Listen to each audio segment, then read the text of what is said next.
Tes.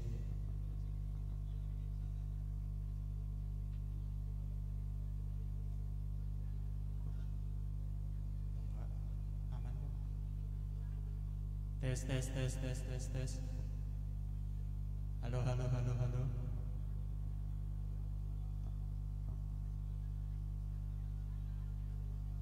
Tes. Halo. 1 2 tes. Halo.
Yes.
Shalom Inang. Selamat pagi, salam sehat untuk kita semua dan sukacita. Ada sukacita Inang? Amin. Selamat datang dan selamat pagi kepada Ama Preses, Ama Pendeta Bernard Manik MTH, dan juga kepada Ibu Ketua Umum kita, Ketua Umum PPD, Ibu Sandra, dan yang paling oke. Paling terkenal. Boleh Inang. Udah ada yang kenal belum?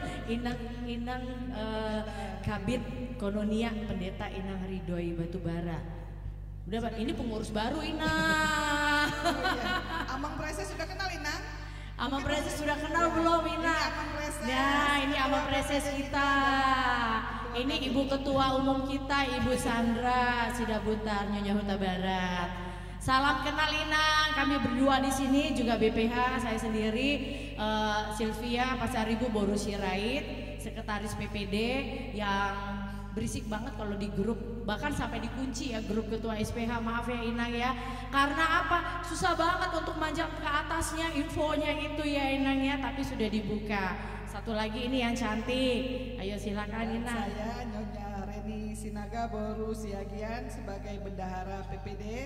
Nanti Inang sabar, nanti saya akan cerewet menagih semua. Jadi jangan mukanya cemberut kalau lihat saya ya Inang ya. Harus sukacita dalam pelayanan. Amin. Ya baik, hari ini kita akan melakukan sebenarnya bukan seminar ya. Kita mau sebagai perempuan itu menjadi perempuan yang bisa tangguh, yang kuat dan berdaya guna. Nah, teman-teman kita di sini mempunyai usaha di rumah ya untuk menambah perekonomian keluarga yaitu UMKM. Untuk itu kita PPD memberikan ruang, yaitu kita memanggil Chef Alberto ya, dan juga dari packaging Kementerian UMKM Bapak Nasrullah. Nah di sini kita akan terbagi dalam 2 sesi gitu ya Inang Reni ya. Dalam 2 sesi, pertama nanti kita akan saksikan Chef ya, Chef Alberto. Nanti ada 2, nanti ada kejutan lah buat kita yang pelaku-pelaku UMKM terutama kuliner ini Nang. Kalau nanti ada pertanyaan begini, kenapa sih harus kuliner? Bagaimana kami yang non kuliner? Apakah kami akan diperhatikan oleh PPD nih? Pasti ya. Pasti diperhatikan, tapi saat ini kita fokus ke kuliner dulu. Ya Nang ya, nanti yang non kuliner pasti akan lebih hebat lagi. Ya pastinya seperti itu. Kita tunggu tanggal mainnya. Jadi kita akan mulai sebelum kita memulai aktivitas, kita isi dulu hati kita tenangkan. Kita memulai ibadah kita, ibadah singkat. Kemudian kita akan lanjut dengan kata sambutan ya. Kata sambutan oleh Ama Preses, kata pengarahan, dan juga kata sambutan dari Inang Ketua Umum. Lanjut kita langsung masuk.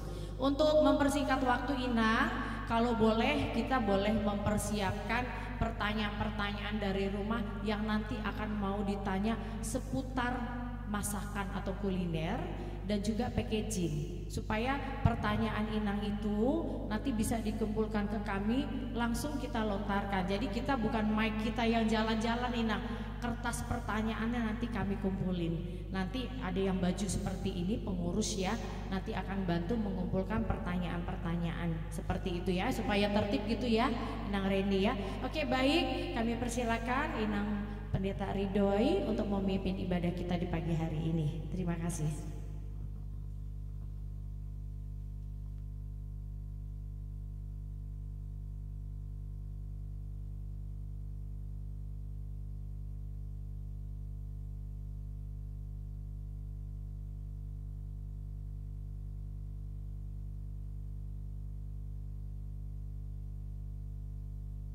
Terima kasih kepada Mang Preses yang sudah hadir bersama-sama dengan kita. Demikian juga Ibu Ketua dan semua para pengurus PPD di 8 DKI Jakarta. Secara khusus ibu-ibu yang luar biasa yang mendukung dalam UMKM kita. Kita akan beribadah, kita bernyanyi dari buku ND 192 ayat 1 dan 2, Oh Tuhan Yesus Raja.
Do sien Yesus Kristus Tuhan tai. Amin. Firman Tuhan bagi kita pada hari ini sesuai dengan Almanak HKBP dari Alkitab TB2 ya. Dari Hagai 2 ayat 8. Kalau di dalam terjemahan lama Hagai 2 ayat 7 saya akan bacakan. Aku akan menggoncangkan segala bangsa sehingga barang yang indah-indah kepunyaan segala bangsa datang mengalir. Maka aku akan memenuhi rumah ini dengan kemegahan. Firman Tuhan semesta alam. Huturokuma dohot saluhut bangso parpigu jala Roma hasudungan ni rohani saluhut akka bangso parpigu jala gohakuma joroon hamuliao ninna Jehovah Sebaot. Itu firman Tuhan menjadi sukacita penguatan bagi kita yang mengatakan bahwa Tuhan yang memiliki bumi, alam semesta ini, demikian juga hidup kita. Berarti bagi Tuhan tiada yang mustahil. Ada amin? Berarti semua bisa Tuhan lakukan untuk kemuliaan nama Tuhan. Karena Dia yang memiliki, Dia yang menciptakan, dan Dia yang mengatur segala sesuatu dalam bumi ini. Dan kisah kita dari Hagai ini adalah kisah mereka diingatkan untuk membangun bait suci setelah mereka kembali dari pembuangan. Mereka diingatkan tetap bangun bait suci, bangun bait suci. Tetapi secara pembangunan mereka tidak mau melakukannya. Mereka tidak mau dan tidak selesai-selesai sampai 15 tahun mereka setelah kembali dari pembuangan. Jadi Hagai diingatkan dan diberikan oleh Tuhan perintah, dorong umat itu, ingatkan umat itu supaya jangan rumahnya lebih indah daripada bait suci. Nah gitu ya, harus lebih bagus bait suci daripada rumah kita gitu. Sehingga jangan takut, percayalah, huturoku katanya, aku akan menggoncangkan segala bangsa supaya barang-barangnya, emas, perak, harta bangsa-bangsa itu akan dikirim Tuhan untuk bait suci dapat dibangun dengan baik. Itu yang mendorong mereka melakukan apa yang diperintahkan Tuhan. Jangan takut, nanti segala bangsa akan datang mengirimkan barang-barang atau kebutuhan-kebutuhan membangun bait suci. Jadi Tuhan yang punya kuasa. Demikian juga dalam kehidupan kita ini ya. Tuhan yang punya kuasa. Kuatkanlah hatimu, kerjakanlah, lakukanlah, sebab Tuhan yang menyertai kita. Nanti akan dikirim, akan diguncang. Dari mana diguncang? Cara Tuhanlah mengguncang untuk kita dapat dipenuhi, untuk kita dapat dicukupkan. Jika kita mau bekerja, jika kita mau melakukan sesuai dengan kuasa Tuhan, sesuai dengan keinginan Tuhan. Tuhan tidak pernah meninggalkan orang percaya. Tuhan tidak pernah meninggalkan kita. Ada amin? Amin. Dan ketika Tuhan berjanji untuk mengguncang segala bangsa, berarti Tuhan juga akan menghadirkan kebaikan-kebaikan bagi kita. Untuk itu mari gunakan hati, pikiran, dan tangan-tangan kita untuk kreativitas, melakukan pekerjaan yang baik untuk produk, untuk membangun ekonomi kita, untuk membangun kita semakin yakin dan percaya Tuhan akan menolong kita. Jadi tidak malas-malasan. Berarti saya percaya semua ibu-ibu yang di sini adalah ibu-ibu yang mau tetap bekerja, melakukan apa yang terbaik di tengah-tengah keluarga, tengah-tengah pelayanan gereja, di tengah-tengah masyarakat.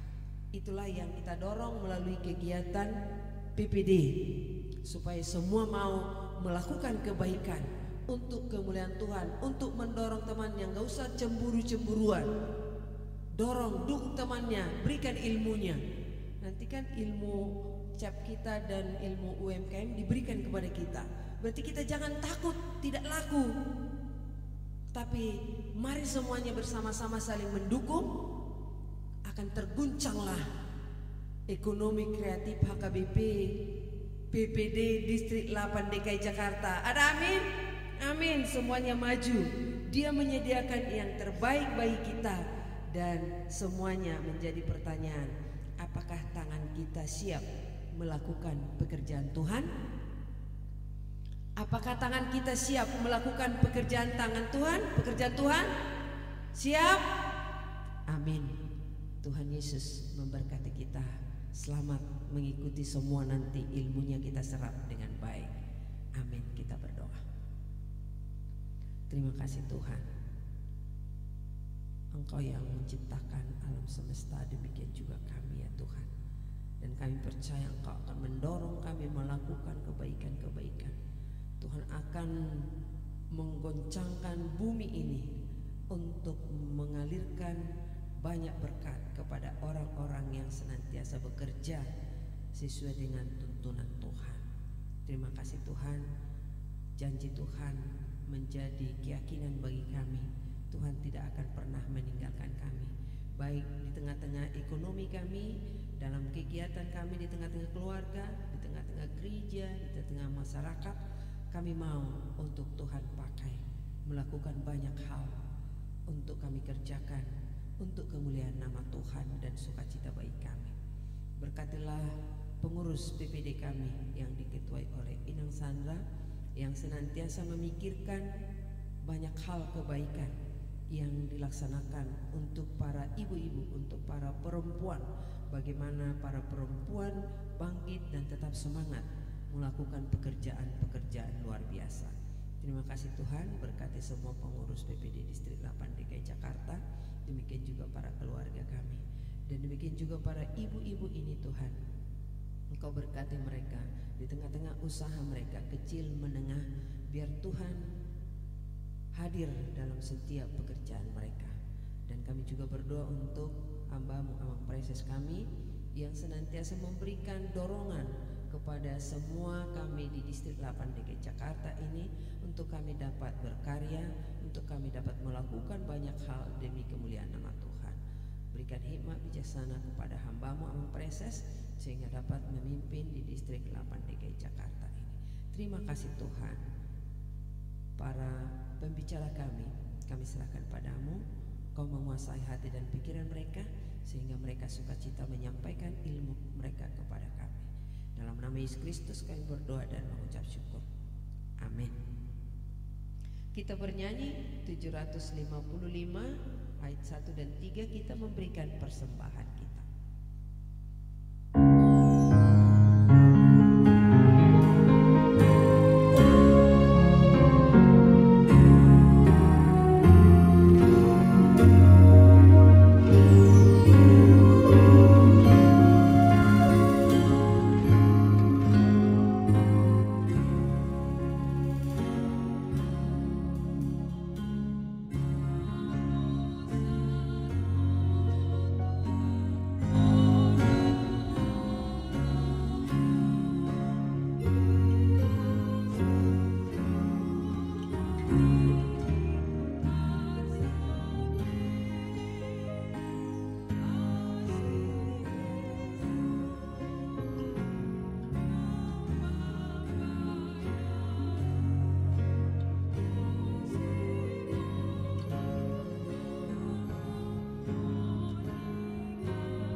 hami sedarion hanguluan siapa hari sesama dosa nami songon panesa nami di dosa ni dongan nomor dosa tu kami unang hami togiho tu pauncunan palua mahami sian pangago ai horona puna harajaon dohot haguguun rodi hasangapon saliling nililingna amin asini rohani Tuhan Yesus Kristus holong ni rohani di mata-mata dohot persauran itu di purbadia mana madongani mamasu-masu hamu saluhuna amin.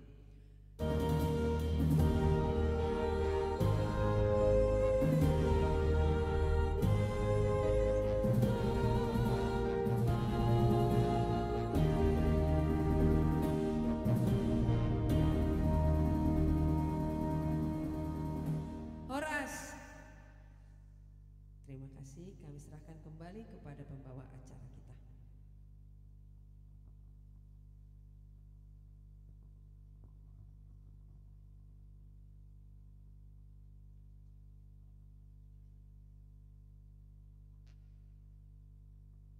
Ya, terima kasih kepada Inang Pendeta Ridhoy yang telah memimpin ibadah singkat untuk kita pada hari ini.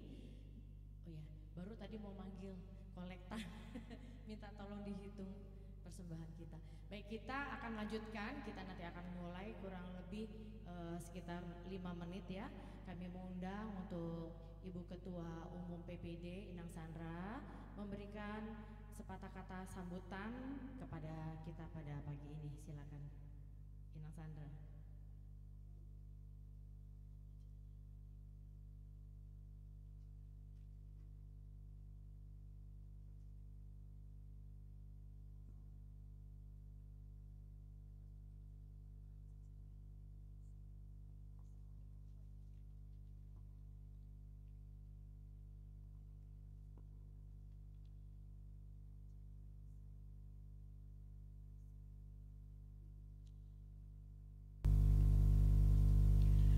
Shalom.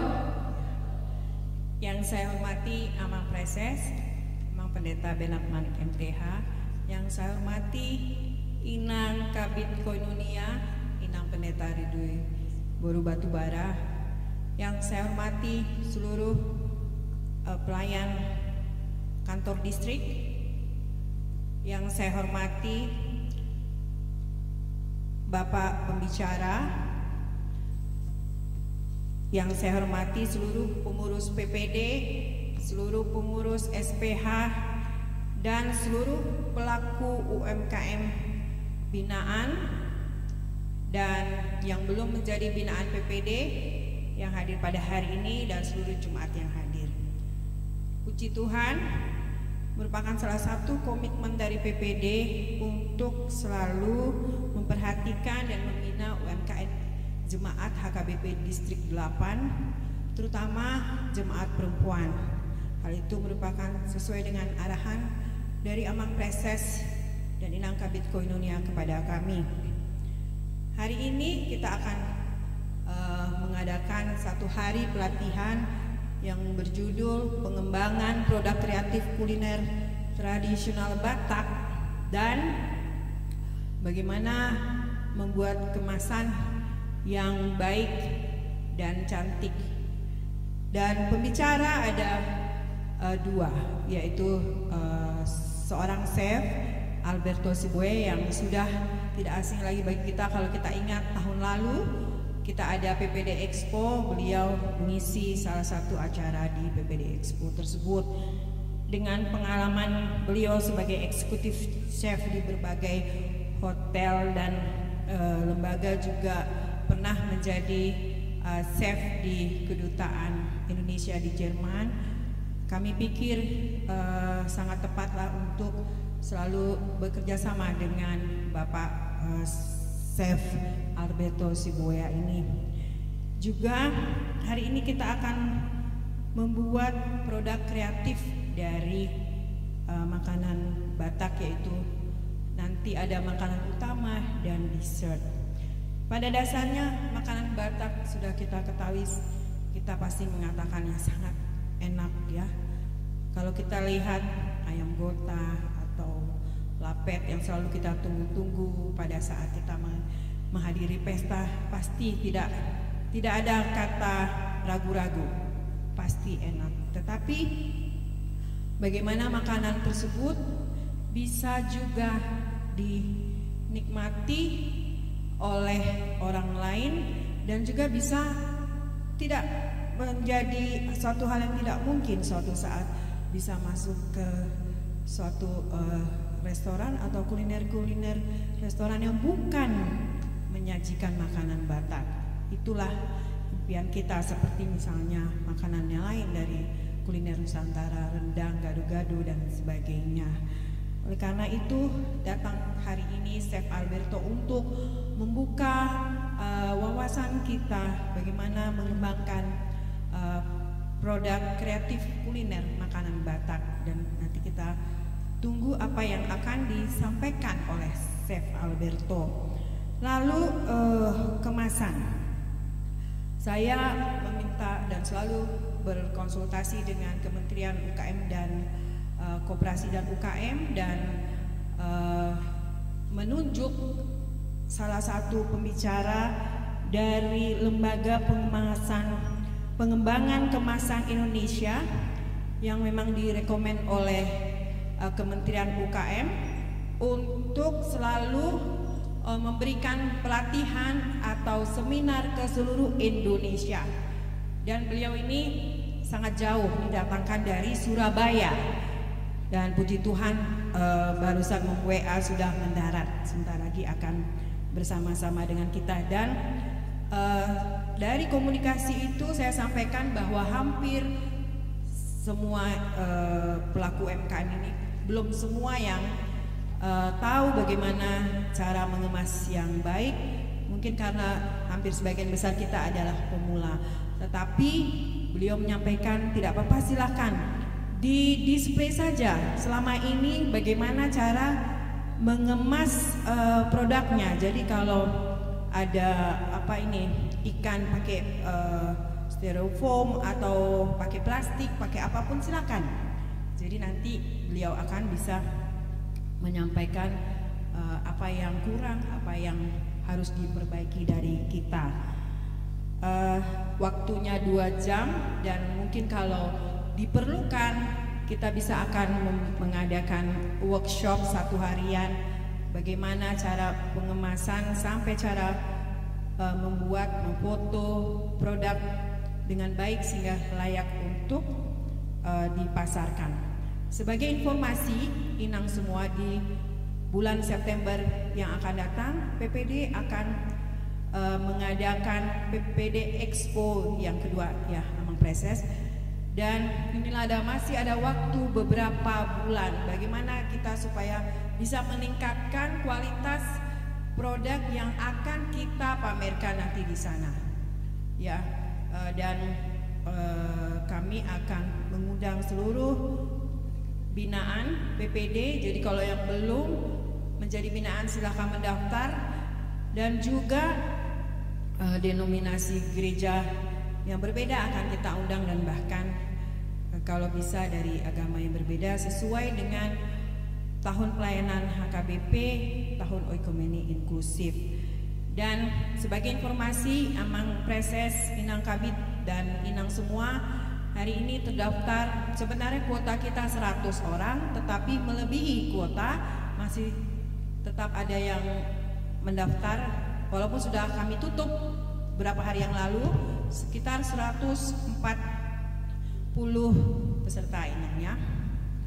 Dan juga mengembirakan kalau tidak salah ada yang dari HKBP Depok 1 sudah hadir. Selamat datang Inang, dari Deboskap juga ingin belajar dari kita, dan ada dari Jati Asih juga ya. Terima kasih. Oleh karena itu saya mengucapkan terima kasih yang sebesar-besarnya kepada Amang Preses yang selalu mendukung kami, dan Inang Kabid Koinonia yang selalu mendampingi kami, dan juga kepada para narasumber Chef Alberto dan Bapak Nasrullah, dan juga kepada seluruh pengurus PPD, sekretaris, bendahara, bidang ekonomi kreatif dan pendidikan, dan seluruh pengurus yang tidak lelah-lelahnya untuk selalu bekerja sama mendukung pelayanan kita di HKBP Distrik 8. Kepada seluruh ketua SPH, memang kami harapkan untuk ketua SPH dan pengurus SPH supaya hadir, supaya bisa mengembangkan pelatihan UMKM di gereja masing-masing dengan bentuk yang disesuaikan dengan kondisi dari SPH dan Huria masing-masing. Lalu kepada seluruh peserta, baik binaan kita ataupun yang akan menjadi binaan PPD, kami menyambut dengan gembira. Kepada seluruh pelayan kantor distrik yang sangat membantu, Amang Linden dan seluruh ya Kairos juga yang selalu setia mendampingi kami. Akhir kata, saya ucapkan selamat mengikuti pelatihan pengembangan produk kreatif kuliner tradisional Batak dan kemasan yang baik dari pagi hari ini hingga sore hari nanti. Horas.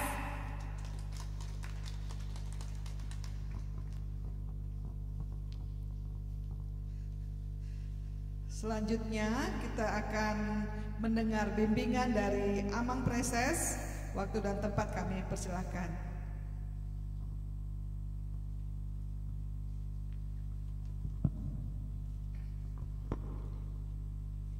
Horas Marita Sudi Inang yang kami hormati, Inang Kabid, Amang Inang Pendeta, Ketua PPD, Sekretaris Bendahara, Ketua SPH, dan semua kita yang hadir di sini. Kita sangat bersyukur bahwa hari ini bersama PPD kita disuguhi sebuah acara yang sangat luar biasa yang jarang-jarang kita dapatkan di gereja kita ataupun di mana, tetapi hari ini acara ini dikemas sangat luar biasa untuk bisa membuka wawasan kita semuanya. Tahun lalu kita sudah melakukan, ya silakan ya tangan, sudah melaksanakan PPD Expo, dan dari kegiatan itu semakin tumbuh subur para pelaku-pelaku UMKM. Dan hari ini kita harapkan kedepannya akan semakin banyak para perempuan HKBP yang terdorong dan termotivasi untuk semakin mengembangkan diri, utamanya dalam pelaksanaan UMKM ini dalam kehidupan sehari-hari, bukan hanya sekedar untuk menambah wawasan kita, tetapi juga membantu ekonomi keluarga kita. Bersama dengan Kabid Diakonia juga PPD sudah bekerja sama untuk melatih para ibu untuk bisa menjahit. Dan saya informasikan kepada kita inang semuanya, per hari ini mereka sudah memproduksi banyak sekali kreasi-kreasi, pakaian, baju, dan sekarang lagi ngeterin spraynya PPD. Silakan aja nanti dipesan. Dan pada PPD tahun lalu mereka sudah produksi 100 dan dalam tempo 2 jam sudah habis semuanya. Jadi silahkan ibu-ibu, sudah ada yang mendaftar tapi masih antri karena maksimal 10 orang per kelas. Jadi mereka betul-betul dilatih dengan 1 orang peserta 1 mesin jahit. Jadi tidak hanya menonton begitu. Nah, silakan mendaftar kepada Inang Kabid Diakonia, tetapi sabar karena sudah antri yang sangat panjang. Masih banyak kita harapkan program-program PPD yang bisa mengembangkan kreativitas para ibu semuanya sepanjang kita mau. Dan bolehlah khusus untuk tahun ini, bukan, mulai dari tahun ini, sebagaimana orientasi pelayanan kita untuk pembangunan inklusif, bahwa kita tidak hanya menutup diri untuk kita saja. Saya sangat senang kalau ada dari Depok, ada dari Bekasi, dan untuk bulan 9 nanti PPD Expo yang kedua, kita berharap bukan hanya KBP, gereja-gereja lain juga, termasuk agama-agama lain kita akan libatkan supaya nampaklah inklusivitas gereja kita HKBP. Para inang semuanya, khusus untuk hari ini sesuai dengan topik ini menjadi sangat penting Dulu laponya orang Batak itu laku sekali, sekalipun ditampilkan dalam keadaan yang sangat-sangat memprihatinkan. Memang cukup rasa yang holadaina bingabui rohalak, rasanya saja, tanpa dikemas dan disajikan dengan sangat baik. Ayat laponya alat Batak kan dimijedu hudul anak konna. Saya bilang masalah musik isi masudi kan, isi masudi. Tetapi banyak situ lalat-lalat bertebaran, tetapi orang juga mau datang. Sekarang tak songonibe sudah lihat tampilannya bagaimana, kemasannya bagaimana, dan itu juga menjadi salah satu kriteria bagi orang untuk bagaimana dia tergugah dan tergoda untuk menikmati sajian-sajian kita. Saya pikir acara ini sangat penting, inang semuanya, jangan kita lewatkan setiap sesi, setiap sajian yang akan ditampilkan hari ini kita nikmati dengan baik. Terima kasih juga untuk dua narasumber kita, Bapak Chef Alberto dan Bapak Nasrullah yang akan membekali kita hari ini.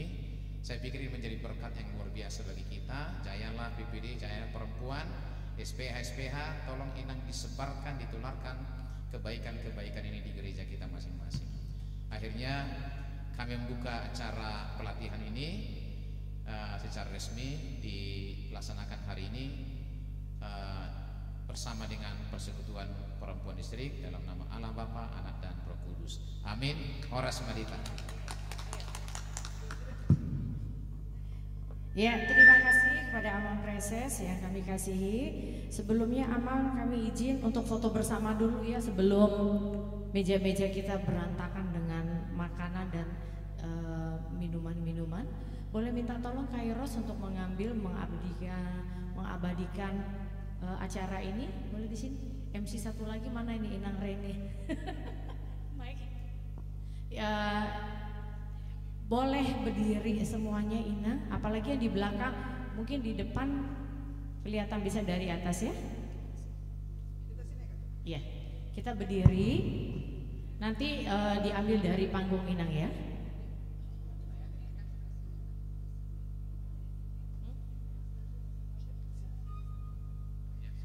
Bapak Chef Alberto bisa ikut berfoto bersama kami. Berdua. Minta tolong aba-aba ya Kakak Stella.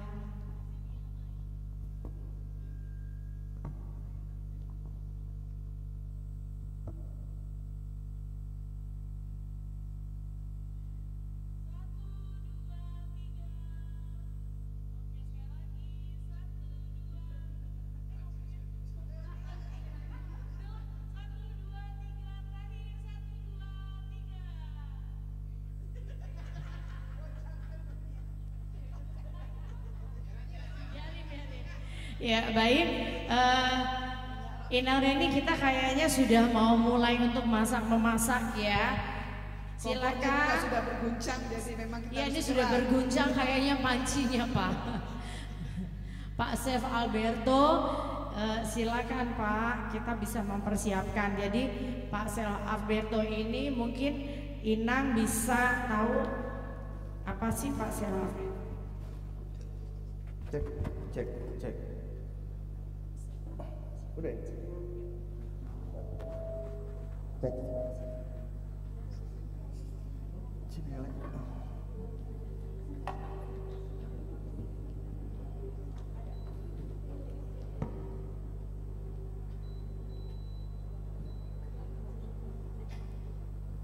Sabar ya Ina, kita sambil menunggu Pak Chef kita mempersiapkan segala sesuatunya. Tapi kita lihat memang sudah banyak bahan-bahan dan semua dikemas dengan rapi dan cantik. Belum jadi pun saya sudah tertarik. Iya, Inang Reni kita bisa ini ya, agaknya sedikit nih mengenai Bapak Chef Alberto Siboya. Masih muda Bapak ini. Masih muda ternyata. Bisa kira-kira tahu nggak Inang? Ini pengalamannya luar biasa loh. Padahal umurnya masih muda. Ada yang bisa memprediksi kira-kira? Masih muda nih. Berapa? 40-an. Oh belum nyampe Pak. Belum nyampe 40-an. Ini kalau tahun 75 berapa umurnya? Nah, berarti yang memprediksi 40-an, ya betul. Jadi Pak Alberto ini lulusan D3 Akademi Pariwisata Tridaya bagian kitchen program. Nah, selain itu ada juga educational informalnya itu seperti Yep. ya, Singapore Cooking Competition di acara Expert for ASEAN Skill. Kedua, Expert to Asian Skill Competition di Thailand, Bangkok juga. Jadi ini internasional, Bapak Alberto ini luar biasa ya. Ada juga mengikuti Entah Indonesia atau Indonesia Food Promotion di Berlin. internasional banget ya chef kita kali ini. Terus ada juga Horeca Extravaganza Black Box Competition bronze medal, ini mendapat penghargaan bronze medal. Dan juga ada juga di Australia mendapat bronze medal juga acara ini Midlife Stock. Ini internasional nih Pak, saya baca ini ya luar biasa. Ini nggak produk dalam negeri, padahal yang kita akan masak hari ini makanan Batak loh. Nggak taunya Pak Chef Alberto ini produk luar negeri, tetapi ternyata cinta dengan Batak, seperti itu, luar biasa ya. Jadi kita nanti mungkin nih ya Edar ini ya, kita tuh akan diajarkan makanan tradisional Batak itu dibuat ala-ala internasional. Sepertinya begitu kalau kita lihat dari latar belakang internasionalnya. Mungkin juga di sini pelaku UMKM terutama yang masakan Batak ya Inang Reni ya. Sini ada gota, ada ikan mas, arsik, ada mie gomak, ada apa itu kan.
juga, terus Wendy's, terus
cek cek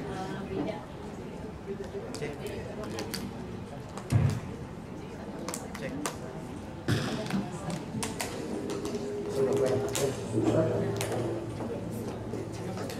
Oke, kita lanjutin lagi. Sebelum di CT Corp, saya Metropolitan Golden Management. Metropolitan Golden Management itu operator satu hotel yang brandnya adalah Horizon. Saya dipercaya untuk jadi corporate executive chef. Waktu itu saya under 48 hotel seluruh Indonesia. Jadi kalau di tiap unit ada executive chefnya interview saya ya untuk bisa join. Jadi 2 tahun juga di sana. Sebelum di HGM saya di Embassy of Germany untuk Indonesia, Indonesia untuk Germany. Jadi saya di sana selama 3 tahun. Kebetulan besar saya Pak Fauzi Bowo. Jadi saya in charge direct langsung untuk VIP guest dan Pak Duta Besar di sana. Terus sebelum di Jerman, saya di mana lagi? Kebanyakan kerja soal muter-muter. Saya di Mercure, Jakarta Kota Hayam Group, di Jakarta Kota Hayam Group. Di situ sebelum itu saya pernah di Akasia Jakarta juga, di Jalan Keramat Raya. Kalau udah tinggal di situ, di Akasia Jakarta di Gang 4, sekitar 3 tahun di situ. Terus sebelum di Akasia Sidro Hotel Balikpapan, opening team ada di bintang 4 di Balikpapan waktu itu. Sebelum di Balikpapan saya di kapal pesiar, ada sekitar 4 kontrak lah. Saya turun naik ke kapal pesiar waktu itu untuk nimba ilmu juga ya di sana. Kebetulan dapat posisinya juga bagus di sana. Jadi bisa banyak belajar lah di sana ya. Jadi kalau di kapal itu dulu kerjaannya dari pagi sampai malam. Kalau disuruh ngupas kentang ya ngupas kentang dari jam 6 pagi sampai jam 10 malam tuh ya kan.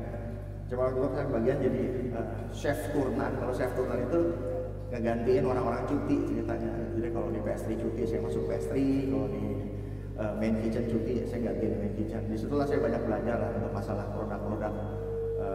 Akhirnya produk saya dari appetizer sampai dessert oke semua gitu jadi di situ. Ya. Sebelum di kapal sih di Jakarta Hilton Internasional yang sekarang jadi Sultan. Kelamaan di situ saya tahun 94 sampai 2003 11 tahun lah di situ. Kenapa 11 tahun? Saya banyak disekolahin sama Hilton begitu untuk standar sertifikasi internasionalnya. Jadi setiap anak-anak yang pernah disekolahin sama mereka saya dapat ikatan dinas 2 tahun.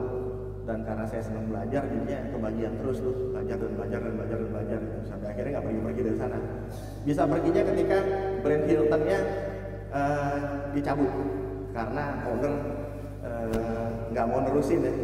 Karena standar untuk melanjutkannya ada renovasi yang mungkin nilainya cukup besar, jadinya dicabut Hiltonnya.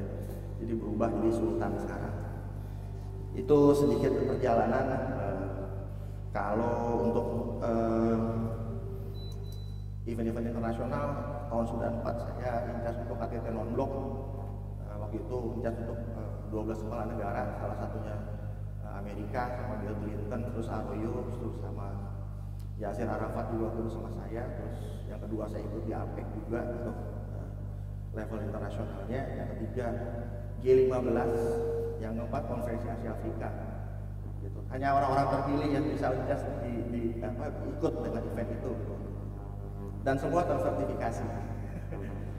Terus kenapa saya senang kayak begini? Saya cuma berpikir Indonesia ini kaya sama produk, tetapi untuk bisa maju ke depannya kok kayaknya susah banget. Tapi ya bersyukur sekarang Kementerian Pariwisata dan Krafnya sudah mulai punya perubahan lah ya, ada sedikit kemajuan buat saya. Kalau dulu saya sudah itu dia lagi gitu dari pemerannya gitu. Jadi kalau saya banyak ikut Indonesian Food Festival kemana-mana, tapi yang muncul dia lagi gitu. Nah, saya nggak berani komen kalau masalah kayak gitu. Tapi sekarang perubahannya sudah mungkin oke. Jadi dulu hampir tiap tahun saya ikut yang namanya Jakarta Berlin Book Fair di Berlin di Jerman. Jadi ya kita tahu lah yang datang siapa-siapa aja di sana. Ya, oke. Itu aja sedikit dari saya. Hari ini saya akan masak 2 menu. Yang pertama saya akan bikin ombus tapi versi saya, ya. Yang artiannya yang dulunya ombus itu cuma dikepel-kepel pakai tangan, sekarang saya mau kasih lihat ke ibu-ibu bahwasanya ombus itu bisa tampil di hotel bintang 5, ya, bisa tampil di fine dining, ya, ke situ. Terus yang kedua saya juga bikin ayam gota, ya. Ayam gota itu identiknya adalah ya, kita harus pakai darah ayam, kan. Tapi saya akan membuka peluang untuk rekan-rekan semua yang bisa menikmati ya, terutama umat muslim atau segala macam, dimana ayam gota ini akan berubah jadi halal gitu. Ya, kalau muslim kita nggak boleh makan darah ayam, tapi saya akan bikin sekarang yang semua orang bisa menikmati dan rasanya juara, ya, situ.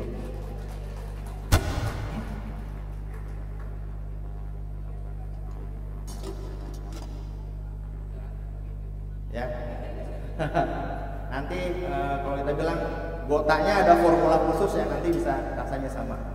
Ya, saya akan buka kata kuncinya. Gotanya kita pakai ati ayam.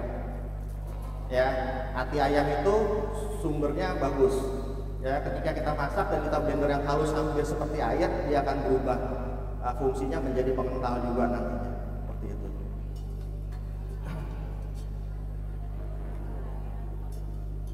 Apa nggak? Hah?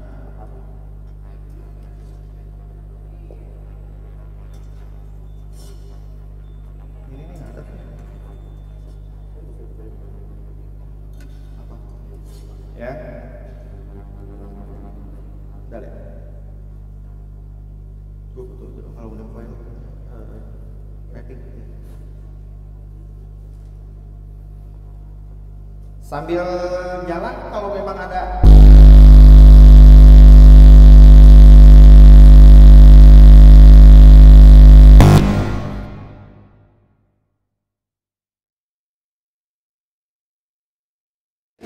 kan ada TV Pak, ada TV Pak. Iya.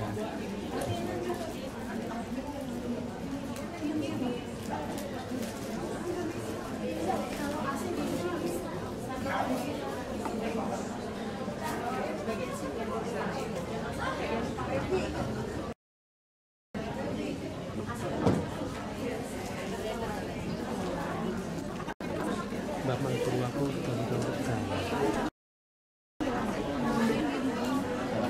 Susah sih digangguin sama dia gimana?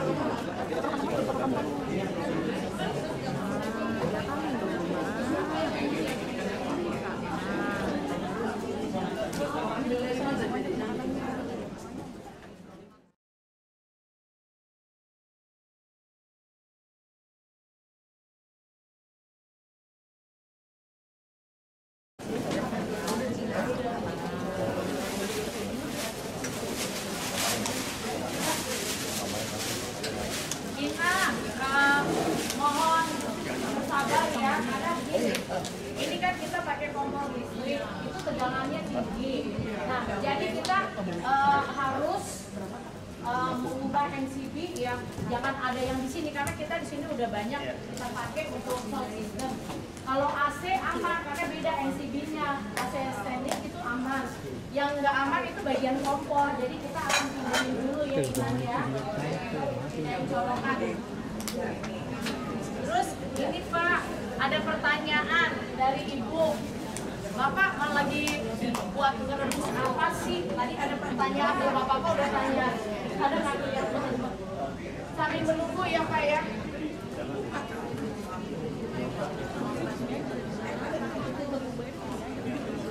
Terung enak banget ya. Ini kan kalau gitu langsung dia dalam aku ini.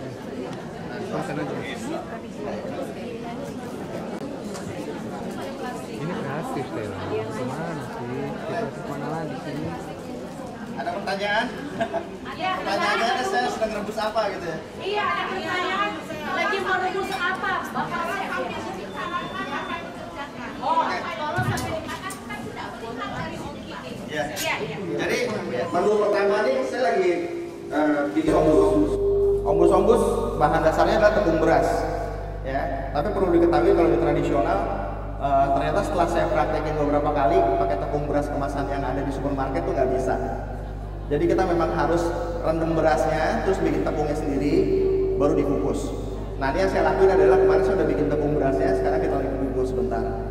Ya, cuma nanti ombus-ombus ini akan saya kombinasi sama ubi ungu. Ya, jadi warnanya nanti agak sedikit bagus lah. Ya.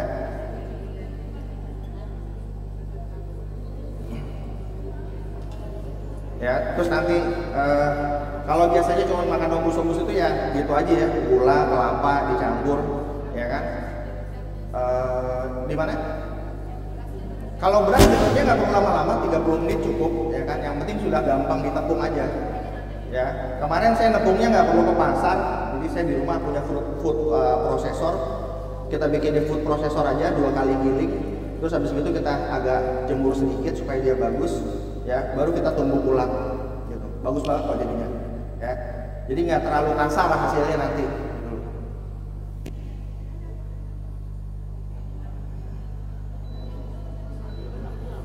Ini, dah, ya. Tapi kenapa? Bebas, karena kalau udah dikukus teksturnya sama aja kok. Tinggal gimana nanti kita ngepelnya aja sama campuran yang lainnya. Ya, ke situ. Semua bahan-bahannya nanti bakalan dikukus, kelapanya, ya, terus ubi ungunya, semuanya dikukus.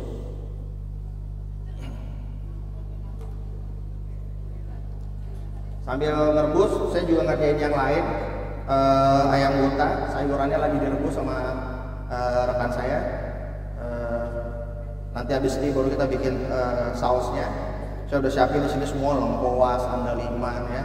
Terus kelapa sangrai udah saya siapin juga, bawang merah, serai. Ya udah saya siapin semua. Saya sengaja semuanya sudah saya giling di rumah karena saya cuma dapat waktu 2 jam dan masakan tradisional ini nggak gampang ya. Artinya kenapa di industri perhotelan sekarang kue tradisional banyak yang beli dari luar karena kita nggak sanggup kerjainnya lama gitu.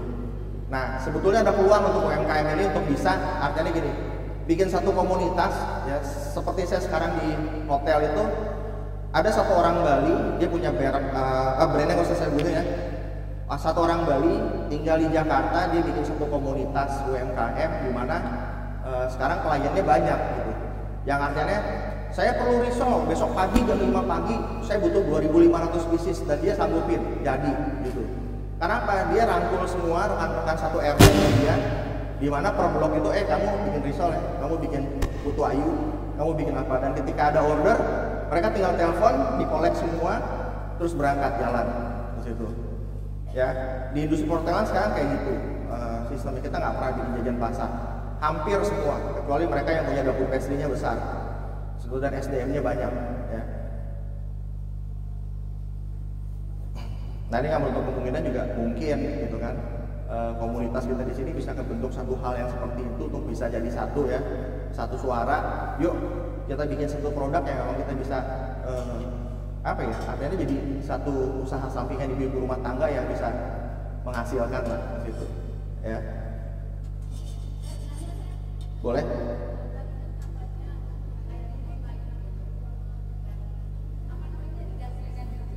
Iya.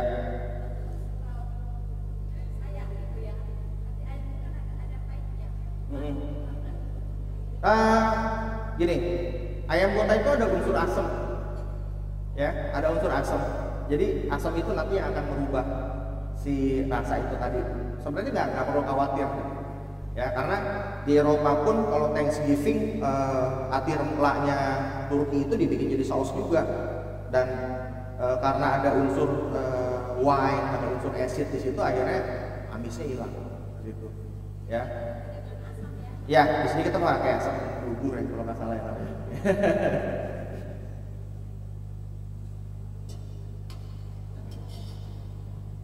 Sambil bertanya nggak apa-apa, supaya mungkin ada yang bisa saya bantu untuk masalah makanan yang mau tahu atau yang memang ingin tahu.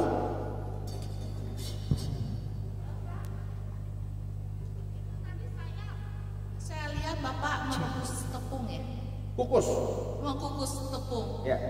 Bawahnya itu harus dilapisi sama plastik ya Pak? Saya tidak mengharuskan dengan plastik, tapi supaya ngangkatnya gampang aja nanti. Gitu. Karena saya buku kukusannya kecil, kalau pakai piringnya ngepas nanti ngangkatnya susah. Jadi saya tinggal ngangkat plastiknya aja nih. Gitu. Karena saya juga sudah mencoba bikin itu, saya tidak pakai plastik. Ya. Langsung tepungnya di situ. Ya. Lalu saya tutup pakai kain. Ya. Itu aja. Kain ini fungsinya supaya uapnya nggak jatuh ke atas Iya, tepung. tahu Pak, tahu. Cuma kalau saya lihat pakai plastik, apakah tidak berbahaya? Gini, kita pakai plastik wrap yang artinya sudah ada kode food grade, ya, ke situ. Jadi masalah kemasan juga nanti pasti bicaranya ke masalah food grade juga.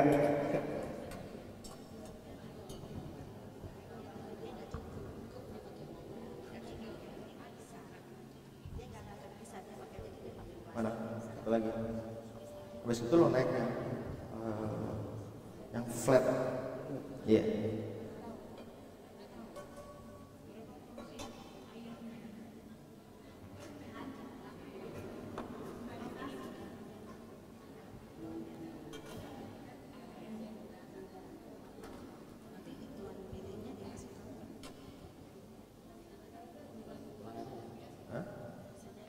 Tambahin lagi.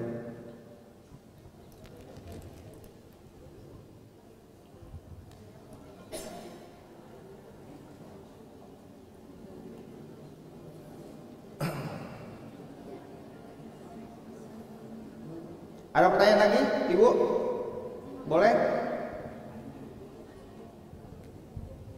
Saya biasanya kalau habis dikukus itu Pak ya, terus disaring lagi, maksudnya diayak lagi supaya jangan kasar, ayak. Ya. Gimana itu? Memang sebetulnya harus seperti itu, tapi saya sudah pastikan tepung yang saya buat sudah bagus. Nanti saya tinggal agak dirata-ratain sedikit lagi aja. Kalau prosedur yang betulnya adalah memang diayak ulang supaya dia dapat yang maksimal untuk apa? Supaya nggak gerindil-gerindil ya kalau kita bilang kayak gitu. Iya betul. Tapi itu udah pasti itu Pak, nggak ada lagi beruntur-beruntur lagi kalau tanpa disaring, tanpa diayak. Nggak ada. Okay. Tergantung kita ngegilingnya aja gimana, gitu. Terus kalau kita ngukus yang udah ditepung itu biasanya berapa lama kita ngukusnya supaya jangan kemasakan tepung itu? Kurang lebih sekitar 15 sampai 20 menit lah. Ya. 15 sampai 20 menit. Ya. Itu kira-kira yang berapa liter pakai Saya pakai 500 gram beras. Oh. Ya. Ya, kasih Pak. 500 gram itu setelah direndam dengan air dia naik sekitar 20% lah. Gitu kan.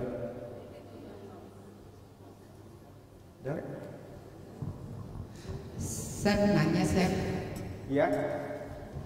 Kalau ini kan kita bisa belajar ya. Saya memang tidak main di Lampet atau di itu, tapi saya pengen tahu aja. Itu komposisinya bisa nanti kita dapat, komposisi perbandingan beras, gula, kelapa. Boleh. Nanti dikasih ya. Nanti saya update ke Ibu Ketua langsung supaya bisa di-share. Iya. Nanti mungkin. Iya, kalau kita ini bisa semua jadi bikin Lampet bagus. Ya. Yang kedua, saya boleh nanya nggak di luar dari masakan 2 ini? Boleh. Boleh ya, kan masih ada waktu. Kebetulan saya produknya cemilan, chef. Saya ingin pengembangan produk. Saya pengen buat suatu saus seperti saus karamel, saus coklat, segala macam. Nanti kalau saya glaze dengan popcorn setelah kering itu menjadi tetap crispy. Terus terang saya selama ini masih pakai powder seasoningnya, tapi saya pengen upgrade naik kelas menjadi saus gitu. Nah, mungkin saya perlu kelas khusus dengan chef. Sebenarnya simpel loh, yang penting punya spinner di rumah. Kalau spinnernya udah ada, pasti jadi semua. Iya, mungkin. Tapi saya yang kesulitan saya masih bikin sausnya, bikin sausnya. Untuk produksi sausnya ya? Produksi sausnya, gitu chef. Mungkin produk saya bisa, itu produk saya popcorn. Sudah, tapi saya pengen naik kelas aja, chef. Saya pengen sekali dibimbing. Boleh. Makasih.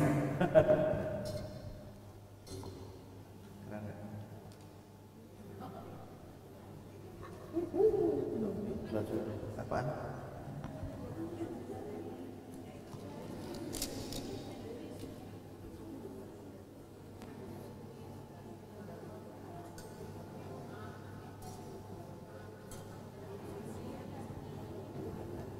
Ayo Inang Ren, kita intip. Bapak saya sendiri lagi ngerjain apa? Oh, tepung beras ya Pak ya? Diintip. Ini ngomong-ngomong kalau tepung beras begini, kalau dikukus pakai kukusan yang bawahnya air, atasnya itu bolong-bolong itu loh, Pak Chef, bisa enggak? Atau memang harus begini nih mengukus? Langsung juga bisa. Kenapa saya ganjil kayak begini supaya gampang angkat yang pertama. Yang kedua, nggak langsung uapnya dari bawah ke atas. Karena biasanya yang bawahnya tuh jadi solid, dia, gitu loh. Tapi kalau kayak gini dia tetap powder nanti situnya, jadi bisa kepakai semua. Ya kan? Kalau di rumah kan pasti kayak gitu, bawahnya pasti banyak kebuang, hampir 1/4-nya dia kebuang. Gitu. Gitu ya. Jadi Inang kalau kita intip di dalamnya ini, si tepung berasnya itu dia tetap tepung beras, jadi dia tidak padat. Tadi saya coba kepo ya, ini tepung berasnya kayak kenapa kayak gitu. Ternyata dia tetap powder, dia nggak memadat ya. Jadi tetap kalau istilahnya apa ya, gabur-gabur gitu lah, gabur-gabur. Jadi tetap dengan cara ini. Ini kenapa begini Pak? Seperti terbakar. Nah, yang gosong tuh bukan tepungnya, bukan. Enggak. Karena kan ditutup kain. Ini kan kompor listrik. Panasnya itu kan dia keliling. Dia keliling. Inang Reni, kenapa sih kita pakai kompor listrik? Repot banget nggak pakai kompor gas. Untuk keamanan ya. Oh iya. Jadi takut ada apa-apa. Meledak ya. Jadi memang Inang, kita kan ini ya bocornya sampai kita nunggu-nunggu. Peraturan dari gedung. Ya, peraturan gedung ya. Kompor gas. Jadi nanti ini kita mau expo nih Inang. Pasti kan ada nih yang jualan-jualan makanan ya, bakso mungkin ya, atau mie gomak supaya kuahnya panas. Nah itu pasti ada pertanyaan nih, boleh nggak Inang bawa kompor? Nah pasti gitu kan nggak semuanya punya kompor listrik Daren. Nggak boleh juga Inang. Nah sebenarnya nggak boleh yang berbentuk kompor, kan ada tuh kalau kita lagi makan yakiniku gitu ya. Nah yang gas tabung itu juga nggak bisa Inang. Jadi kita kan rencana mau expo PPD kedua, jauh-jauh hari nih kita mikir-mikirin gimana caranya ya menu makanan yang berkuah panas itu kita kemas supaya dia awet bagaimana, seperti itu. Atau jauh-jauh hari mungkin bisa ngelirik-ngelirik teman kita yang punya kompor listrik ya, itu seperti apa, pinjam ya sama teman-teman. Pinjam ya bisa. Wattnya juga ya. Tapi nanti bicara wattnya juga. Nah, kompor listrik ini keamanannya itu bagus. Cuman satu nggak enaknya, wattnya gede banget. Dicek lagi. Oh genset, oh ada genset Ibu Ketua. Oh dulu pakai genset ya. Oh kata Ibu Ketua aman. Aman, boleh. Ya silakan Pak Chef, udah aman ya Pak Chef? Udah. Oke, jadi tadi ngebul-ngebul itu kenapa Pak? Kepanasan dia. Kepanasan. Nah kepanasannya itu inang. Jadi kalau kita masak nggak boleh kepanasan ya Pak ya? Nah kompor listrik ini kan ada temperaturnya, bisa diatur semua. Enaknya di situ aja. Kalau di rumah kan nggak ada temperaturnya, jadi feeling semua gitu. Tapi kalau ngebahas kompor listrik sekarang pakai ekonomi sudah ada Pak. Jadi nggak perlu beli yang branded gitu ya, nggak perlu beli kayak Chris Chef atau harus beli Quantum, beli apa gitu, banyak kok yang udah hemat energinya udah banyak juga. Merek apa tadi Pak? Merek apa tadi yang Bapak? Mahal.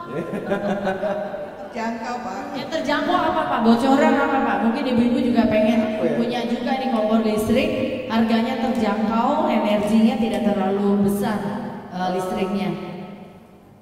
Apa sih?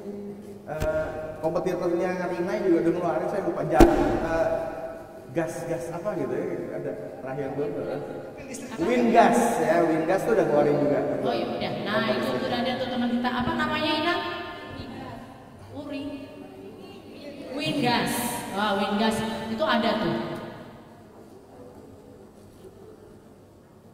Nah ini nanti buat Chef, saya bingung Chef, itu dari tadi saya perhatiin dari bawah itu ngerebus apa sih? Ngerebus ini ngerebus sayurannya banyak nih nanti buat si ayam bota. Jadi ayam botanya bukan cuma ayam bota aja, ada kentang, terus ada vegetable-nya gitu, nanti kayak steak.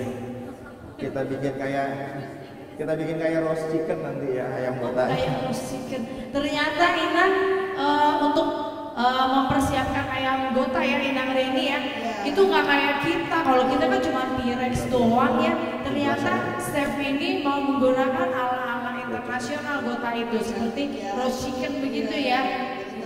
Jadi internasional. Karena itu sayur-sayurannya dari ini kita bisa lihat ya, ada brokoli, ada buncis, ada baby corn ya, apa sih jagung apa sih yang kecil itu ya? Iya anak aku yang baby corn apa sih kalau di supermarket ya itu. Terus ada wortel ya, Daren ya, wortel. Ini kita ngintip-ngintip. Ini jangan nanti dibilang ini kok MC-nya kebanyakan ngomong, enggak. Lagi mempersiapkan, nanti dia akan menjelaskan kok, karena lagi sibuk mau lihat-lihat itu. Ada kentang kecil-kecil tuh namanya apa ya Pak? Nah kalau di pasar namanya kentang rendang, kalau saya bilangnya baby potato gitu. Iya. Anak kentang, Anaknya kentang. Ya, ada anak jagung, ada anak kentang. Jadi, ya Inang silakan.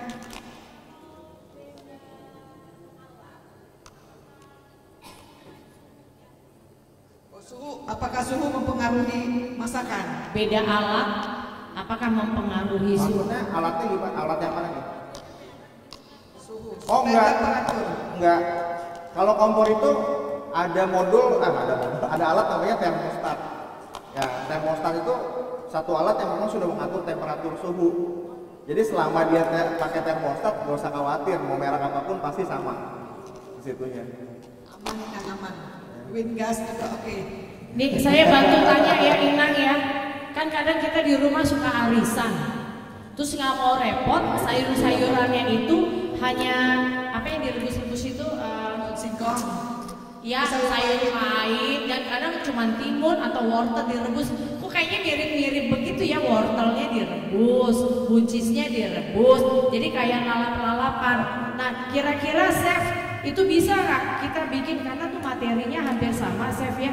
Kita bisa tuh kayaknya bikin di rumah supaya terlihat cantik si gota itu. Dan kita kan biasanya kita pisahin tuh antara sayurnya dengan si gotanya. Kayaknya chef ini dia akan memadukan si lalapan-lalapan yang direbusan itu, yang biasalah kita orang Batak gak jauh dari makan wortel rebus. Kalau enggak apa labu siam yang kecil itu loh, Pak Chef. Ya. Ya itu labu siam atau itu bisa kan diganti sayurnya seperti itu? Bisa. Kalau sayuran kan apa aja bisa ya. Jadi nggak usah khawatir kalau di rumah nggak harus pakai seperti yang apa yang saya buat gitu kan. Toh juga judulnya sayuran ya. Yang ada di warung sayur yang paling gampang apa sih gitu kan, standar. wortel kita punya, buncis kita punya, gitu, timun kita punya, situ. Timun bisa. Jadi nggak usah khawatir kalau masalah sayuran, bebas, ya. Yang sedikit premium pakai brokoli, kayak gitu kan, pakai cauliflower, kalau sedikit premium. Tapi kalau emang yang penting ini, makanan supaya kelihatan enak, appetite-nya tinggi, eye catching gitu ya. Yang penting colorful aja, gitu. Ya. Gitu. Orang kalau udah lihat warnanya, paduan warnanya bagus, pasti teriaknya pasti enak dulu nih, belum dicoba. Gitu. Urusan nanti dicoba tiba-tiba dia melotot, beda lagi gitu ya. Yang penting pertamanya udah keren ya.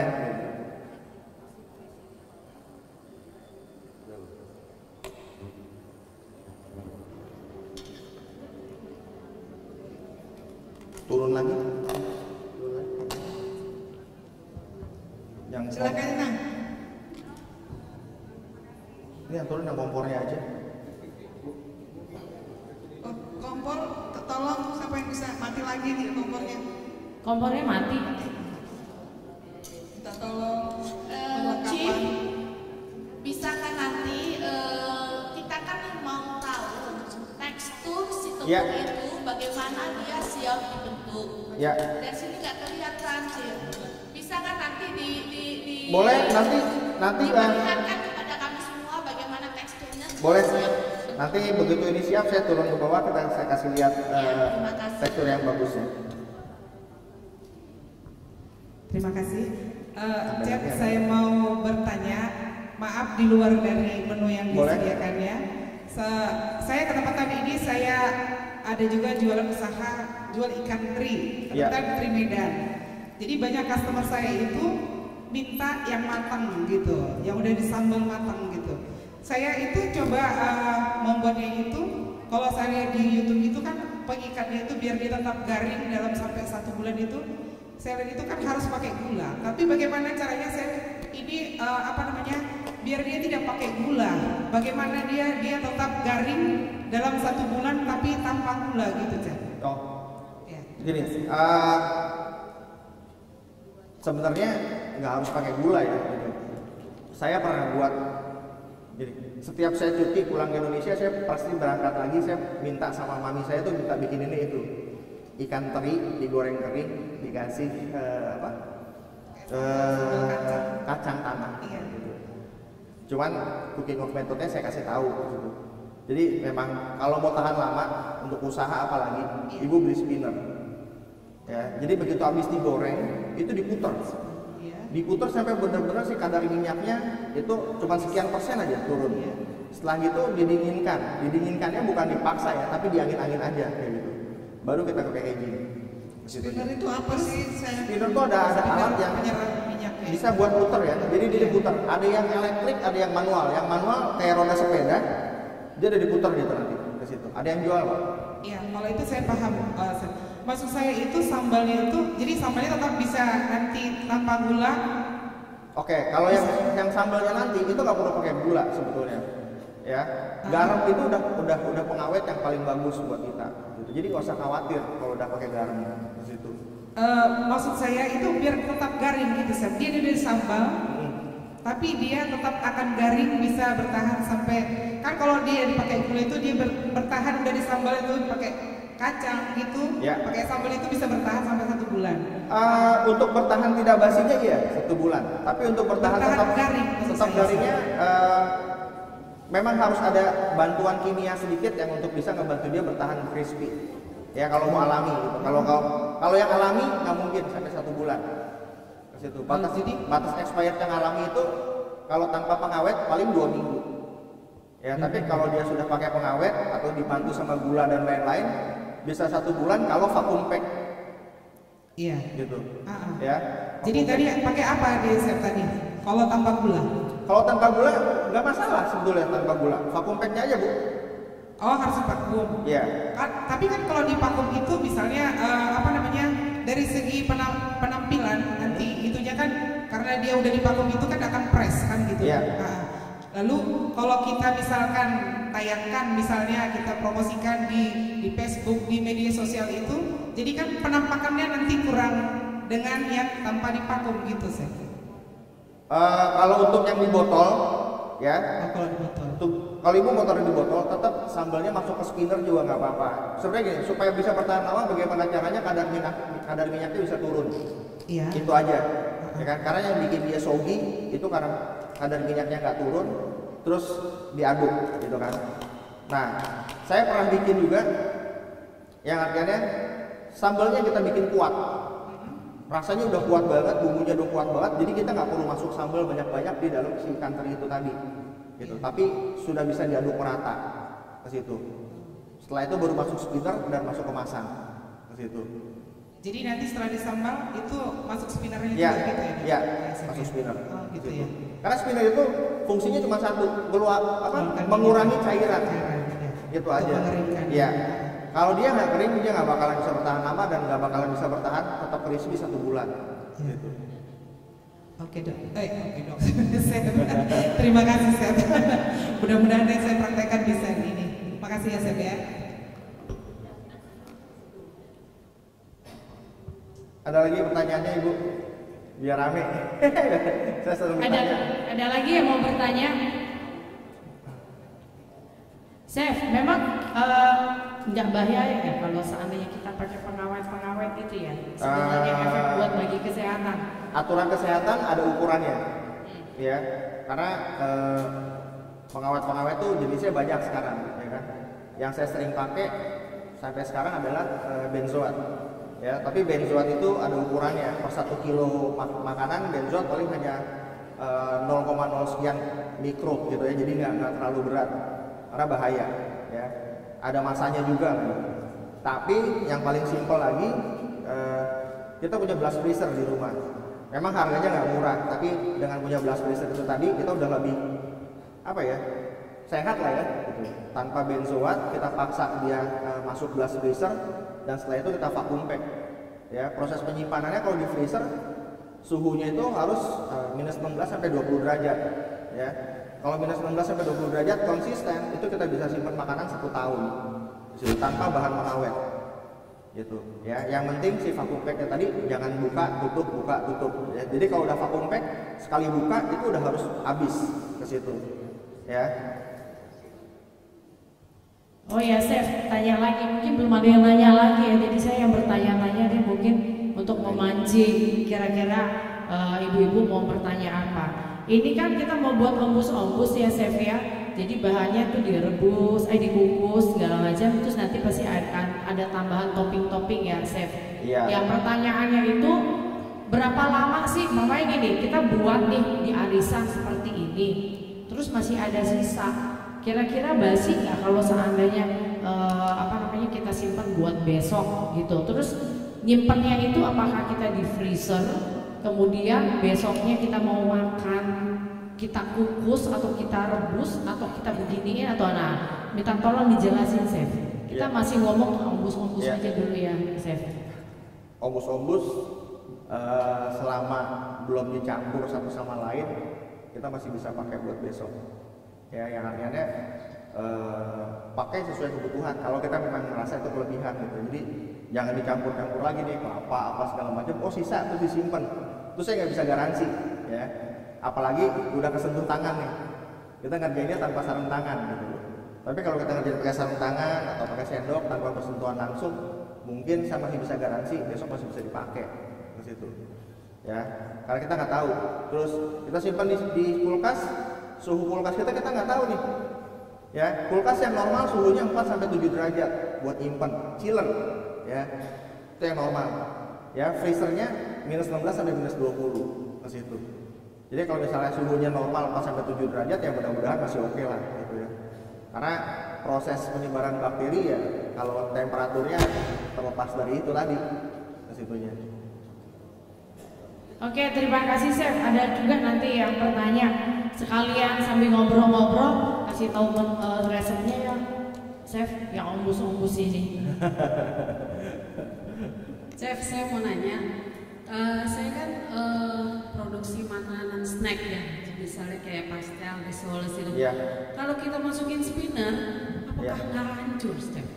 Gini, yang perlu dimasukin ke spinner itu adalah contoh pastel, ya, fillingnya, ya, Fillingnya harus masuk spinner karena pastel itu yang paling gampang basi si fillingnya ke situ, ya, bukan kulitnya. Ya, kulitnya mah jarang, 3 hari juga nggak bakal basi, tapi begitu kita gigit dalamnya berlendir, kan gitu kan? Itu yang perlu diperhatiin. Jadi bukan kulitnya yang di spinner gitu kan habis digoreng. Gitu. Jadi kalau udah digoreng nggak boleh masuk spinner lagi ya? Jangan. Tapi kalau pastel itu kita tinggal nunggu turun aja gitu ya. Tapi fillingnya habis kita masak, ya, itu boleh masuk spinner gitu. Mantap ya Ibu ya, udah jelas ya. Oke, nanti boleh Amang Heri Kairos diintip-intip sekali lagi di dalam itu di panci itu apa? Chef boleh minta tolong dijelaskan langkah-langkahnya Chef lagi direbus ini berapa lama Chef? Kematangan daripada tepung beras itu. Jadi kalau kita bikin rebus-rebus tepung berasnya harus selalu dipencet-pencet. Oh, Inang dipencet-pencet, jadi sekali-sekali dibuka, dirasakan di jari kita apakah kira-kira ini apa empuk atau apa bagaimana, Chef? Teksturnya empuk hampir dekat apa ya, tandak nasi ya gitu ya. Oh iya, seperti itu ya Inang ya. Jadi bisa kita rasakan empuk. Memang ekstra sabar ya Chef ya. Memang ekstra sabar. Setengah jam apa lebih kira-kira kurang lebih Chef? Harusnya kalau normal setengah jam sih 15-20 menit selesai gitu. Oh, ini iya. karena mohon maaf sebenarnya saya bawa yang aluminium ternyata kurang support jadi sering mati.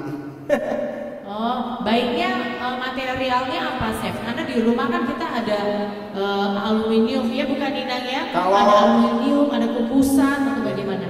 Kalau pakai kompor listrik saya saranin aluminium solid. Jadi kalau aluminium itu ada 2 macam ya, aluminium solid yang bawahnya ada lapisannya lagi. Tapi kalau pakai kompor listrik di rumah yang penting kompor pancinya stainless dia udah support semua. Ya, tapi kalau pakai kompor api bebas lah. Mau gimana juga masih bisa.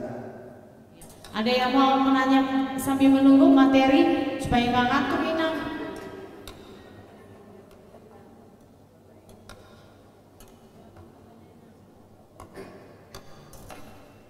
Oh ya Inang.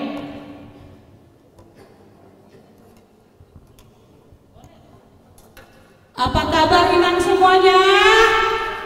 Supaya tidak ngantuk ya sambil kita menunggu chef kita.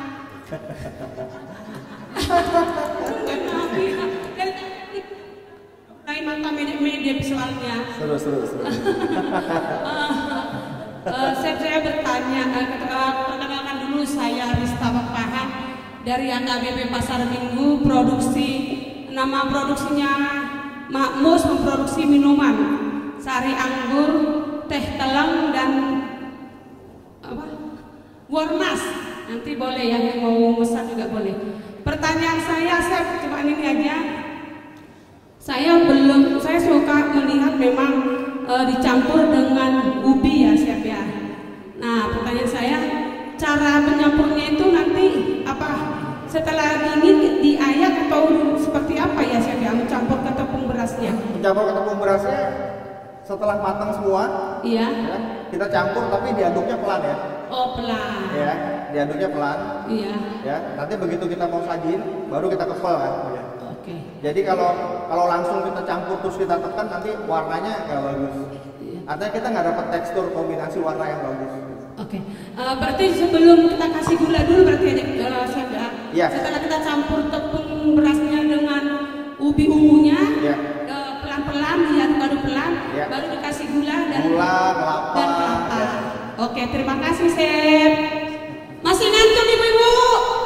Enggak. Iya, terima kasih. Nah, mungkin saya akan tadi ada pertanyaan dari Inang Panitia. Jika tepungnya itu tidak habis untuk 1 hari itu, bisakah disimpan di dalam kulkas? Pengalaman saya Inang, saya pernah begitu 500 saya simpan gram di kulkas, saya ubi bikin ungunya, Tupperware. 200 gram. Seminggu lagi saya pakai, Iya. masih bagus. 500. Yang penting dia suhu ruang dulu. Setelah suhu ruang baru kita campur kelapanya dan yang lainnya. Jadi bisa di ya. Tapi yang kita pakai setelah dia ada di suhu ruang. Terima kasih Nak.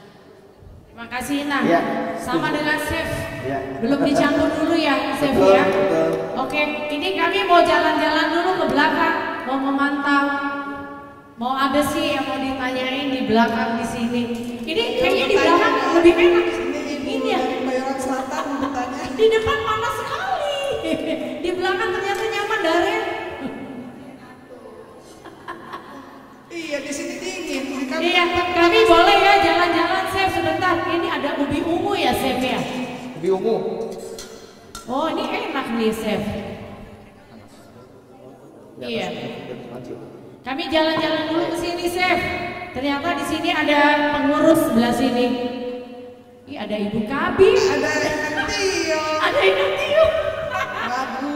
Ini kita mau tanya Inang Tio. Inang Tio ini adalah yang membina, termasuk salah satu binaan yang menjahit spray nih, Inang, bagian UMKM kita. Karena kita berkolaborasi dengan Diakonia Distrik. Nah, inilah Inang Pendeta Tio muncul. Nah, muncul kan? Makanya itulah daripada ngantuk kami jalan-jalan. Nanti ada lagi yang nanti kami guide nih. Kasih ini sedikit pengarahan kali Inang. Ayo Inang Tio nih. Selama ini tadi Amang Prese sudah mengatakan sambil nunggu masakan ada spray jahit menjahit. Ini free loh, jahit menjahit free. Jadi kalau di dalam ini kita karena ketua SPH baru ya Inang ya. Ternyata Ibu mau belajar menjahit juga. Iya, jahit spray. Kemarin kita sudah jahit free. Mau ya? Nah, kita udah jahit apa namanya? Duster dan sudah masuk Expo PPD. Nah, ini free Inang. Sekarang lagi jahit menjahit spray ya Inang ya. Nah, spraynya itu bagus dan jahit menjahitnya bayangin aja Inang. Mesinnya disiapin ya Nang ya. Bahannya disiapin. Iya, oke ya. Ini sambil menunggu ya chef ya, belum ya chef? Sambil menunggu. Oh, sambil menunggu, yuk. Ya, terima kasih kepada ibu-ibu. Memang saya tadi dari Menteng langsung ke Selat Bali dan duduk di situ untuk mendengarkan UMKM undangan dari iya. Nah, kami bekerja sama juga dengan Koyonya. Dia orangnya, saya dananya begitu ya. Ya, dan PPD juga mau memberi bantuan. Nah, sekarang sedang bekerja ibu-ibu yang ada 12 orang. Mungkin ada 2 orang temanku di sini ya, dari Pulau Jangke ya. Pakai. Ya, mereka itu juga kelompok binaan yang sedang menjahit sekarang di Selat Bali, menjahit spray. Dan spray kita ini, ya, spray kita ini sudah kita kasih ke Eporus. Dan yang memakainya Inang Sandra dan Inang Rido sudah memakai. Nah, ya Inang ini, ya sudah siap. Inang ini juga pesan, sudah siap pesanannya. Guest house dari Inang Panen 12 piece. Ya. Tepuk tangan. Jadi kita Inang harga terjangkau 400 sampai 1 juta ya Inang ya, sesuai selera. 400 sampai 1 juta sesuai selera. Ukuran sesuai pesanan. Datang aja ke Selat Bali atau langsung ke Inang Rido dan Inang Sandra boleh. Boleh, kita bisa pilih bahannya. Boleh, kita cantik-cantik kok kuliah sepeda sedang menjahit kawan-kawan di sana. Sudah ada 100 kelompok binaan jahit menjahit Inang selama tahun 2023 sampai 2024. Dan ini akan dibuka sekali lagi untuk Juni untuk untuk 24 orang lagi. Itu nanti Inang Silvi ya. Iya. Yang melaksanakannya. Kami hanya di belakang layar. Ya, kita dukung ya Inang ya. Kita menjadi perempuan yang berdaya guna, bisa menjahit, bisa masak, dan bisa kegiatan yang lainnya. Mantap ya Inang ya. Boleh ada bertanya, chef? Ini udah ada. Terima kasih Inang. Saya ada satu lagi nih. Boleh ya silakan. Ada pembinaan juga kerjasama dengan Kabupaten Nur. Inang ini nanti ya. Keren. Jadi ingat ya Nang ya, Inang Tio Mina Rujung bagian Diakonia. Ini Inang Ridoi Kami bertahan. Kalau ini udah kita kenalin tadi Inang, ketua PPD kita. Jangan lupa kalau ketemu di jalan, halo Ina, waktu itu kami ketemu lo di Softball gitu di bagian UMKM. Sebagai informasi juga untuk Ketua SPH, bagi yang berusaha di bidang non kuliner, kami sudah akan menjalin kerjasama dengan Toba Tenun, khusus pelatihan membuat tote bag dan dari mendekorasinya menjadi sesuatu yang layak jual dan patchwork dari Toba Tenun. Kita sudah tahu Toba Tenun ya. Jadi kira-kira beberapa hari yang lalu Toba Tenun menghubungi saya untuk menjalin kerjasama. Jadi tambah mantap ya perempuan HKBP Distrik 8. Oke, tepuk tangan untuk kita semua. Kita sekarang membahas masak-memasak. Chef, bumbunya apa tadi yang dioseng-oseng itu, Chef? Pakai minyak ya, Chef? Udah wangi, saya itu udah jangan tahan. Sudah lapar, Chef? Wangi bener masakannya. Ini ada sekalian tanya ya, Chef, sekalian dijelaskan, Chef. Selamat siang, shalom Minang semua. Selamat siang. Perkenalkan Inang, saya Anita Borna Baban dari Gereja HKBP Tebet. Yang saya dengar dan hanya tahu aja, saya lahir besar di Jakarta. Ompus-ompus ini terkenal dari kampung halaman ayah saya ya, Sri Borong-Borong. Nah, saya ingin bertanya lebih lanjut karena saya baru pensiun dari berkarir, mungkin ini kuliner akan menjadi pengalaman baru buat saya. Masak-memasak karena tidak pernah bersentuhan dengan kompor saya ini. Apa bedanya ombus-ombus dengan pohul-pohul? Kemudian sejarahnya itu bagaimana gitu yang membedakan ombus-ombus dan pohul-pohul? Saya taunya makan aja soalnya. Baik, terima kasih saya. Oke, terima kasih. Terima kasih Ina. Oh, ini luar biasa. Karena materinya hampir sama ya, Chef ya. Ombus-ombus, pohul-pohul, lampet ya.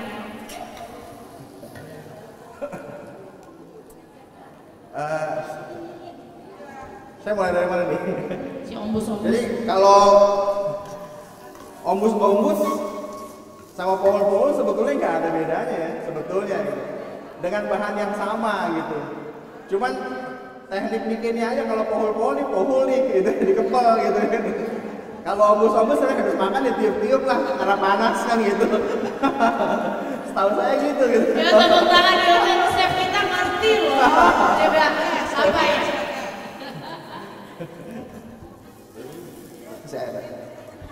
Chef itu apa aja yang dimasak? Koreksi dikit ya, Abang Chef ya.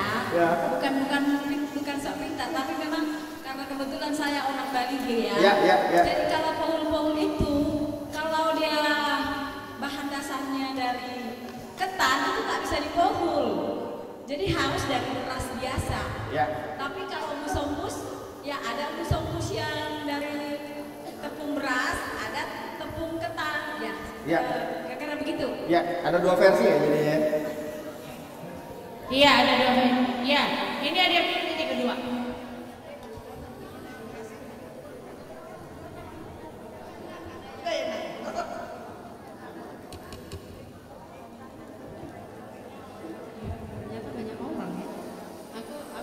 Di depan ternyata banyak orang. Sini. Sebelah sini kita enak dan kelihatan TV-nya enak. Aku mau bilang, aku nanti jatuhnya bertanya juga karena kebetulan pas hian di contohno atau yang lagi di promono, kebetulan aku seleb cateringku sudah lama sih, sudah ada beberapa tahun, udah ada hampir 10 tahun dan sudah sering masuk gedung. Maksudku begini, aku pernah waktu pemilu dipesan dari tim sesnya Prabowo mie gomak ada 5 gitu kan, karena memang banyak pekerja mereka orang Batak mungkin pengen makan mie gomak gitu kan. Nah, terus selesai mereka puas, lalu mereka bertanya, pengurusnya ini bertanya, ada lagi nggak Inang yang bisa Inang bikin makanan halal yang kalau kami ada rapat, ada apa, terus ketawarkanlah ayam gota, bukan ayam gota. Terus kita ditanya, ayam gota itu apa ya Inang? Gitu kan. Oke.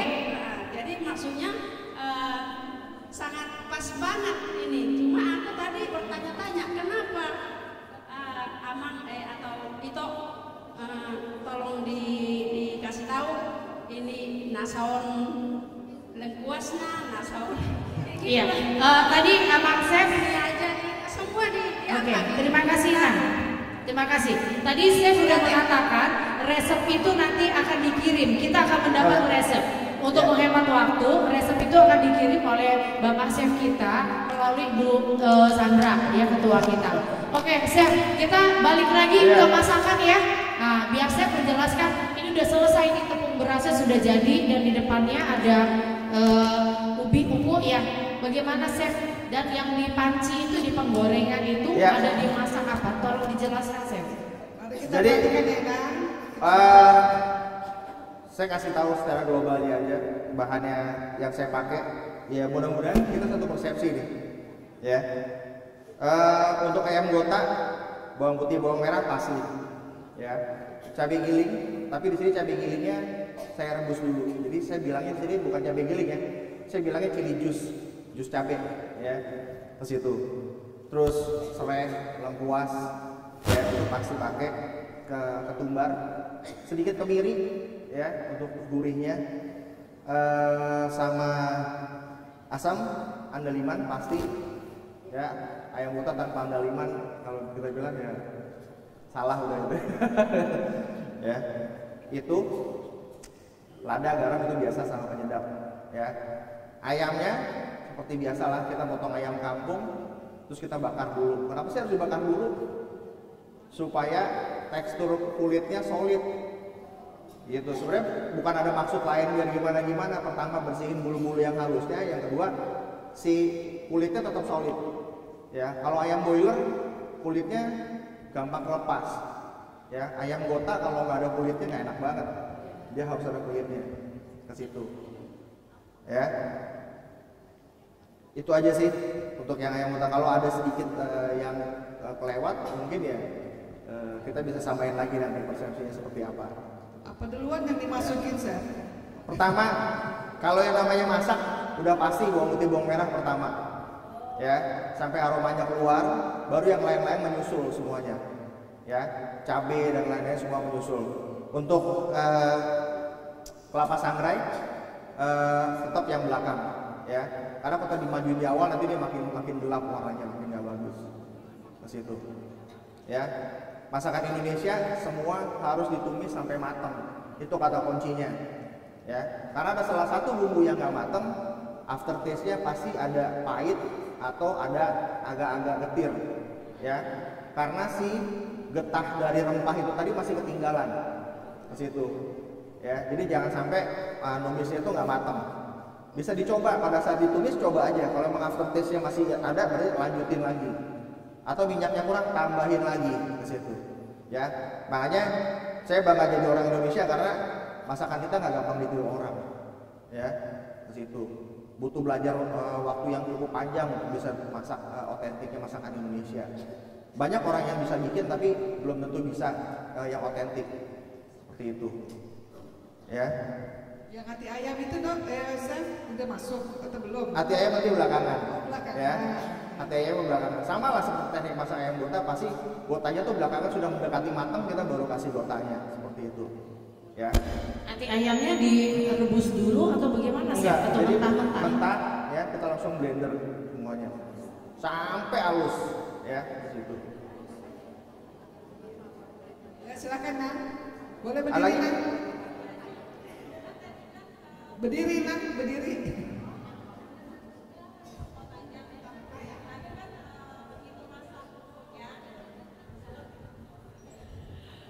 Mau tanya, tadi kan begitu masak bumbunya, Chef kan masukin air ya? Ya. Mana lebih baik, bumbu matang masukin ayam atau bumbu matang masukin air? Ya, Saya masukin air duluan karena ayamnya sudah saya pan fried dulu dari dulu Pak. Jadi sudah saya marking dulu supaya cepet gitu. Kalau ayam tapi sebenarnya gimana sih? Sebetulnya begitu bumbu jadi, ya kan sudah wangi, ayamnya masukin, ya. Atau mau di marking sebelah-sebelahan nih, kompornya 2 sebelah-sebelahan, habis di marking ada warnanya, baru masukin ke dalam. Situ. Susah kalau tukang masak juga ya. Saya tadi diam aja karena nggak ngerti. Karena tekniknya ada ya.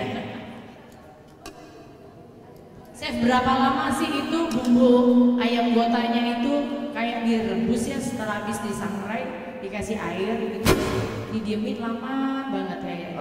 Ini maksudnya di sini kita ada asam, ya kan? Asam ini kalau ditumis dia nggak bisa ngebaur, ya. Ini kita rebus dulu supaya kadar asamnya keluar, baru si ayamnya masuk. Fungsinya asam di sini pertama ayam kampung tuh kadang-kadang keras. Ya, ini yang bikin dia nanti jadi empuk gitu loh asam ini. Ya. Nambah ilmu ya. Nambah ilmu, saya baru tahu tuh asam itu buat mengumpulkan ya membantu. Biasanya pakai garpu.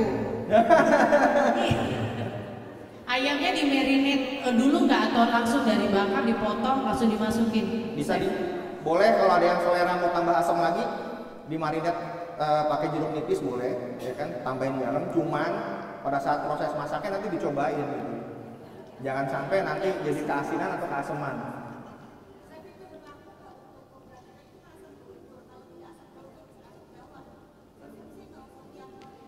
Sebenarnya nggak ada masalah, cuman itu tadi karena kita belajarnya otentik, mama-mama kita tuh ngajarinnya pakai asam dulu. Sebenarnya fungsinya semua asam sama gitu ya kan, gitu aja.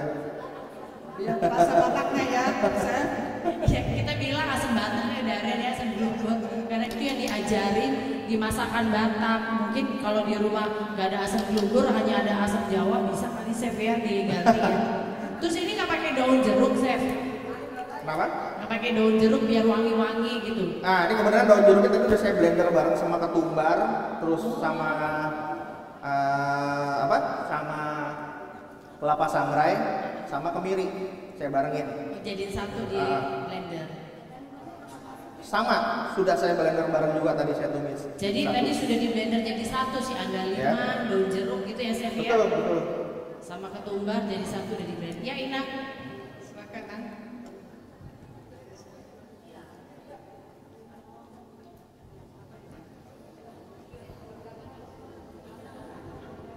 Terima kasih. Chef, saya mau bertanya, untuk 1 kilogram ayam kampung yang akan dijadikan ayam kota, untuk mengganti kotanya itu hati ayamnya kira-kira berapa ya, Chef? Terima kasih. Saya pakai ayam kampung ukuran 850 gram. Saya pakai hati ayamnya 5. Oh ya, terima kasih, Chef. Lalu lanjutannya yang kedua. Setelah jangka waktu kita memasukkan hati itu ke ayam kotanya berapa menit ya, Chef, sebelum masak? Sebelum diangkat ya. Iya, sebelum diangkat. Kita perlu gini, karena ini kita bilang ini liver ya, ini hati. Jadi memang perlu ekstra waktu sekitar 10 sampai 12 menit untuk supaya dia matang banget gitu. Ya, karena ini hati gitu. Hatinya ayam kampung semua kan, Chef? Bebas juga sih. Oh boleh. Bebas lah. Oke. Karena biasanya hati ayam kampung nggak dijual lah, adanya hati ayam boiler yang dijual. Nanti susah nyarinya. Oke, terima kasih, Chef. Bagus sekali pertanyaan. Ya bagus. Makasih. Nanti susah cari hati ayam kampung.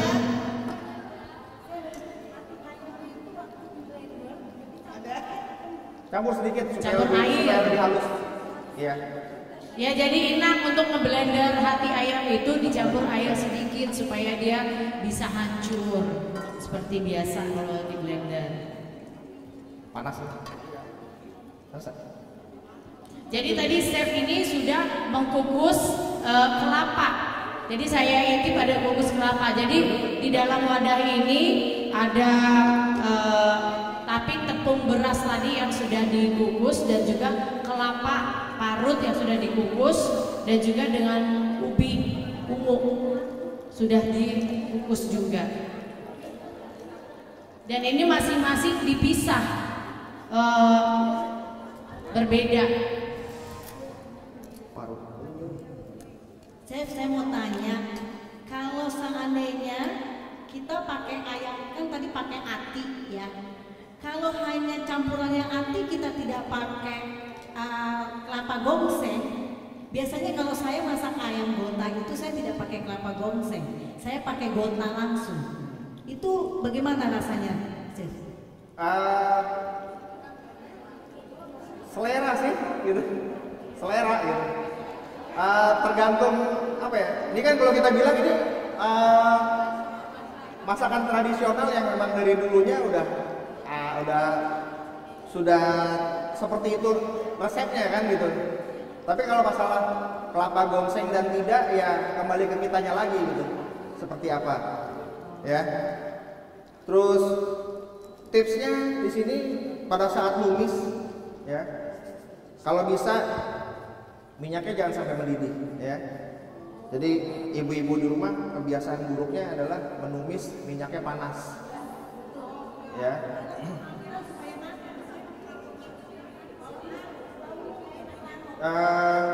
Artinya gini, sebelum minyak itu mendidih, ya semua bahannya kita masukin dulu. Nanti biarin dia terinduksi sendiri jadi panas ke situ pelan-pelan. Ya, karena mungkin di pertemuan sebelumnya saya pernah bilang nih, ya kan, kalau yang namanya minyak goreng itu punya omega, ya. Jadi lambang omega. Ketika dia mendidih, ya sudah melebihi temperaturnya dia, kita lupa lah istilahnya gitu ya. Omeganya pecah, itu jadinya merkuri, gitu, ya. Dia berubah menjadi merkuri. Nah, merkuri ini yang bahaya buat badan kita nanti di situ. Ya, kita nggak terasa, kita konsum, tiba-tiba nih besok kita periksa ke dokter udah ada kanker, udah apa yang gitu. Ya. Ilmu baru ya, Chef. Terima kasih, Chef, diingatkan kembali. Menggoreng ikan juga begitu, minyaknya jangan kepanasan banget sampai menguap-uap gitu. Itu kan, Chef? Sebenarnya goreng ikan itu kita sudah punya temperatur minyak sendiri. Ya. Artinya 150 derajat 10 menit itu minyak masih di dalam batas amannya dia, ya.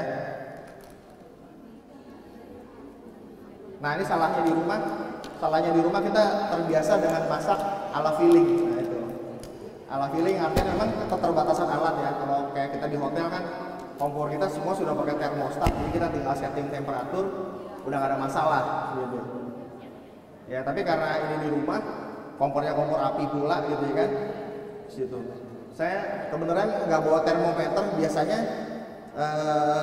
sebelum masak saya pasti ukur dulu suhu minyaknya, semuanya saya benar-benar perhatiin di situ. Rasa. Iya. Tradisional ya ini. Chef, sarung tangannya harus model seperti itu ya, Chef. Kalau sarung tangan plastik yang ibu-ibu tuh biasanya yang bening-bening plastik itu yang ya suka kalau kita makan di itu kan yang plastik ya, benar ibu-ibu ya. Ini kayaknya sarung tangan khusus Chef nih, kayaknya nyarinya susah. Kebenaran ini warnanya banyak, ada biru, ada putih, ya, ada merah juga, ada yang suka pink juga ada. Yang sudah tersertifikasi food grade yang gini gitu. Yang kita beli plastik itu kita mesti lihat dulu nih udah food grade atau belum ya, karena buat nyentuh makanan langsung di situ kan, di situnya. Jadi ya saya lebih prefer pakai yang ini ketimbang yang plastik gitu. Oh, ternyata food grade, jadi kita jangan mengaduk-aduk tanpa kita mengetahui media apa yang kita pakai ya. Plastik itu ada food grade-nya juga ya, jadi takutnya plastiknya itu tidak tahan panas nih, lagi diaduk-aduk kan dalam keadaan panas ya. Ini pada saat ngaduk-ngaduknya begini kita menunggu dingin. Angkat-angkat kuku juga nggak apa-apa. Oh. Saya mau tanya nih, ini kan ayam goteng itu ayam kampung. Bagaimana kalau diganti ayam broiler itu tipsnya kayak gimana? Kadang kan ayam kampung itu mahal. Kalau diganti ayam broiler, saya sarannya dikukus dulu. Ya, kenapa sih bilang dibungkus dulu? Karena kadar airnya yang broiler tuh tinggi, ya, ke situ. Kalau langsung nanti pertama aroma si bumbunya nggak karu-karuan, percaya sama saya udah pernah coba, gitu, ya. Terus kita nungguin dia bisa untuk meresap ke dalam si daging itu tadi lama banget, gitu. Dan bahkan dagingnya kadang-kadang nggak ngeresap tuh si bumbunya ke situ kalau pakai yang broiler, ya, situ. Makasih chef. Oh, tips yang bagus ya, memang betul chef. Karena kalau kita masak ayam broiler suka nggak nyerep ya, jadi kayak apa ya, nanggung rasa daging ayamnya itu, padahal kuahnya itu sudah kental, nggak taunya nggak meresap kok gitu tekniknya ya. Oh, chef ini lagi ngaduk-ngaduk ongkus-ongkus, ini dikasih apa aja nih tadi, gula putih, kasih gula, sama garam ya. Chef itu ayamnya berapa lama nih masaknya chef sampai matang? Tergantung ayamnya sih, dapet yang muda atau yang tua ya. Taunya gimana chef? Kita lagi beli ayam tuh, kita milih ayam. Ini ayam yang udah dagingnya keras atau enggak, atau kita pilih jangan ayam yang betina, ayam yang jantan atau bagaimana chef? Pertama kalau yang kota bagusnya ayam jantan, ya. Terus yang kedua kalau pilih ayam jantan jangan yang udah muncul tajinya tuh ya. Gitu. Ya, kalau udah muncul tajinya tanya nih, gitu kan. Bisa jadi itu tua atau setengah tua kan gitu aja. Nah, lihat ke situnya, kita tinggal timingnya aja sih sebenarnya. Ya, timing masaknya berapa lama tuh. Tapi kalau yang memang ayam muda harusnya 20 sampai 30 menit nggak ada masalah, ya. Bahkan lebih sebentar lagi, dia lebih empuk lagi. Bumbunya udah meresap itu, segitunya. Iya, bumbunya meresap. Chef, saya lihat ini airnya nggak begitu banyak ya chef ya. Nah, pernah saya melihat masak botak itu bumbunya sampai si ayamnya itu tenggelam, terus ditutup. Katanya biar meresap. Apakah benar begitu tekniknya chef? Itu lebih baik. Oh, gitu ya. Ya, teknik menggoreng pun begitu. Ini ibu-ibu di rumah kadang-kadang bilang gini, oh goreng girit minyak gitu ya. Ikannya cuma setengah nih kena minyak. Nah itu nggak salah ya. Gitu. Harusnya semua masuk. Memang agak boros, gitu, agak boros. Tenggelam ikannya. Tapi kan minyak goreng itu selama dia yang bagus ya bisa sampai 2 sampai 3 kali pemakaian. Tergantung treatment minyaknya seperti apa gitu, ya kan? Ke situ. Treatmentnya gimana chef katanya? Mana yang bagus? Pembuatan minyaknya ya maksudnya ya chef. Bukan pembuatannya sih sebenarnya. Gini, minyak itu bisa dipakai 2 sampai 3 kali dengan item yang sama misalnya, ya kan? Oh, kalau emang buat ayam goreng ya ayam goreng aja gitu, jangan dicampur-campur lagi buat yang lain-lain, ya. Ini yang kadang-kadang suka salah persepsi kita nih, gitu ya. Situ. Ya. Ya chef, karena suka banget kita ibu-ibu Bekasi ikan teri, habis itu kita saring, terus kita bikin buat ayam goreng. Apalagi bekas terasi, besok dipakai lagi buat yang lain ya. Sepanjang dia masih kelihatan bening chef, sebenarnya nggak bisa juga begitu ya chef. Betul. Makanya treatment minyak 2 sampai 3 kali dipakai itu sebenarnya nggak berlaku di rumah tangga gitu. Karena itu tadi kita saking ngiritnya minyak mahal jadinya kayak gitu. Gue banget itu bang chef.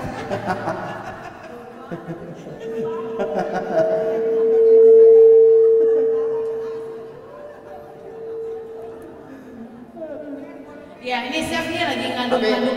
Tapi kalau yang tadi saya bilang, mau pegang itu boleh nggak chef? Boleh. Oh itu turun ke bawah ya? Iya maksudnya. Dikit aja sampelnya. Oh ini ada feeling. Minta itu. Apa? Ya bang, ini bukan yang buat dimasak. Cuman sedikit. Ntar kita jalanin lah ya. Karena chef kan lagi ngaduk-ngaduk nih. Dari sebenarnya cuma buat megang doang kan. Karena itu nanti kita nggak akan gunain lagi. Itu nggak kita pakai lagi, nggak. Cuma hanya megang doang kok. Itu balikan lagi ke chef, dibuang langsung. Nanti langsung dibuang. Cuma pengen tahu aja kira-kira gaburnya itu kayak apa kan gitu kan. Saya coba. Iya. Nah ini, benang Rusna nanti jalan-jalan. Nggak cukup segitu, nanti nggak jadi orang sebutnya banyak. Nanti gue gak kebagian. Nanti gue nggak kedapatan kita ntar Daren. Dibagi dua aja itu kiri kanan. Balikin lagi nah, balikin lagi. Nah. Bisa minta tolong nggak pengurus? Ada yang jalanin, yuk.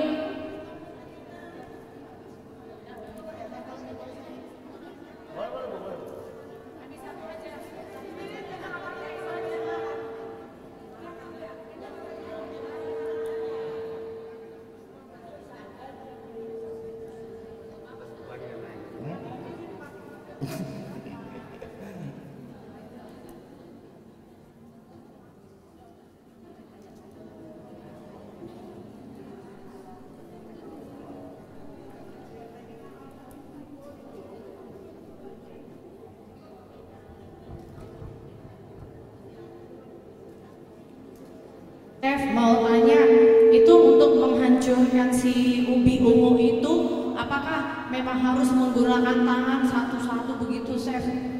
Gak bisa di blender, Chef, atau ditumbuk pakai apa, alu gitu, tumbukan gitu? Boleh. Mempengaruhi rasa nggak? Diparut juga boleh, ya kan? Bebas. Gak mempengaruhi rasa ya, Chef? Enggak.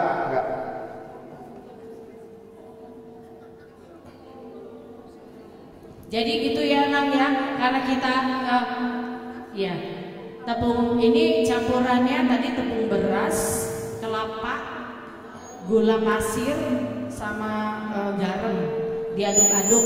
Terus jangan lupa Nang, jangan pakai langsung jari masuk ke dalamnya. Karena kita kan juga kan harus, kita udah belajar 2 tahun yang lalu mengenai bagaimana mempersiapkan makan yang higienis yang bermutu, jadi bermutu supaya usaha kita itu bisa langgeng. Jadi kita harus memperhatikan kehigienisannya seperti itu. Untuk teman-teman Ina pelaku UMKM di sini yang baru yang mau menjadi binaan PPD, monggo silakan Ina boleh memberikan namanya, nama gereja, terus nama kita sendiri, terus nama produk. Kalau dibilang nama produk itu merek, umpamanya mereknya apa, mereknya Angel, umpamanya merek itu Angel apa, terus jenis produknya apa ya, ayam botak. Kalau di grup kan kita sudah ada, terus kita minta nomor telepon. Kalau mau jadi binaan kami akan masukkan ke dalam grup kami. Jadi nanti begitu ada PPD Expo, kami akan share itu pengumuman Expo itu, karena kami butuh data. Karena kalau nomor telepon atau handphone untuk nama tidak ada, bagaimana caranya kami untuk menghubungi Inang menjadi binaan kami PPD. Jadi kami juga akan ada acara-acara PPD selanjutnya gitu supaya gampang untuk komunikasinya. Kalau nggak ada Inang dikumpulin kemana? Kasih aja tulis di lembar kertas. Di depan itu ada bagian kita penerima tamu ya, pengurus juga. Titip aja nggak apa-apa. Langsung dikasih ke kami juga nggak apa-apa. Yang bajunya seperti ini Nang.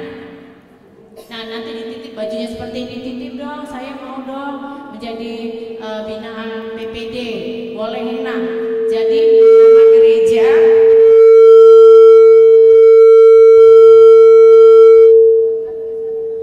Nama gereja, nama kita sendiri sebagai pelaku usaha, nama produk kita jenisnya, lama usaha, kita sudah berusaha berapa lama, 1 bulan, 5 tahun, 10 tahun, 60 tahun, 40 tahun gitu, dan nomor handphone. Panasan. Chef itu diapain tuh Chef? Ini mau bikin sugar karamel. Ini kita bikin sugar karamel buat sausnya ya. Bisa cuci nggak? Gimana? Mau cuci? Bisa? 1.300.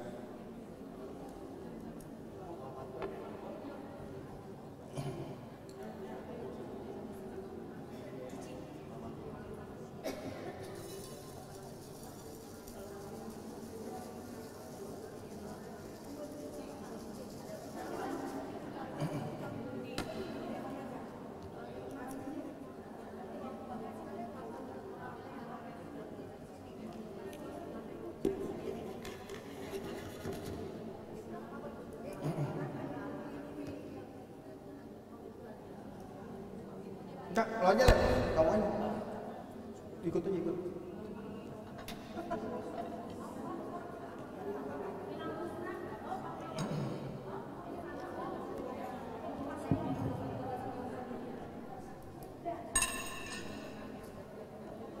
Chef, gimana cara buat karamel, Chef? Baiknya kita pakai panci atau penggorengan, terus medianya itu apakah bisa aluminium atau harus teflon atau media kaca yang baiknya kalau dalam buat karamel? Saya bikin konteksnya karamel saus. Karamel saus itu basicnya adalah gula yang dibikin karamel. Ya, barusan saya nggak lihat temperaturnya, ternyata 1300. Begitu saya kasih gula langsung. Ya ini berasap makanya ya. Ya. Jadi saya ganti gula, terus nanti kita pancing pakai cooking cream. Tapi karena saya bikin yang tradisional, cooking creamnya saya ganti pakai santan supaya rasanya lebih tradisional lah ya. Terus buat aromatiknya saya kasih kayu manis, terus saya kasih kalau orang Batak bilangnya apa sih, bumbu PK ya, apa ya, yang kayak bintang ya.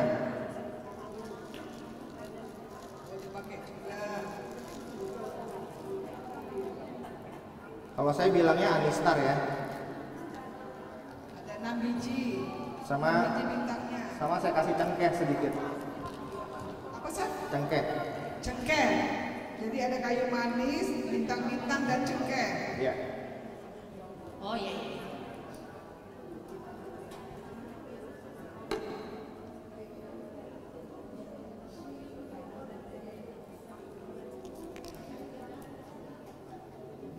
Ditambahkan air.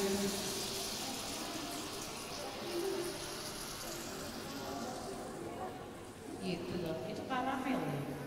Iya. Wangi ya? Wangi banget. Ditambahkan santan lagi nah.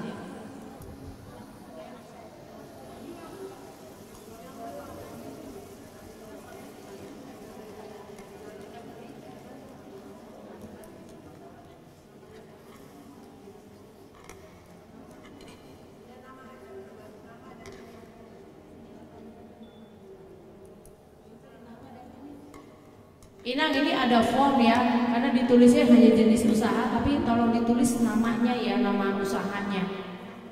Yang belum ada ya, yang belum ada. Kalau data Inang semua di sini kan kami sudah terima, kecuali ada beberapa ketua SPH yang saya udah minta, tolong dong Inang datanya nggak dikasih sampai sekarang. Inang boleh nanti lihat data kami udah lengkap apa belum gitu. Maksudnya kita yang pelaku usaha. Kalau nggak ada, jangan salahkan kami karena kami menerima data melalui ketua SPH. Jadi memang kita melalui ketua SPH. Itu ya komunikasinya. Nah, tolong dicek juga di absensi apakah nomor handphonenya ada yang salah. Takutnya nanti kok Inang kami nggak pernah dimasukin, nggak taunya handphonenya yang kami dapatkan salah. Seperti itu ya Naya. Nah, ini ada info juga Inang. Tadi ada pertanyaan, Inang bikin dong kami ini pelaku usaha ini untuk bisa masuk ke online belajar. Kita sebenarnya kita sudah melakukan itu. Kita bahkan sudah kita panggil bagaimana kita memasarkan secara online. Waktu itu kita panggil ya Tokopedia, Google, terus ya gitu Kreditbook. Itu Kreditbook itu kita cara biaya-biaya kita tuh yang untuk buat UMKM itu bagaimana. Terus ya gitu bagaimana kita untuk membuat keuntungan, menghitung keuntungan kita. Itu kita sudah kita lakukan UMKM kita itu 2 tahun yang lalu. Mungkin bisa tanya kepada ketua SPA sebelumnya. Jadi kita UMKM ini kita udah jalan dari itu. Bahkan kita sudah mengajari secara per kelas ya. Saya mau bidang usaha saya masuk di Google. Jadi begitu kita ketik, tadi kan kita bilang contoh Angel ya. Angel, keluar nomor 1 Angel. Nah itu ada tekniknya. Nah, kita mau buka toko di Shopee. Kita kayaknya sudah mau. Oh tunggu udah mau nih. Tunggu nanti selanjutnya. Jadi kita sudah belajar kita 2 tahun yang lalu ya. Diperhatikan Gawat. ya. Iya, iya, kita perhatikan lagi. Ombus. Oh, pakai cetakan ya Pak ya, Pak Chef ya.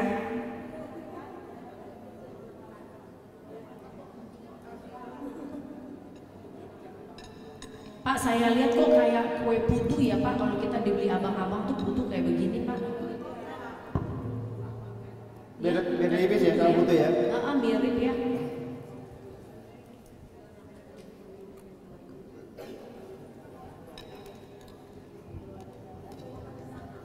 Ditekan-tekan lagi biar padat ya Pak ya. Iya.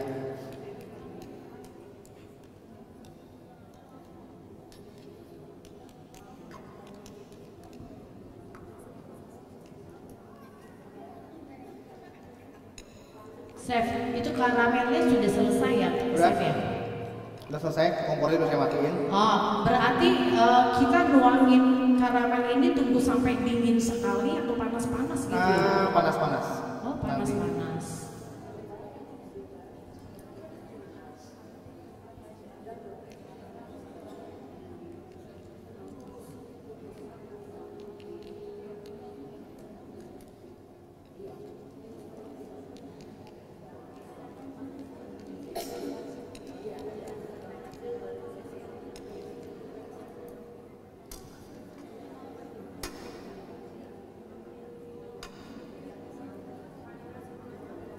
Nah, ini ada pertanyaan. Chef, ini boleh di sela-sela sambil ada yang nanya ya, Chef? Gak apa-apa, gak apa-apa. Gak apa-apa ya. Ini ada pertanyaan.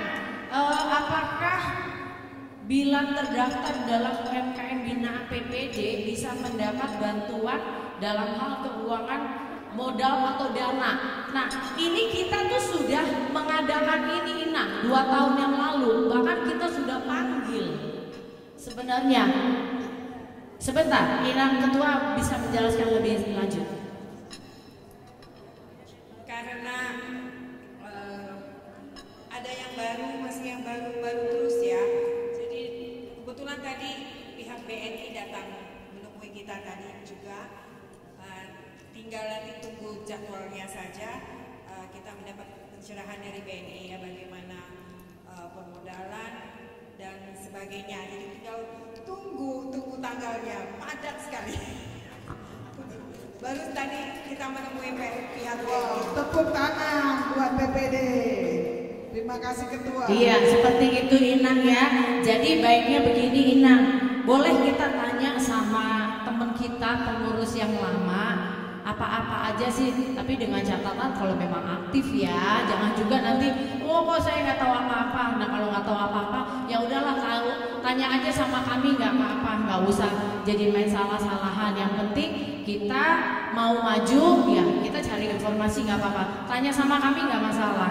Jadi kita PPD membantu untuk kita perempuan HKBP untuk maju terutama dalam meningkatkan ekonomi keluarga kita, seperti itu Inang ya.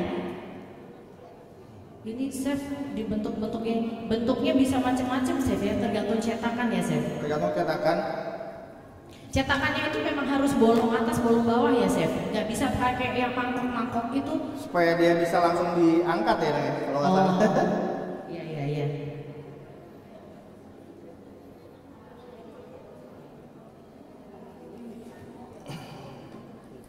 Chef, kalau kita masak itu kita sebenarnya harus memperhatikan kerapihan dalam hal kita memasak apa enggak sih? Karena gini Chef, kita tuh suka malas ya ibu-ibu yang ngupas bawang, di situ ditaruh di meja kita. Sebelahnya ngupas kunyit, sebelahnya gitu. Buangnya nanti sekaligus Chef. Kalau enggak ditaruh di plastik. Ini kayaknya Chef dari tadi rapi banget. Dia benar-benar rapi dan terlihat tuh bersih. Jadi nggak ada tuh yang bekas-bekas yang kita cipratan kuah ayam yang lagi di itu ya, yang dimasak cipratan dari nggak ada Chef. Apa memang harus segitu ya Chef? Kalau kita masak ya, kita harus bersih terus kiri kanan daerah meja masak kita. Ya, kalau kebersihan itu kan image ya, gitu loh. Jadi kalau image-nya kayak kita buka satu usaha, ya buka rumah makan, terus apalagi yang konsep dapurnya bisa dilihat orang gitu. Terus dapurnya ya maaf gitu kan, yang akhirnya orang baru mau duduk udah malas mesen gitu kan, dapurnya kayak gini ya gitu. Sebenarnya balik lagi ke ala bisa karena biasa sih gitu kan. Kalau kita biasa melakukan hal seperti itu pasti ke bawah terus gitu. Ini sudah menuang ke karamelnya. Waduh, ternyata bisa cantik juga ini ombus-ombus kita.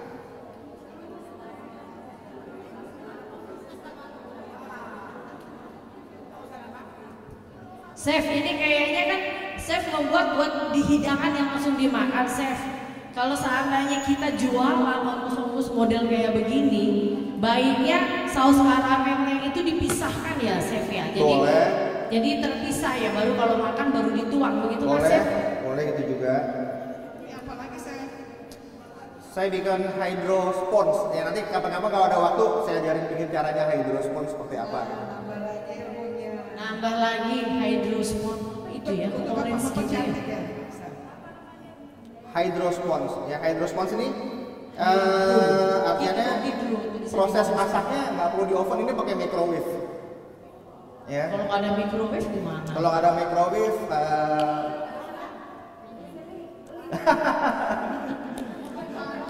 kalau buat sekarang kayaknya microwave bukan hal yang ini ya. Pasti udah pada punya semua lah. Ini sama juga ya, Sir? Sama. Hydro tadi? Hydro sponge. Hydro sponge. Kenapa? Ini putih telur, tepung, gula, sama food color. Putih telur, gula, dan food color. Perwarna makanan. Iya. Putih telur, gula, dan pewarna makanan.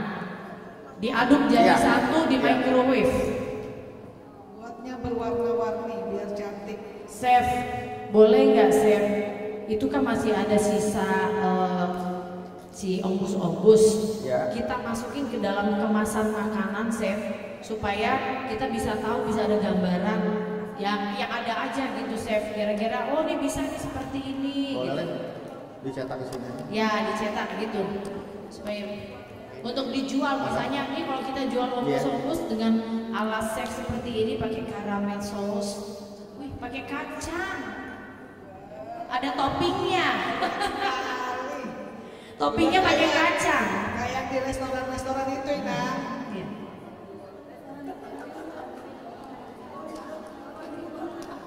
Ini lah. Hah? Semuatnya aja, secukupnya. Coklat gue sofi.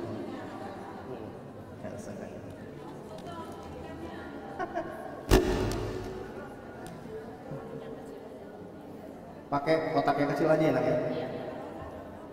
Ini apa, Ustaz? Saya kasih hazelnut. Hazelnut. Pakai hazelnut. Ini yang bikin menarik kita itu. Ada hazelnut topping di atasnya. Hah? Emang ada? Ini juga pakai ini aja.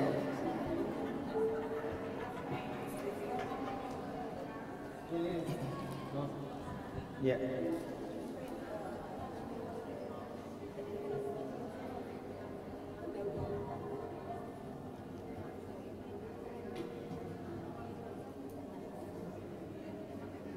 Chef sambil bertanya ya, sini Chef mau bertanya, bagaimana perbandingan yang baik dalam membuat sambal bawang merah, bawang putih dan cabai-cabean?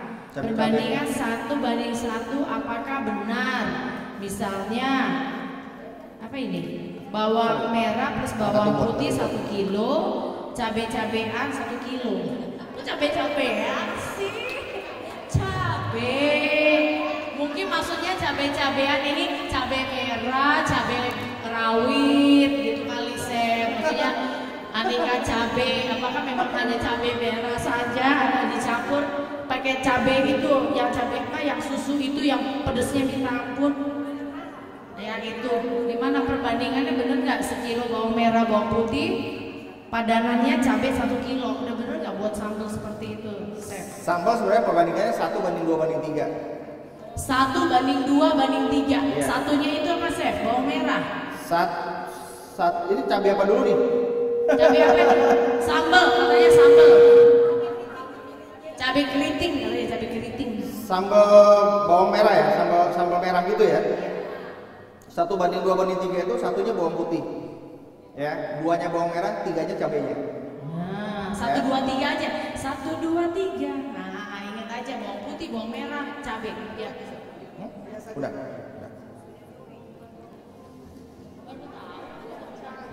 Cantik sekali Inang. Boleh dilihat di televisi semua ya? Ada kan Nang? Ada televisinya tuh. Luar biasa.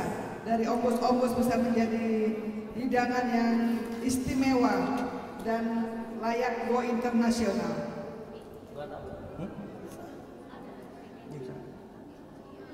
Enggak apa. Enggak usah lagi.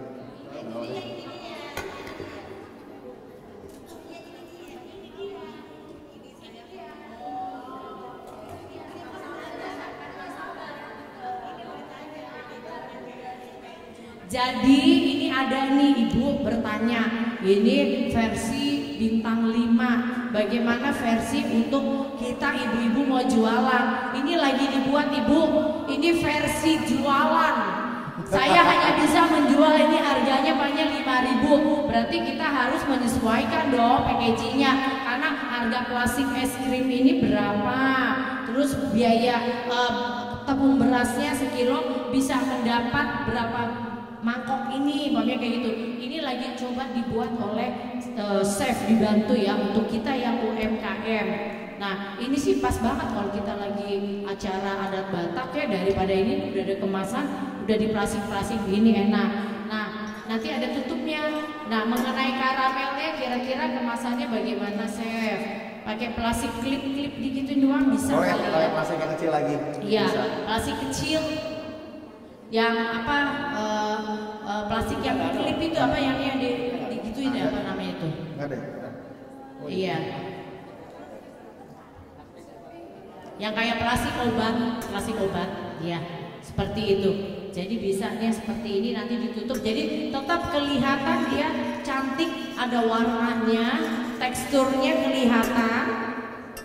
Iya, ini seperti ini plastiknya. Cuma lebih kecil ya, ada klipnya nih gini.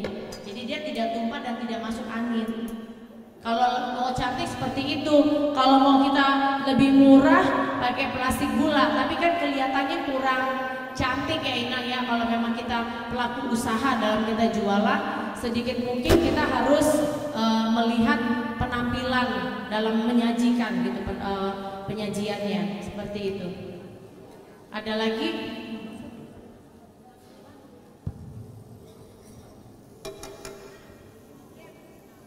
Ya silakan Inang. Sambal apa Inang? Kalau tomatnya, perbandingannya. Tomatnya itu tomatnya 30% dari sambalnya tadi. Iya. Iya.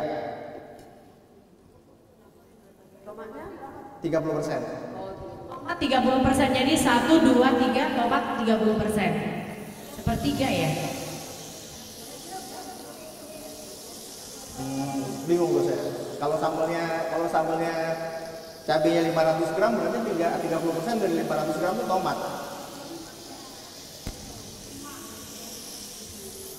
5 enggak lah. Kalau cabenya setengah kilo, 30% dari setengah kilo berapa? 150. Iya dari gabungannya ya. Dari gabungan 150. Berarti mungkin sekitar berapa tomat tuh ya? 1, 2, 1/4 ya. Bukan, kalau kita bilangnya 1 bawang putih, 2 bawang merah, 3 cabai kan gitu ya. Nah kalau kita ngomongnya begitu ya, kita bukan porsi yang setengah kilo langsung. Nah itu 1/4 tomat berarti. Kalau tomat yang ditulis lagi ya. Tomat yang jangan gini. Kalau tomat kan ada macam-macam tuh. Ya chef ya.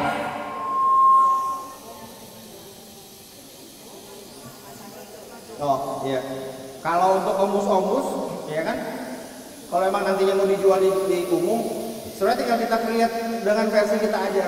Packaging kan menentukan, ya kan? Ada packaging sekarang yang kalau kita bilang 2 kompartemen, artinya bisa langsung ombus-ombus, sebelahnya bisa langsung saus. Nah tergantung nanti kalau untuk postingnya boleh ditimbang.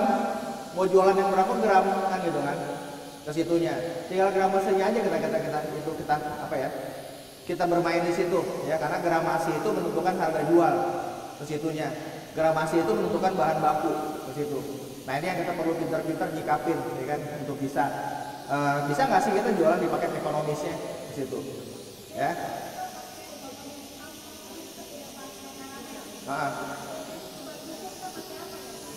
Tanpa karamel nggak ada masalah, pakai air gula Jawa pun bisa ya, kalau perlu air gula aren lebih enak.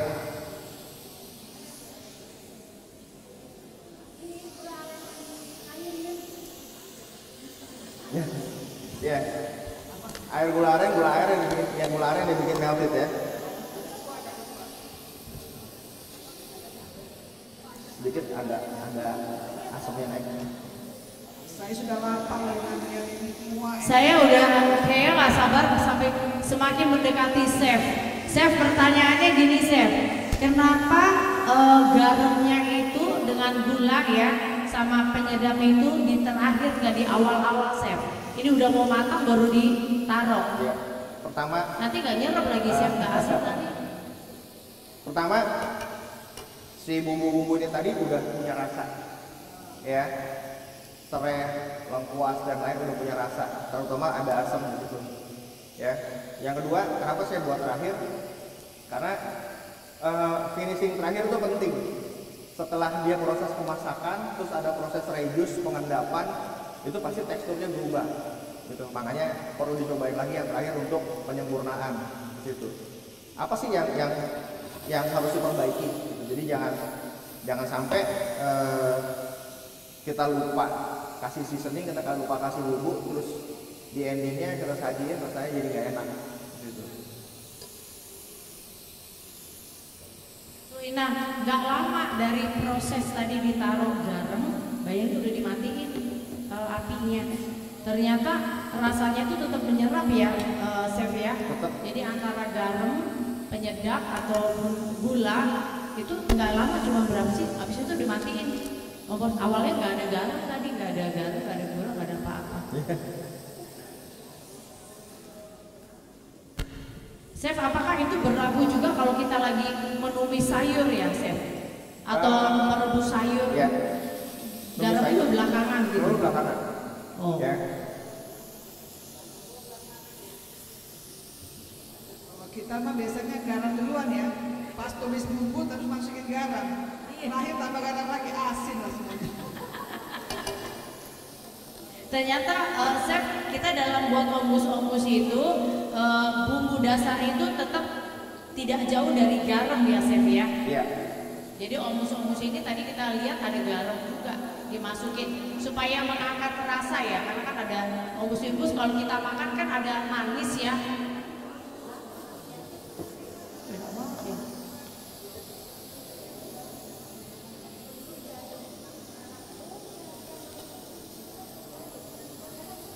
Nah, jadi sebenarnya ini adalah makanan tradisional di mana kita pelaku UMKM ini kita melakukannya.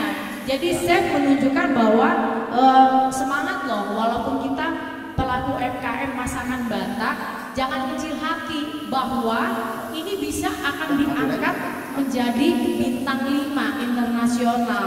Jadi ini sebenarnya kita memberikan contoh, nih chef memberikan contoh ini untuk membangkitkan semangat kita Ina. Kalau soal jualannya bagaimana, rasanya gimana, kan tadi chef udah kasih tahu ya mengenai kemasan.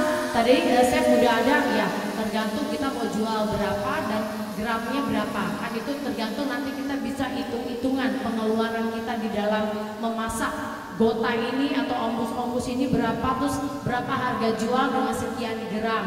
Seperti itu ya Inang ya. Jadi kita mengangkat semangat, jangan malu kita berjualan gota ataupun hanya ombus-ombus.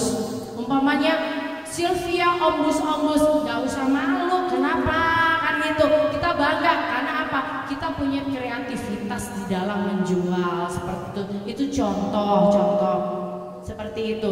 Jadi kita nggak perlu aduh saya hanya jualan ombus-ombus atau gota, nggak apa-apa, itu bisa menjadi makanan bintang 5 kok internasional seperti itu. Dan sudah ada contoh chef kita ini mengangkatnya ini di bintang 5. Ada lagi kira-kira yang mau bertanya, Ina? Iya, nah. Sudah dicampur dengan hatinya enggak, Pak? Ini yang saya lagi panasin, saya masukin hatinya buat sausnya nanti disiram. Yes. Jadi agak beda ya. Jadi itu jadi kayak kalau kita makan steak ya, Inang ya. Nah, diambil dulu dagingnya, diletakkan dulu di piring, setelah itu baru dituangin. Ala internasional. Saya mau tanya, ompus dulu ya, yang mau saya tanya, itu toppingnya kecuali karamel, gula merah, apa lagi ya?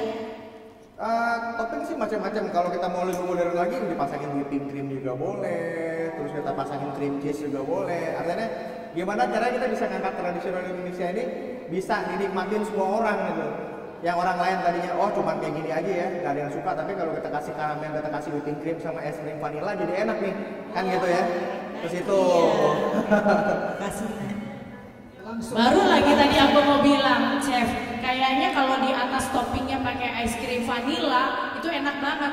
Terus ditaburin di atasnya coklat dengan milk gitu ya, betul. Itu enak juga kayaknya. Makanya kayaknya pantas dengan rasa. Saya lagi ngebayangin ombus-ombus rasanya itu ditambah itu enak juga. Cuman balik lagi Inang ya, kalau kita jualan kan nggak mungkin terlalu mahal harganya ya. Cuman ini pengalaman bahwa makanan tradisional itu bisa kita angkat menjadi bintang 5 dengan ada teman-temannya itu topping-topping dan cara penyajiannya seperti itu Inang. Dan ini jangan salah, ini penampakannya mungkin Ama Heri sudah menyorot ya di sini. Ayam gotanya itu dibikin udah kayak roast chicken. Pernah nggak kita makan roast chicken, namanya di Cafe Bean ada roast chicken atau kan di tempat lain roast chicken? Ini penampakannya udah seperti ini, mirip banget. Padahal ini ayam gota loh. Hah? Nah ini lagi buat sausnya, saus ati. Ini hati ayam dipanasin.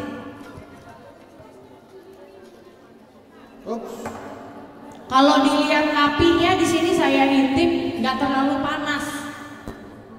Di sini nggak terlalu panas, jadi Ina kalau mamanya mau nambahin ini hati, dia kayaknya nggak suhu tinggi banget. Jadi bukan api yang gede banget, nggak. Ini nggak panas kalau lihat dari suhunya. Jadi dia mendidihnya itu pelan-pelan. Jadi kalau sebelum nggak gitu. Dan kalau lihat dari butiran mendidihnya ini, nah bisa kelihatan tuh dia apinya kecil ya, tapi tidak terlalu kecil, api sedang.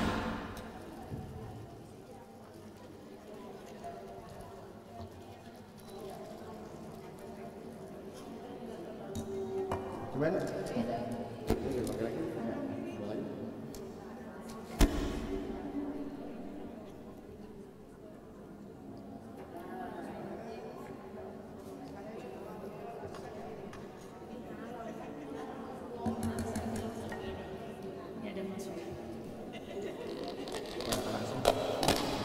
Nah ini bercandaan doang, langsung kabur. Nah kalau kita lagi lamaran, mungkin bisa membawa itu ya supaya calon besan kita kayak tergugah ya. Kita bawa ayam gota ya, penyajian kayak gini, gila luar biasa. Langsung diterima kali itu, langsung lamaran ya. Itu bagus. Tadi kan sekedar intermezzo ya sampai seperti ini ya. Ternyata tuh bisa loh, maksudnya umpamanya adalah calon mantu kita mengambil hati kepada kita. Ini Inang, padahal cuma sekedar tapi dilihat kreativitasnya pada itu sebenarnya bahannya ini bahan-bahan yang murah loh, nggak terlalu mahal ya, beras itu cuma tinggal mau aja kita ekstra untuk berkreatif seperti itu ya. Jadi enak juga sih seperti ini dilihat. Nah inilah sausnya.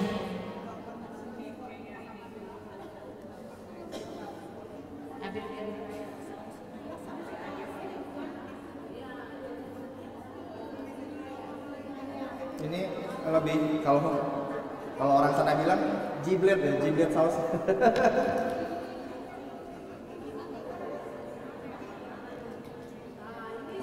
Ini iya bener sih, kayak dibilang jiblet saus kalau yang bintang-bintang 5 ya. Padahal sebenarnya itu gota. Chef, kalau dia lihat ini warnanya ini kan coklat ya, coklat jadi dia tidak hitam. Kalau kita tahu kan gota itu hitam ya, dia pakai darah ya. Sementara ini coklat, padahal kita sudah pakai sangrai itu ya, sangrai kelapa. Ini karena si hatinya kah atau karena? Sebenarnya enggak juga ya kan. Artinya memang unsur hitamnya memang dari si gota yang terakhir tadi gitu kan. Sama kualitas dari sangrai kelapanya seperti apa. Ada kelapa yang bisa sampai gelap banget baru berminyak. Ada yang masih agak golden brown tapi minyaknya udah keluar nih gitu kan, nggak boleh dipaksain. Akhirnya nanti dipahit ya gitu. Chef, sebaiknya kalau kita lagi punya pelaku usaha ini mengenai bumbu gota, kan kita sudah ada ya di pasar, ya bukan yang bumbu jadi. Kita males chef untuk ngulek lagi itu lebih bagus nggak atau bagaimana chef? Untuk kita pelaku UMKM kita mau jualan ya chef ya? Kalau buat pelaku UMKM pertama nggak ada masalah sih sebetulnya asal costnya masuk ya gitu kan, karena banyak orang yang di pasar yang jual bumbu-bumbu jadi ini juga harganya sedikit agak premium nih karena dia merasa bumbunya udah oke banget gitu kan. Ada beberapa brand lah yang memang udah punya uji gigi lah buat itu gitu kan.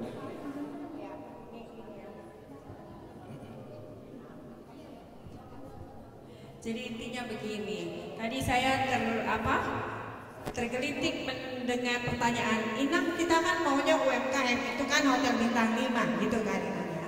Jadi sebenarnya begini, saya buka wawasan saja gini, kita harus berpikir selalu out of the box, keluar dari kotak. Jadi gini, pelaku UMKM, apakah pelaku UMKM harus dari sesuatu yang biasa-biasa saja ya?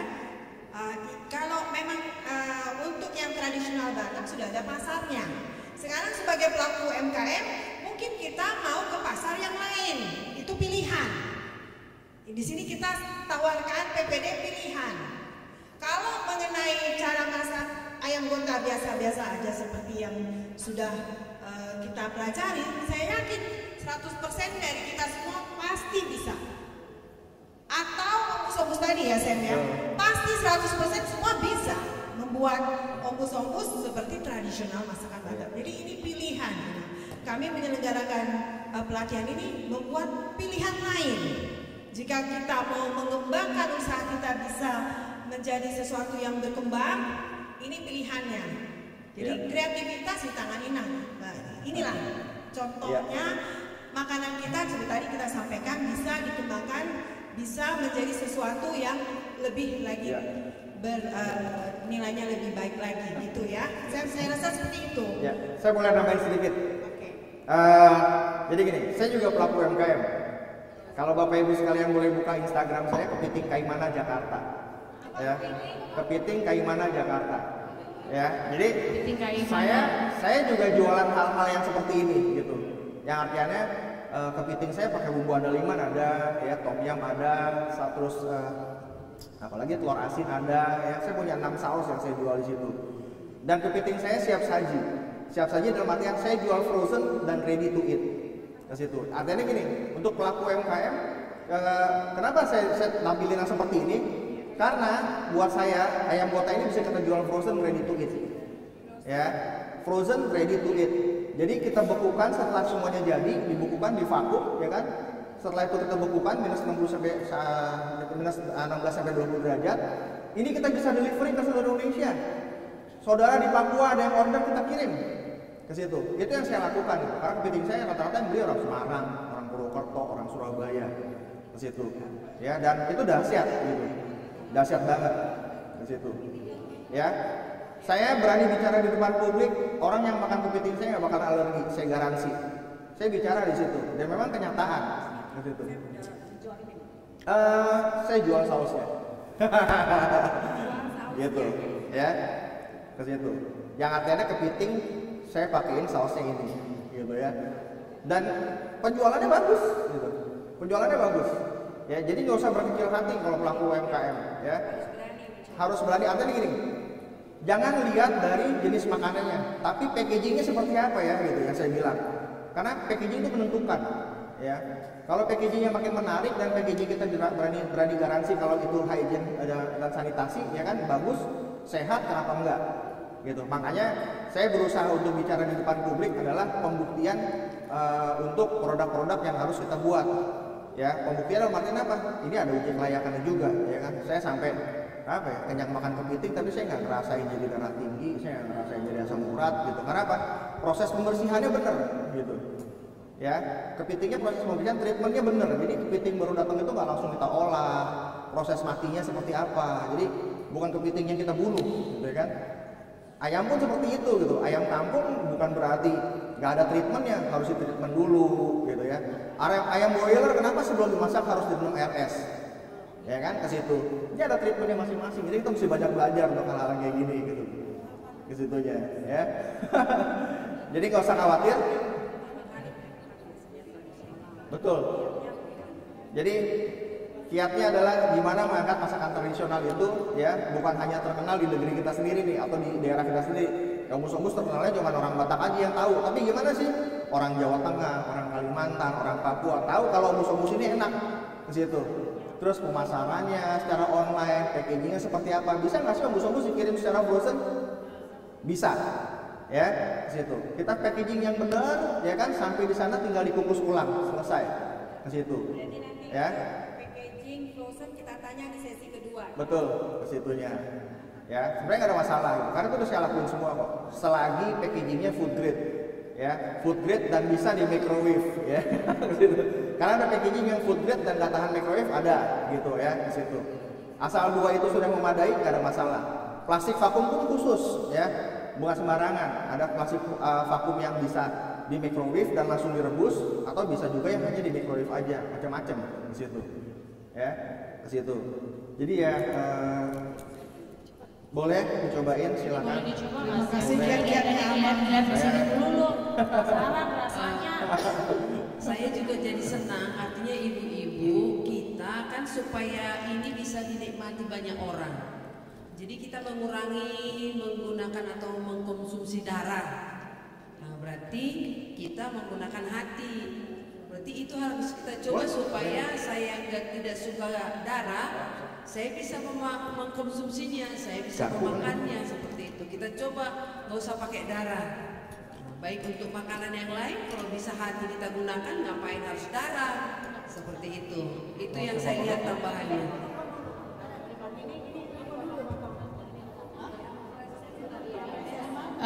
Ina, ini kan kita mau ada foto dulu ya. Namun kita ada satu piring.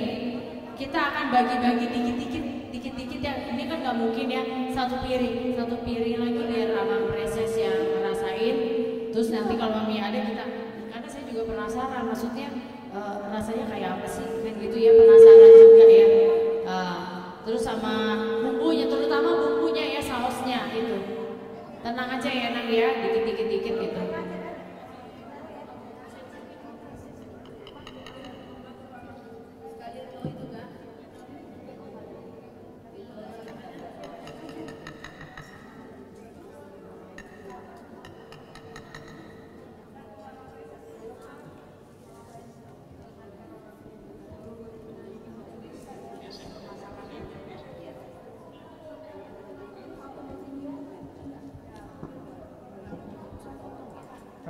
Bisa dipotong ya?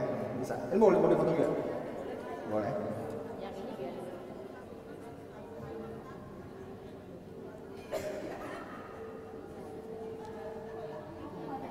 Cukup banget.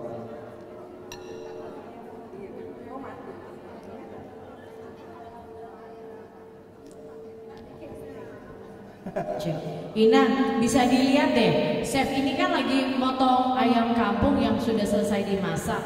Sampai saya bilang empuk ya. Padahal saya kalau punya masak itu dicampur dengan itu garam supaya lembek. Ini tadi kita sama-sama ngelihat masak. Dan saya ngelihat orang ayamnya tadi ayam mentah kok masih ada darahnya. Kok bisa empuk ya? Pengaruh nggak sih ini gara-gara asam tadi? Ya. Oh karena asam. Jadi bukan karena penggorengan ya Chef? Bukan. Oh, saya sering kalau masak tuh nyalain penggorengan. Ini coba kalau penggorengan saya kayak gini ternyata nggak pengaruh. Ternyata asam itu kita nggak tahu pengetahuan asam itu bisa melembekkan ini daging ya, daging ayam. Nanti kita coba ya, kita tunggu Amal Presis dulu ya Inang ya. Coba ya Inang pengurus boleh maju ke depan, Inang pengurus yang cantik-cantik. Biar kita lihat dulu ini ayamnya, sekalian kita coba. Nanti satu lagi kita kasih kepada teman-teman pelaku UMKM untuk melihat. Gampang sih nanti, gampang kelihatan telepon-telepon. Ini kita lagi nunggu Amal Presis, sementara mata saya tertuju di sini, sudah tidak sabar lagi pengen coba. Sebentar lagi kita juga akan mau makan siang ya Inang ya. Mau makan siang. Tapi makan siang kita menunya nggak ini Nang, nggak apa-apa ya, nggak ayam gota buatan Chef Alberto.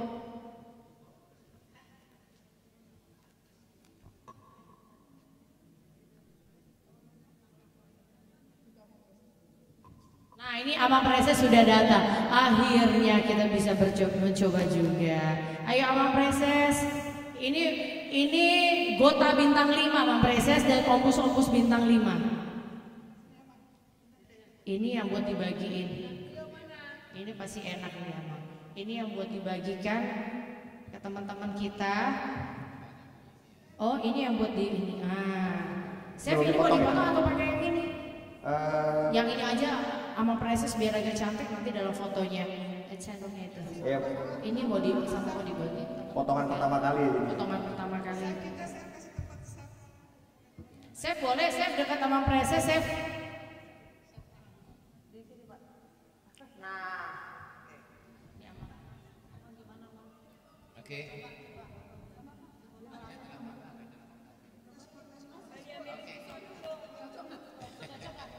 Cocok nggak menurut dan semuanya kita akan hari ini menikmati sebuah temuan baru, gota tanpa gota.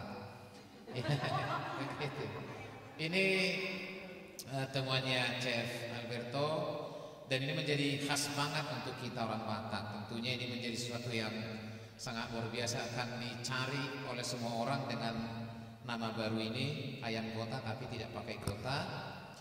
Semoga ini menjadi sebuah makanan yang sangat viral dan diminati oleh semua orang karena ini juga halal kan begitu. Jadi kita boleh pasarkan kemana-mana. Jadi kita launching ini ya, gota tanpa gota. Dan ini juga ombus karamel. Jadi mudah-mudahan ini ombus pertama di luar si borong-borong. Jadi tidak karyanya Boru Hombing, tetapi karyanya Boru Sibuwe. Ya, makasih Chef, kami akan sangat bangga sekali punya pengalaman baru hari ini bersama para perempuan distrik DKI Jakarta. Kita launching ya, gota dan ombus. Mana bisa pakai? Oh iya.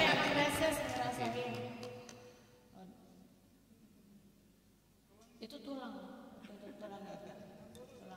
Namboru. Oh iya, nambah kali awamnya. Nggak itu pakai sendok bisa. Oke. Pasti enak ini. Teksturnya lembek ya, Amang ya. Gak enak pun pasti bilang enak. Apalagi benar-benar enak ya. Luar biasa. Tangan dong buat Amal Presis dan chef kita Alberto. Satu lagi nih ombus. Gotanya terasa.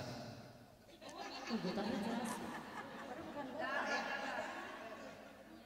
Ini karamel. Ombus saus karamel. Nah, ada kacang-petenya, ada cengkehnya juga. Pastilah enak. Semuanya enak. Makasih, kasih chef luar biasa. Oke, lanjut. Oke, terima kasih. Kita foto dulu boleh, izin Amang.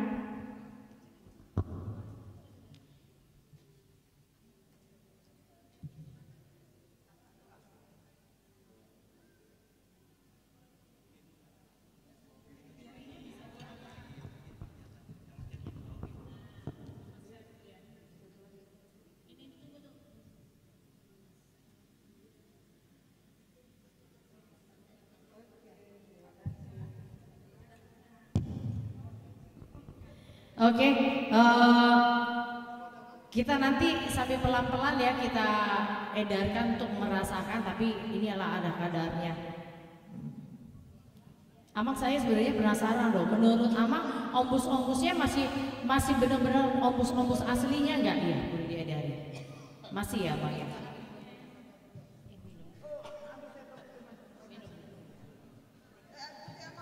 Air putih. Dek.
Cek.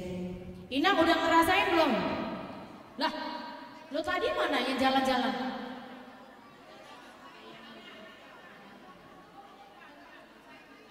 Kurang tahu, karena nggak pakai darah itu ya. Iya. Iya sayang.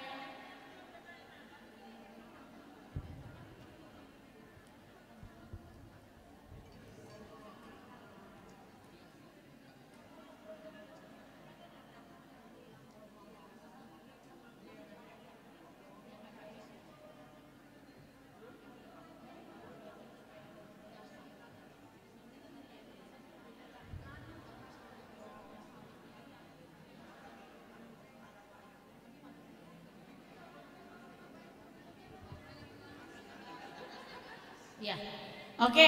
Nang, di sini apa? Ada masukan-masukan seperti apa? Ombus-ombus ya. Ombus-ombus ini masih kita terasa tekstur tepung berasnya ya. Nah ini karena kan tadi kan udah dibilang kan jadi ayak ya. Kalau kita mau lebih halus lagi, kita ayak. Jadi itu tergantung selera, gitu ya selera. Terus mengenai gota. Ini gota ini yang kita masak ini adalah gota yang untuk bisa dimakan seluruh orang. Kalau kita sendiri kan biasa makan gota ya, darahnya ya. Cuman kan kita kan kalau bisa ada saudara kita yang yang non muslim gitu ya, yang muslim. Nah, itu kita bisa masak gota dengan cara seperti itu. Nah, balik lagi, mungkin nggak bisa semuanya dapat Nang ya, karena kan tadi hanya dibuat 2 piring ya. Bumbunya, nanti bumbunya dicoba. Inang boleh minta coba bumbunya, katanya bumbu gotanya.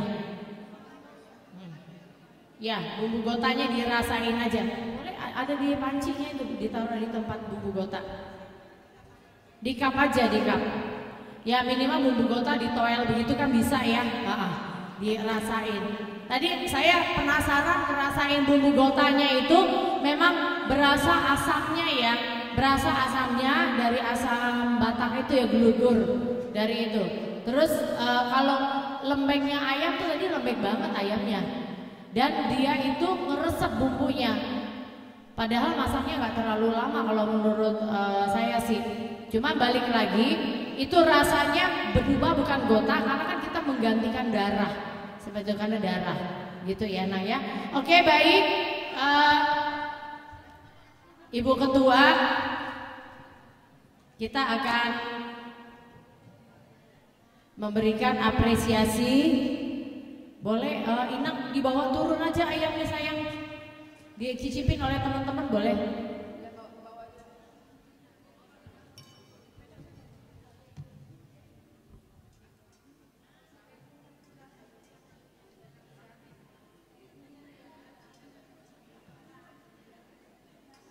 Ini Inang siapa yang mau coba silakan Nang.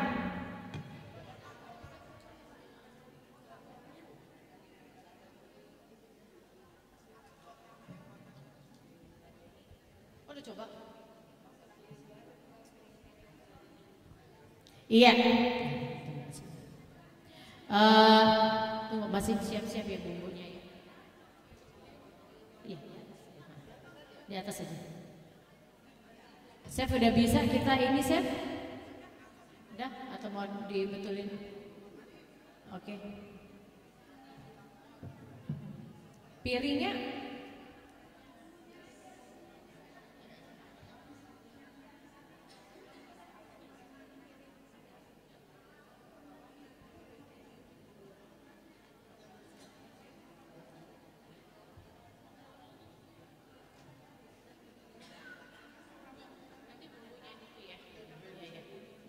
ya, jadi ini bumbunya dipisah. Kita sudah selesai untuk masak-masak. Kita mau siap-siap ke sesi kedua. Namun sebelumnya Inang, tunggu, Chef lagi siap-siap sebentar ya Inang ya. Udah Chef?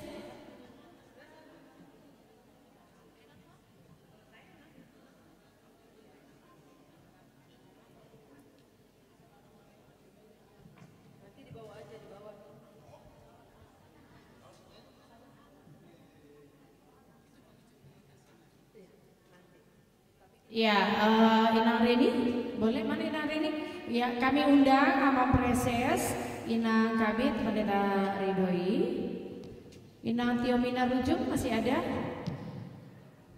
Ya, Chef Alberto, mohon di tengah. Inang.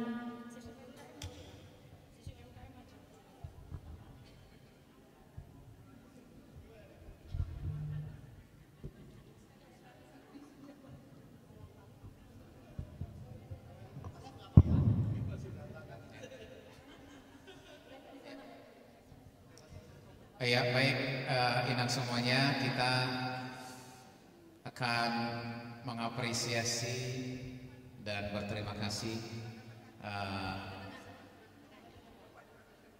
Chef Alberto yang kami sangat-sangat kasihi.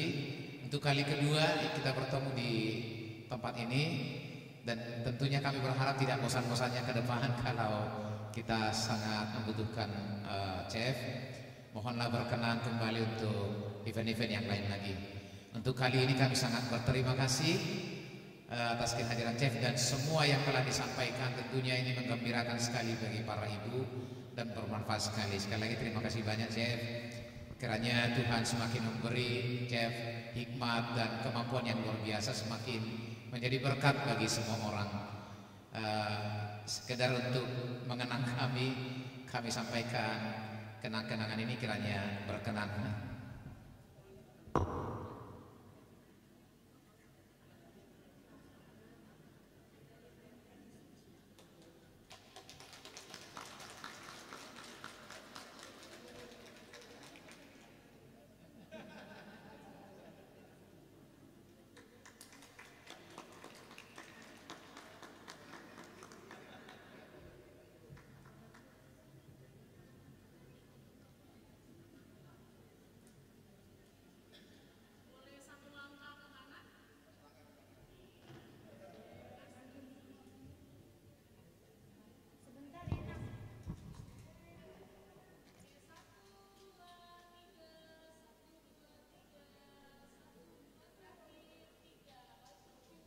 Boleh pengurus maju ke depan untuk kita foto bersama. Inang pengurus yang baik, boleh maju ke depan.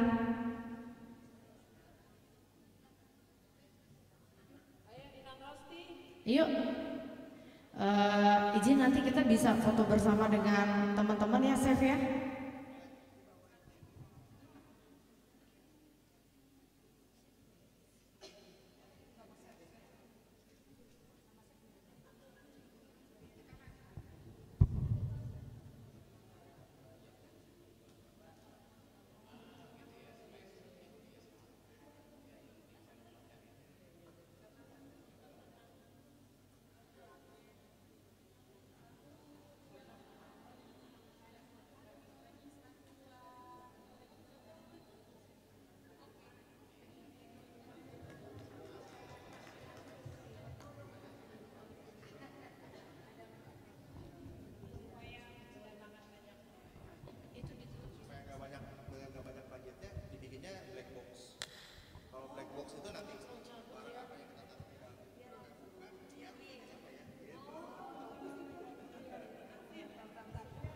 Iya. Nah.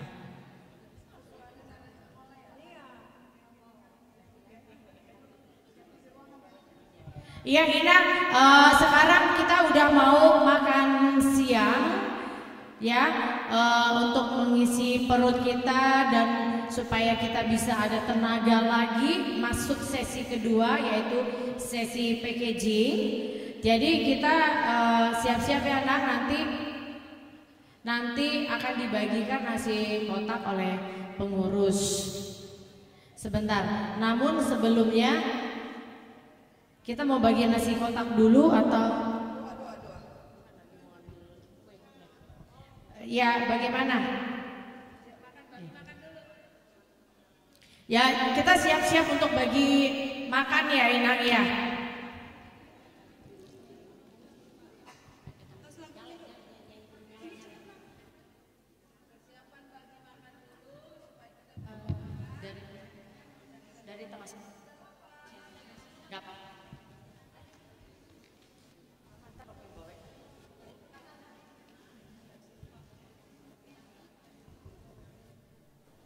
Lagunya siapa? Lindon.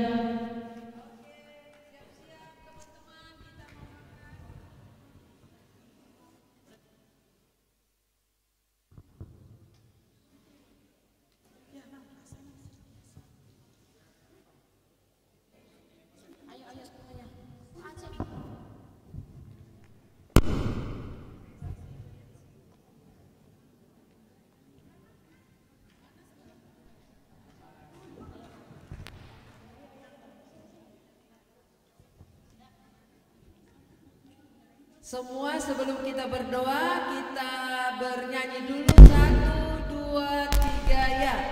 Happy birthday to you, happy birthday to you, happy birthday, happy birthday, happy birthday to you, happy birthday.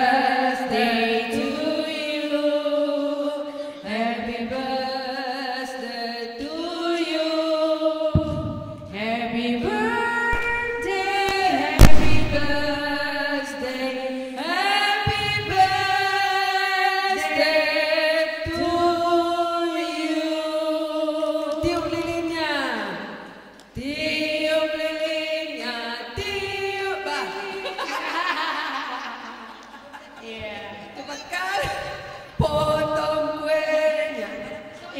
nanti dibagikan kue. Nanti dibagi tapi dipotong dulu gini ya biar sah. Terima kasih Inang semuanya. Saya pikir tadi ada yang lain. Karena saya sudah menjelang ulang tahun yang berikutnya kan. Saya lahir 28 Mei tepat Selasa yang lalu. Terima kasih semuanya untuk dua-duanya. Panjang umur, sehat-sehat kita semuanya. Terima kasih.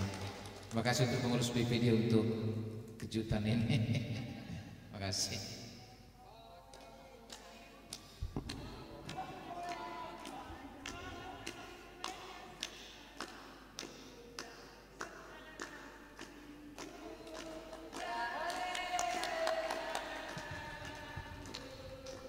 Ya, mana piringnya? Makan lagunya. Oke, siap.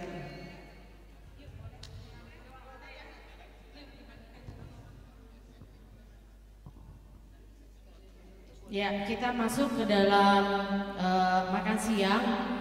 Boleh ya minta dibantu untuk makan siang kita dibagikan pada pengurus yang baik. Kita berdoa dulu ya, nggak apa-apa ya Inang ya, walaupun makan siangnya nanti baru jalan atau mau menunggu jalan dulu dibagikan ya. Langsung aja ya. Kita makan dulu ya Pak Alberto.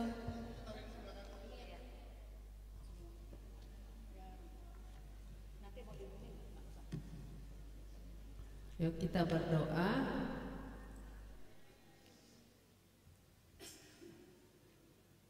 Terima kasih Tuhan, acara kami untuk sesi pertama dengan Bapak Alberto yang membantu mendukung kami supaya kami semakin lebih lagi mengetahui bagaimana cara memasak yang baik dan bertambah pengetahuan kami. Terima kasih Tuhan. Kami masih akan melanjutkan aktivitas kami, tapi sejenak kami akan istirahat menikmati hidangan makan siang yang telah disediakan oleh pengurus perempuan distrik. Berkati makanan ini menjadi kesehatan kekuatan baru bagi kami, dan kami bersuka cita kami merayakan walaupun dengan sederhana ulang tahun Amang Preses ke-56. Kau berkati Tuhan dan senantiasa tuntun dalam setiap rencana harapan ke depan. Terima kasih Tuhan Yesus, dengarkanlah doa kami ini. Dalam nama Yesus Kristus kami berdoa dan mengucap syukur. Amin.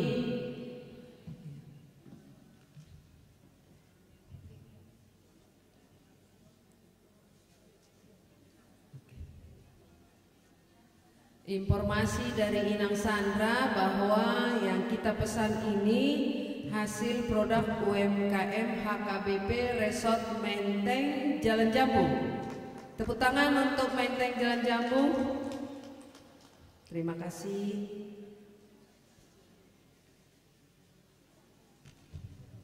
Selamat menikmati hidangan makan siang.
Ada yang mau coba bumbu nggak?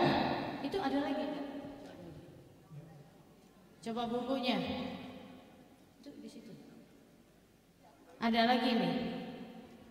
Sendoknya.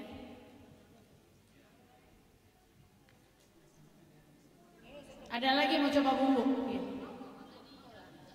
Boleh, boleh, boleh. Boleh.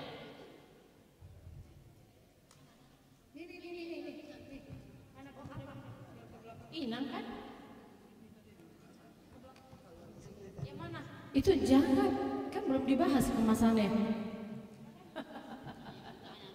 Jangan. Nanti di situ, tapi kan sesi kedua. Oh, enggak, ini kemasannya dulu. Chefnya kan belum masuk. Iya, iya, iya. Nanti aku tanya ya.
Halo Ina, saya juga lapar mau makan dulu. Tapi saya sudah kasih tahu ke chef juga lapar, dia makan dulu sebentar. Jadi kita istirahat dulu. Saya tadi sudah menyampaikan kepada chef, ini kan ada produk makanan kita. Mau minta tolong chef untuk cicipin. Tadi ada yang minta dari anggota kita, minta tolong dicicipin. Ini ada ikan mas ngani ura. Apa kira-kira menurut chef itu kurang apa atau sudah pas atau apa begitu ya. Tapi kita tunggu dulu ya, sabar Inang ya, kita sama-sama makan, chef juga makan, nanti ada. Makanya ini nggak dibawa ke sana karena kita mau menilai mengenai kemasan packaging seperti itu Inang ya. Jadi mohon bersabar, kita menikmati santapan makan siang kita. Terima kasih.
Cek. Ya Inang, kalau apabila sudah makan siang, minta tolong Inang ya, kita sama-sama menjaga lingkungan kebersihan. Kita kumpulkan sampah kita. Ada di sisi tadi kan ada sampah yang sudah di jalan-jalan yang ada ya. Minta tolong Inang ya.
Cek.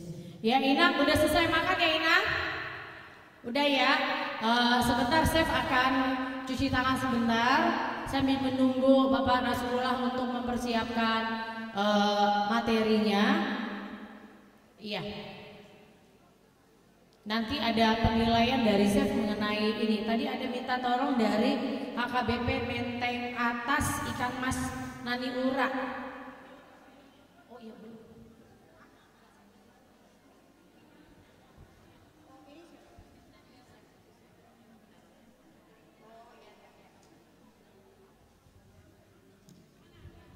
Inang Daren.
Iya Inang, ini ada chef, tadi ada pesan yang ini HKBP Menteng Atas Ikan Mas Nani Ura.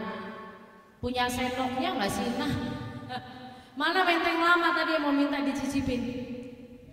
Kira-kira rasanya apa? Ada sendok?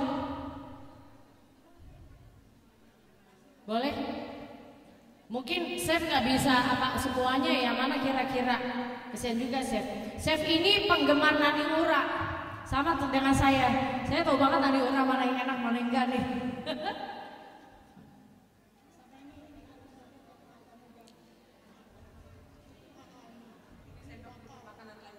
Ya, terima kasih.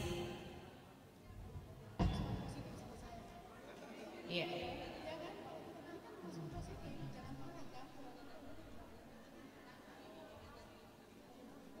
Matang.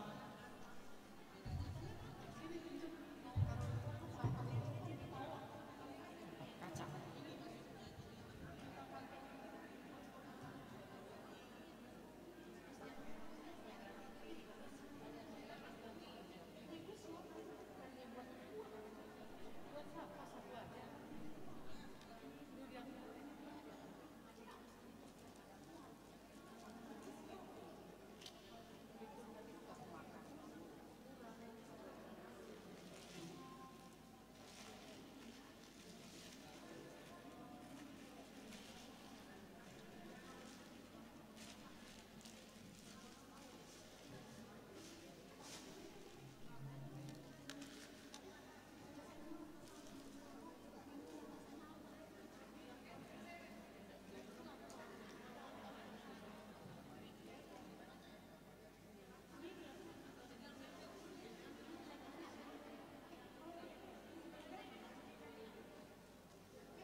Jadi dua-duanya untuk save.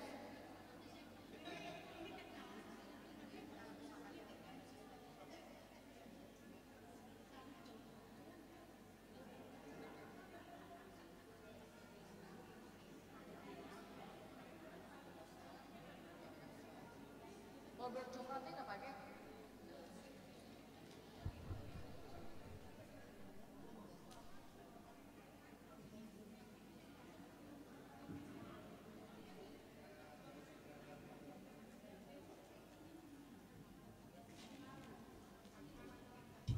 Iya. Kita udah mau mulai? Iya. Aku mau. Oke, Inang yang udah duduk kembali, biar gantian sama yang lain. Oke, cukup satu, jangan semuanya makanannya diinin. Kasihan chefnya. Udah?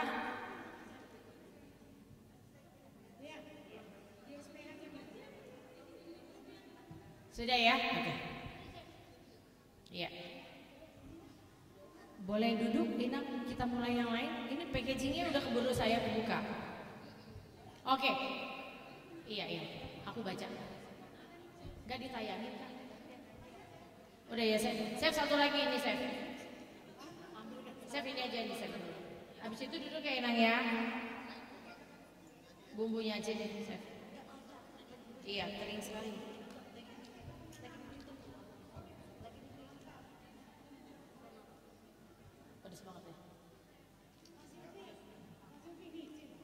Terima kasih sayangku.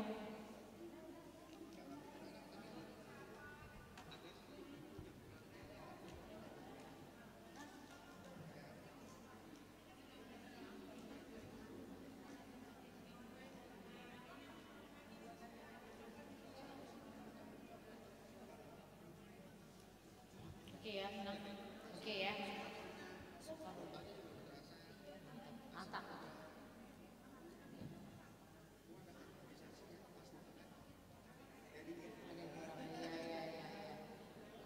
Ya. Ini minuman Banglo. Aku tadi udah minum.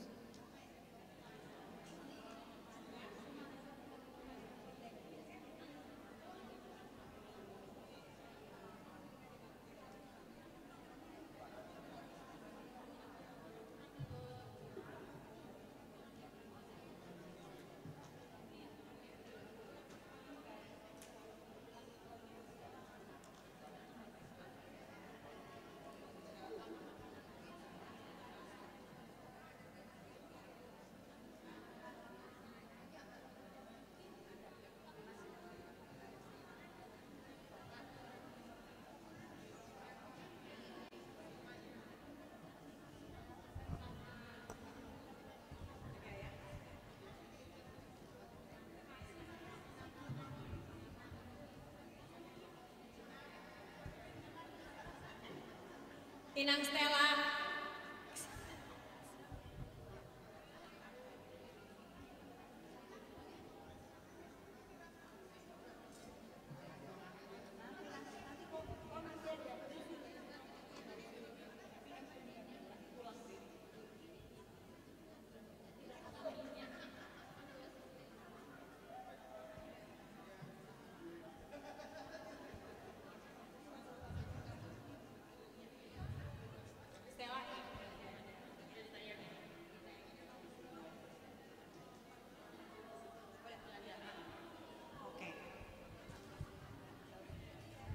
Sebelum saya serahkan ke MC, Inang hari ini kita akan diberikan bimbingan teknis oleh Bapak Nasrullah dan Ibu dari LPK UKMI. Jadi hari ini berupa pengetahuan tentang kemasan secara umum saja kan Pak. Nanti di waktu yang akan datang kita akan mengadakan dengan bantuan dari Bapak Nasrullah pelatihan dan workshop itu memerlukan waktu 1 harian. Bagaimana kita bisa membuat kemasan-kemasan seperti ini dengan biaya yang sangat murah, peralatannya tidak mahal ya. Jadi tolong hari ini kita fokus waktu 2 jam, ada apapun yang diberikan oleh Bapak dan Ibu bisa kita perhatikan supaya nanti selanjutnya ada pelatihan lagi sekaligus nanti praktek. Waktunya akan kami sampaikan nanti, tergantung waktu dari Bapak ya. Terima kasih. Saya serahkan ke MC. MC-nya siapa nih? Dereni, Nang Reni, Nang Silvi.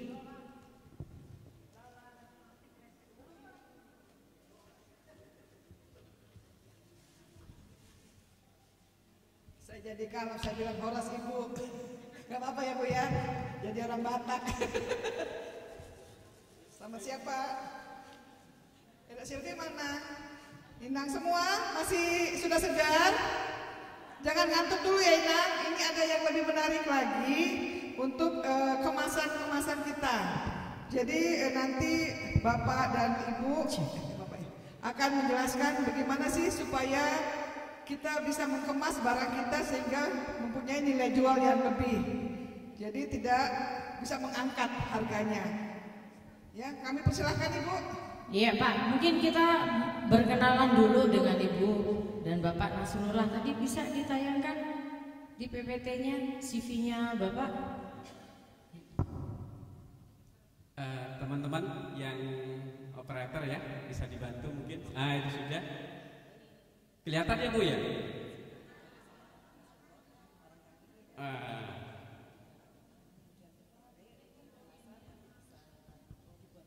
Kelihatan ya? Ganteng ya? Bu, bisa saya langsung mulai atau bagaimana Bu? Hah? Bisa saya langsung mulai? Boleh, silakan Pak. Silakan Pak. Selamat siang Ibu-ibu. Salam sejahtera untuk kita semua. Sehat semua Bu? Sehat ya? Di rumah sudah beres semua, ditinggal sehari ya? Saya paling senang kalau sudah ngumpul ibu-ibu ini ya. Kemarin, akhir tahun kemarin saya dari Tagutung Bu, di Toba ya. Suasana sama kayak ini kayaknya, persis. Makanya saya mengobati kerinduan saya sama Tarutung, sama teman-teman di sana ya, alhamdulillah. Bu, kenalan dulu boleh ya? Nama saya Nasrullah Hasin ya. Ibu-ibu pasti gak kelihatan ini. Yang penting kelihatan fotonya aja. Ada yang aneh gak dengan foto ini Bu? Apa? Itu putih. Saya yakin pasti kok ganteng itu gitu ya. Saya mau tanya sekarang era-era ibu-ibu semuanya punya sosial media, betul kan? Ada nggak di sosmed ibu-ibu fotonya ibu-ibu yang nggak cantik? Ya, miring dikit aja di del, ya, kurang puas dikit aja di del. Jadi yang muncul cantik-cantik. Kalau saya tampil lebih ganteng, jangan protes ya. Oke, nama saya Nasrullah Hasin, Bapak Ibu. Saya bekerja atau membidangi packaging ini sejak di era yang packaging itu tidak terasa atau tidak sebegitu dibutuhkan pada waktu itu tahun 90 tuh. Ya, apalagi kalau bicara UMKM butuh packaging, lah nggak ada itu. Perusahaan aja hanya kalau perusahaan besar aja yang butuh. Maka kemudian saya bekerja pertama di Ajinomoto Indonesia. Ya, pertama yang saya buat kemasan itu adalah kemasan Masako itu. Pernah tahu? Tahu Bu ya? Ada rasa ayam. Apa Bu? Ibu kalau bilang sapi jangan ke saya ya. Ayam sapi gitu ya. Rasa ayam sapi, rasa ayam rasa sapi ya. Kesannya sentimen gitu. Ya, kemudian saya bekerja di Jawa Pos, Bu, ya. Pindah lagi ke Siantar Top TBK. Siantar Top TBK ini juga punya saudara-saudara ini ya. Dari Siantar Top. Dari Siantar, Bu, dari Siantar ya. Jadi punya pengusaha dari Sumatera Utara juga. Kemudian ke Avian Pen. Kalau Siantar saya bikin kemasan banyak, Bu. Kalau mungkin ibu-ibu pernah beliin jajanan untuk putra-putranya. Ada Twisco, pernah tahu? Tahu, Bu? Nah, ini produknya orang Siantar ya. Kemudian Friend Fresh 2000 tahu yang dicolek sama saus? Ada Sobami tahu? Oreo tahu, Bu? Wah, alhamdulillah yang bikin itu saya waktu itu ya. Sekarang masih eksis sampai sekarang. Kemudian saya pindah ke Avian Pen. Apa yang saya buat? No bocor-bocor apa? No drop, sampai sekarang juga masih eksis. Kemudian saya concern membina UMKM, Bu, ya. Saya mendirikan sebuah lembaga yang bernama Lembaga Pengembangan Kemasan UMKM Indonesia yang kemudian disingkat sebagai LPK UKMI tersebut. Pekerjaan saya saat ini, saya sebagai CEO Rumah Besar Kemasan. Tempat kami rumah UMKM. Jadi setiap hari UMKM datang ke tempat kami atau kami yang datang mengunjungi mereka. Sampai kami ke Tarutung tadi, itu salah satunya dalam pembinaan UMKM. Kemudian saya menjadi tenaga ahli di Kementerian Koperasi, ya. Jadi sesekali kami datang ke Jakarta karena tugas kementerian, ya. Kemudian tenaga ahli di pemerintah Provinsi Jawa Timur, semuanya bidang kemasan. Semuanya bidang kemasan. Kenapa pemerintah kemudian menjadikan atau harus ada tenaga ahli bidang kemasan? Karena kemasan sekarang penting. Setuju nggak? Saya jauh-jauh dari Surabaya datang ke sini, ya, diundang Bu Sandra. Kenapa? Karena kemasan penting. Betul ya? Nah, sampai ke bawah semuanya pekerjaan saya bidang kemasan. Jadi kalau ibu nggak percaya, belahlah dadaku. Kalau dibelah isinya plastik, ya, isinya kemasan, ya. Bu, sebelum saya masuk ke materi, saya boleh ngasih pertanyaan ya? Ngasih kuis boleh, Bu, biar gak ngantuk semua? Halo? Oke. Hadiahnya apa, Pak? Hadiahnya kalau bisa jawab, ya, sebutkan nama dulu ya, usahanya apa. Kalau bisa jawab boleh pulang. Ya, mau ya? Oke. Bu, kadang-kadang kalau bicara kemasan ada istilah, 3 istilah kalau saya tangkap itu yang sering muncul. Ini Ibu, saya mau tanya ke Ibu, apa sih bedanya istilah-istilah ini? Karena setiap kita bicara packaging, bicara kemasan, ini muncul. 1, bungkus. Wih, bungkusnya bagus. Ada lagi yang bilang, wih, labelnya bagus. Ada yang bilang kemasannya cakep, kan gitu ya? Ada bungkus, ada label, ada kemasan. Silahkan barangkali ibu-ibu ada yang bisa jawab. Dan jawabannya benar, boleh? Ulang. Ya, silakan Ibu. Ada berdiri yang bisa jawab dengan suara keras, bungkus itu apa? Atau katakan aja, Bu. Ah, lumayan deh. Atau saya ganti hadiahnya Avanza?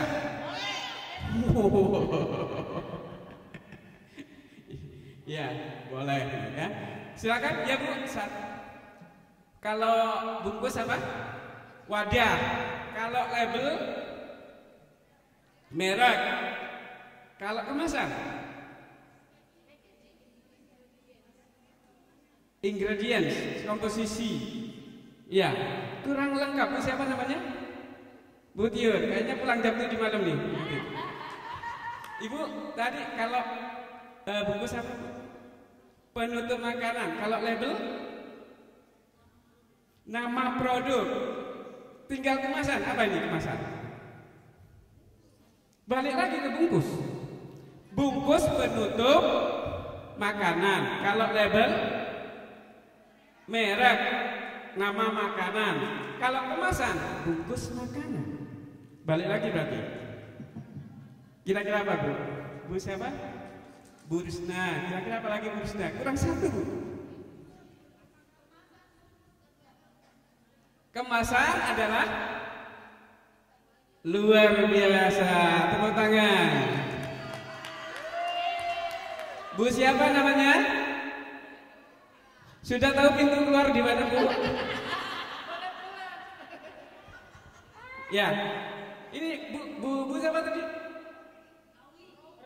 Bu Rauli. Bu Rauli luar biasa ya. Nah, tadi sebenarnya sudah dijawab sama Bu Rusna, sama Ibu siapa? Bu Rior ya. Tiur, Bu Tiur. Oke, Bu Tiur sama Bu Rusna sebetulnya sudah betul itu. 1 dan 2-nya sudah betul. Tapi 3-nya yang putar lagi. Dijawab langsung sama Ibu ya. Bu Mauli. Bu Mauli. Oke. Senja nama Jawa ya berbeda ya, nama Batak ya. Saya harus menyesuaikan dulu lagi ya. Kemarin hampir seminggu saya ditaruh tembok ya, sudah banyak saya hafal-hafal, tapi ya gak pinter-pinter juga ya. 1 bungkus itu wadah, sudah betul Bu ya. Wadah apa aja Bu? Kertas, berbahan daun, pokoknya apa saja. Bungkus itu hanya sekedar wadah. Label adalah informasi terkait apa yang ada dalam wadah. Kemasan adalah ketika bungkus dan label sudah menjadi satu. Sehingga kita hari ini belajar membungkus atau belajar melabel.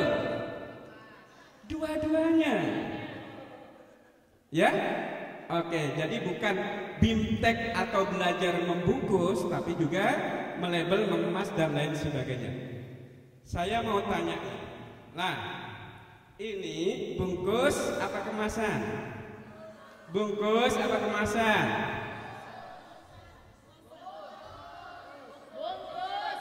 Saya ingin tahu berapa persen yang bilang bungkus, berapa persen yang bilang kemasan. Bungkus, kemasan, yang gak ngajur. Seimbang nih, seimbang. Bu, kita tahu nggak ini isinya produk apa? Diproduksi oleh siapa? Komposisinya apa? Expirednya kapan? Karena ini hanya bungkus. Oke. Kalau ini kita tahu ini isinya, tapi sekaligus kemasan ini membungkus, betul kan? Inilah yang disebut kemasan. Kalau yang ini Bu, siapa yang berani jawab? Ini apa?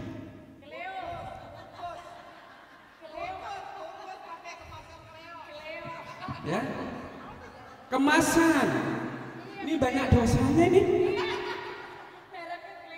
Mereknya Cleo Pak, isinya gula merah. Ini betul kemasan ya. Nah, ini namanya jebakan ya. Berdosanya. Ya. Oke, dan kalau saya lihat di sini semua rata-rata masih bungkus. Makanya Bu Sandra betul, kita mau belajar kemasan karena ibu-ibu masih membungkus. Next, bisa ke materi? Sebentar Bu ya, materinya masih disiapkan.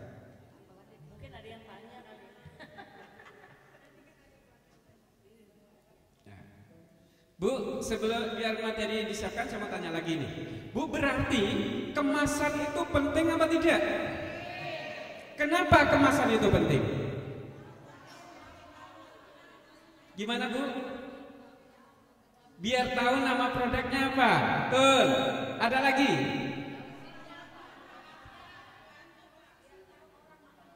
Orang makan apa? Manfaatnya. Komposisinya apa? Informasinya lengkap. Melindungi produknya. Betul ya? Jadi kita hari ini belajar itu hanya untuk itu saja kah? Ya. Ada istilah begini, Bu.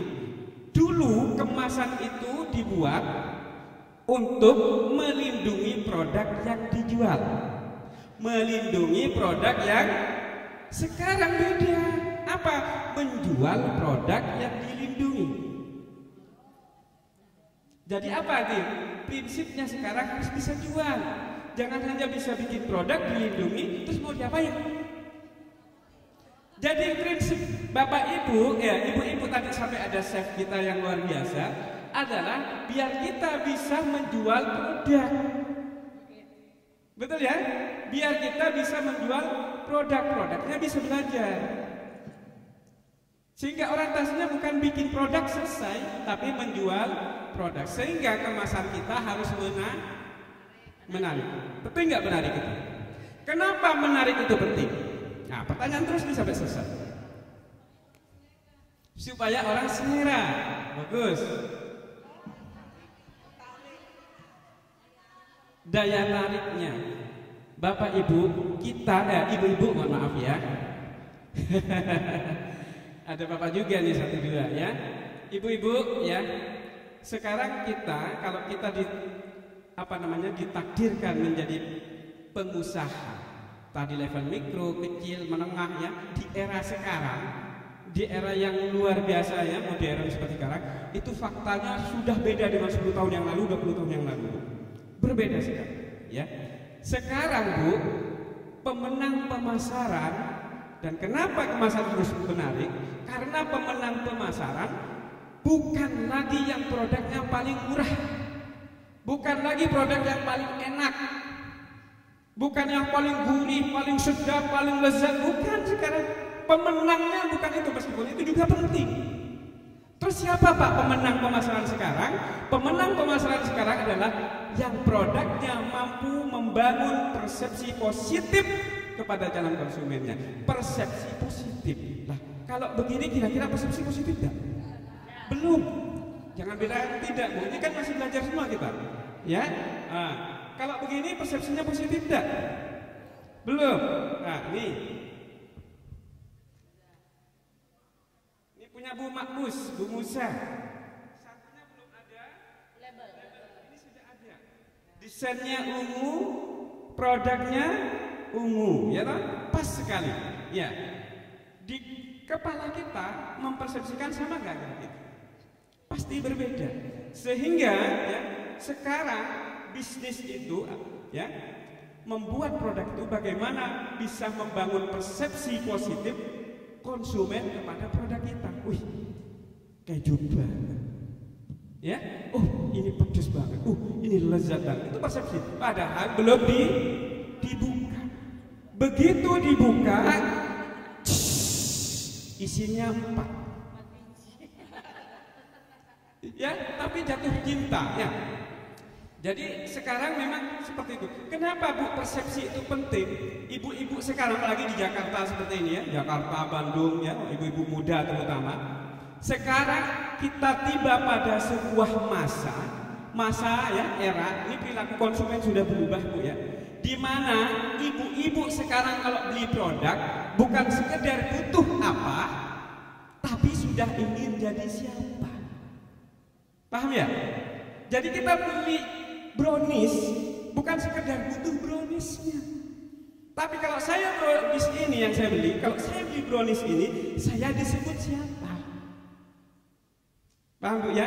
Saya kalau beli jus yang ini misalkan, saya disebut siapa? Jadi orang bukan sekedar butuh jusnya. Saya beli ayam goreng, saya kalau beli ayam goreng di warteg, sama saya beli ayam goreng yang di mall, misalkan ada McDonald, misalkan di situ, persepsi orang berbeda. Kenapa? Saya kalau makan ayam goreng di sini sama di sana, saya jadi siapa? Kan itu.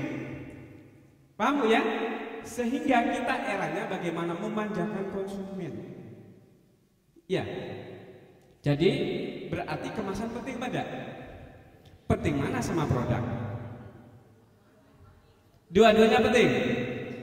Kalau kita bicara hanya penting kemasan, orang beli sekali, jatuh cinta pada pandangan pertama, ya dibeli, diicip, ternyata mengecewakan, sakit hati pada gigitan pertama. Ya Bu ya? Tapi kalau dibalik, saya punya produk, saya menghabiskan banyak uang. Saya hampir 1 M habis untuk trial sebuah produk. 5 tahun saya coba-coba untuk bikin produk ini. Saya datangkan chef dari mana-mana. Tapi kemudian kemasannya hanya begini. Kira-kira orang percaya nggak kalau ini sudah mau habis 1 M? Kalau ini trialnya bertahun-tahun? Enggak, artinya apa? Produk yang luar biasa. Bahkan sudah belajar dari chef yang ternama, tapi dikemasnya begini, orang nggak yakin kalau ini produk luar biasa. Tapi begitu orang nyoba, mantap nih, luar biasa, enak banget. Itu kalau sudah coba. Tapi masalahnya apa? Orang harus nyoba dulu sebuah. Habis kita ya modal kita nanti. Jadi kita bisa bicara bahwa produk ini enak kalau kita sudah ngicip, betul nggak Bu? Mencicipi. Kalau kita mencicipi syaratnya apa? Agar kita bisa mencicipi syaratnya apa? Beli. Betul nggak? Ada nggak di sini mencicipi nggak pakai beli? Bangkrut UMKM-nya. Sampel kan terbatas Bu ya. Kalau ada bazar gitu aja ya. Jadi kalau kita mau tahu rasanya, mencicipi dulu. Biar bisa mencicipi, beli dulu. Nah, urusan beli ini harus bikin orang mau beli. Gimana caranya? Kemasannya lagi-lagi bikin harus menarik. Jadi pertaruhannya adalah agar orang mau mencicipi sehingga orang tahu bagaimana rasanya. Kalau kemasannya sudah gak menarik, dipaksa aja gak mau. Digratisin aja gak mau. Oke. Cukup ya, saya akan bicara di sini meningkatkan penjualan dengan kemasan menarik sesuai kaidah dan standarisasi. Tuh, Pak, memangnya ada kaidah dan standarisasinya? Ada. Pemerintah mengatur. Jadi desain kemasan terutama ya, itu diatur. Diatur oleh pemerintah berbeda dengan desain yang lain. Ada nggak yang ngurus aturan desain kalender? Nggak ada. Aturan desain undangan nggak ada, pokoknya nggak ketuker aja namanya. Tapi kalau kemasan diatur, apa yang dicantumkan, foto, teks, semuanya itu ada aturannya. Ini yang kadang-kadang tidak paham. Contoh, misalkan ada di Tangerang, itu pabrik produknya minuman rasa-rasa, serbuk, misalkan ya, ada sebuah pabrik memproduksi minuman serbuk rasa-rasa, keluar rasa jeruk Bu. Di kemasannya itu ada belahan jeruk, ada cipratan air jeruknya, seger banget, bulir-bulirnya tampak orange. Jadi kalau lihat padahal ya kita tunggui di depan pabriknya yang setiap hari keluar truk-truk mengirim barang minuman rasa jeruk itu, tapi gak ada truk kirim jeruk di situ. Terus ini jeruknya dari mana? Seasoning, ya, perasa jeruk. Lah, kalau perasa jeruk Bu, tidak boleh ada gambar jeruk. Boleh minuman rasa jeruk warna kuning nggak apa-apa, tapi jangan kasih gambar jeruk. Nah, ini namanya aturan. Kalau mengandung ekstrak jeruk Pak, boleh, berarti sudah boleh menampilkan jeruk. Ada kerupuk tenggiri, ya. Gambar tenggirinya gede, ya, seger, padahal tak mengandung. Nah, ini harus dipahami, ya. Nah, ini salah satu dari aturan. Next, ya, next lagi. Nestapa, kelihatan Bu, masih banyak kemasan UMKM masih tertinggal tren dan perkembangan zaman. Kayaknya sama dengan yang di depan saya. Bagian yang nestapa, memprihatinkan. Ini beli kalau nggak kalahkan sendiri nggak mau, karena kasihan aja beli. Betul ya Bu ya? Jadi untunglah Ibu ada di HKBP di sini, bisa saling kenal, produknya dibeli. Coba dijual di luar, orang luar. Kenapa? Kemasannya belum meyakinkan. Nah, tapi kan nggak boleh dong kita begini terus, ya toh? Nah, makanya alhamdulillah ini bisa berkumpul di sini, saling bisa mensupport, ya. Next. Nah, Bu, padahal pasarnya sudah seperti ini. Nah, gimana bisa begini? Saya digandeng Bu sama Indomaret. Indomaret membuat sebuah departemen baru yang concern di pembinaan UMKM. Ini juga menjawab bahwa Indomaret pun memberikan kontribusi buat UMKM. Kan gitu ya? Ada beberapa daerah yang bilang nih, jangan ada Indomaret, kurang memberikan kontribusi. Kita keliling bersama Indomaret, mengisi kegiatan-kegiatan seperti ini, kemudian produk yang bagus punya ibu-ibu kita taruh di Indomaret. Kan sudah bagus itu. Permasalahannya bukan Indomaretnya nggak mau, tapi masalahnya siapa yang kemudian mau memasukkan Indomaret seperti ini. Mohon maaf ya yang punya ya, ini kita sama-sama belajar. Ya, ini biar termotivasi aja. Aduh Bu Sandra, kalau gitu saya nggak bawa produk. Belajar ya, belajar. Gak apa-apa Bu, ya. Jadi seperti itu. Pasarnya sudah seperti ini, swalayan kalau istilah orang dulu. Kenapa sebut swalayan? Karena kita sudah bisa melayani sendiri. Kalau kemasan belum ada identitas, gak ada swalayan itu. Betul nggak?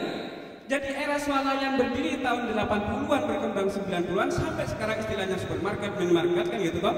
Karena kemasannya sudah bisa jual dirinya sendiri. Kalau masih seperti ini, nggak bisa masuk swalayan. Kenapa? Setiap ada orang beli, tanya, ini apa ya? Tanya ini lagi, ini apa ya? Kan gitu toh? Misalkan seperti itu. Jadi swalayan itu ada karena kemasan sudah bisa menjual dirinya sendiri. Next. Nah, pada pasarnya pun juga seperti ini. Kita keniscayaannya hari ini berbisnis Bu, ya, nggak bisa tidak. Kaki kanan kita di offline, kaki kiri kita di online. Saya termasuk orang yang berprofesi, ya, mengenal internet pertama kali ketika di Indonesia tak terlalu banyak orang yang familiar dengan internet. Ya, pada waktu tahun 90-an itu saya sudah biasa membaca, ada opini gitu ya, bahwa nanti tahun 2000 sekian akan ada penjualan yang sudah melalui internet atau online. Saya sudah dengar, kita semua sudah dengar. Tapi ibu-ibu, ternyata begitu masuk tahun 2020, dahsyatnya pasar online itu tak terbayangkan oleh saya dulu waktu tahun 90-an. Ternyata lebih dahsyat dari Pulau Gebang ya, terminal, lebih bising. Facebook itu yang jualan, Instagram yang jualan, apalagi buka Shopee Marketplace. Waduh, banyakan yang jualan daripada yang beli. Bising Bu, ya. Nah ini keniscayaan kita sehingga ya kemasan pun harus bagus meskipun online. Ibu-ibu, ada yang pernah lahirnya di sekitar Toba? Banyak ya. Paling mungkin hampir samalah dengan di Jawa.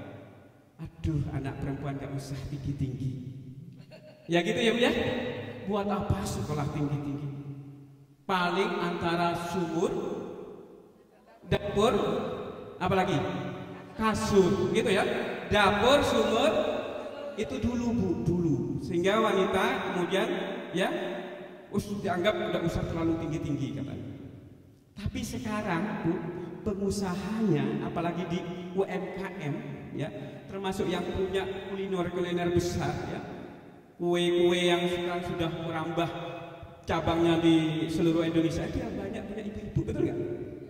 Miliarder pengusaha muda sekarang, mulai dari fashion, batik, makanan, minuman, itu ibu-ibu, bukan bapak-bapak. Bapak-bapak mah banyak setia di kantor, di pabrik, betul nggak Bu? Sekarang ibu-ibu yang muncul. Artinya apa? Eranya sudah berubah. Kasur, dapur, sumur sudah selesai. Sekarang tinggal apa itu ibu-ibu?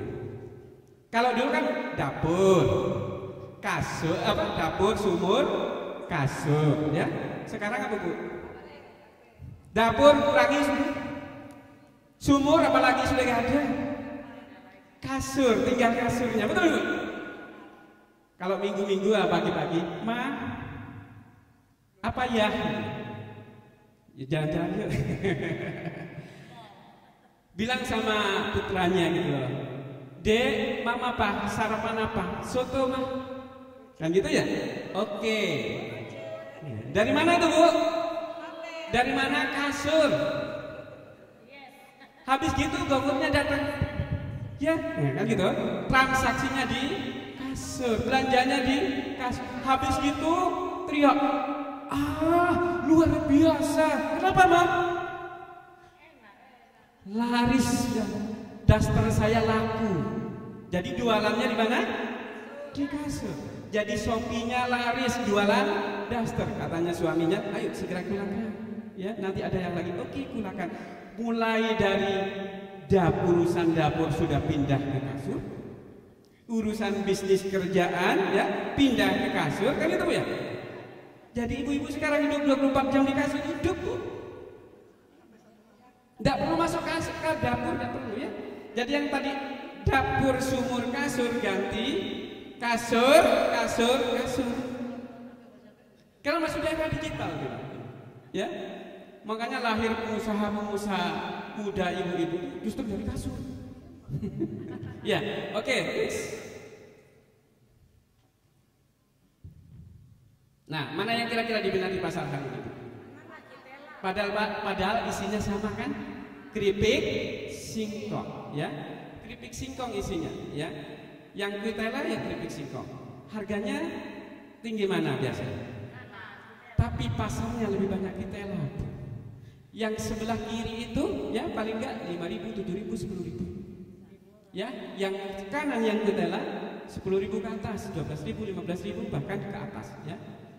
Isinya lebih banyak, harganya lebih murah, tapi pasarnya kalah. Artinya apa tadi saya sampaikan? Pemenang pemasaran bukan yang produknya paling enak, paling murah, bukan, tapi yang mampu membangun persepsi positif kepada calon konsumen.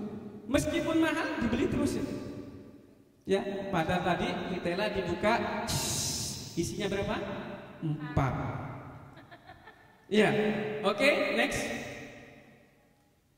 Nah, next lagi. Fungsi utama kemasan. Saya mau bicara fungsi utama kemasan. 1, kemasan sebagai pelindung. 2, untuk mudah membawa. 3, untuk menjual dirinya sendiri. Saya mau tanya, ini sudah melindungi enggak ya? Sudah. Kemudian sudah bisa membawa, mudah membawa? Sudah. Tapi ingat, nomor 1 dan 2 ini fungsi jadul. Artinya apa? Zaman dulu sudah ada fungsi ini. Orang butuh kemasan hanya untuk nomor 1 dan nomor 2. Sekarang dan kami di sini ya, diundang Bu Sandra ke sini ya, di dalam rangka menampilkan fungsi nomor 3 itu. Bisa menjual dirinya sendiri. Kira-kira sudah bisa menjual dirinya sendiri? Belum? Punya siapa Bu? Siapa yang punya? Gak apa-apa nih, buat memotivasi ya. Belum menjual dirinya sendiri, tapi terjual pasti, ya, terjual pasti, ya. Oke, saya ingin menjelaskan kira-kira ada contoh nggak bisa?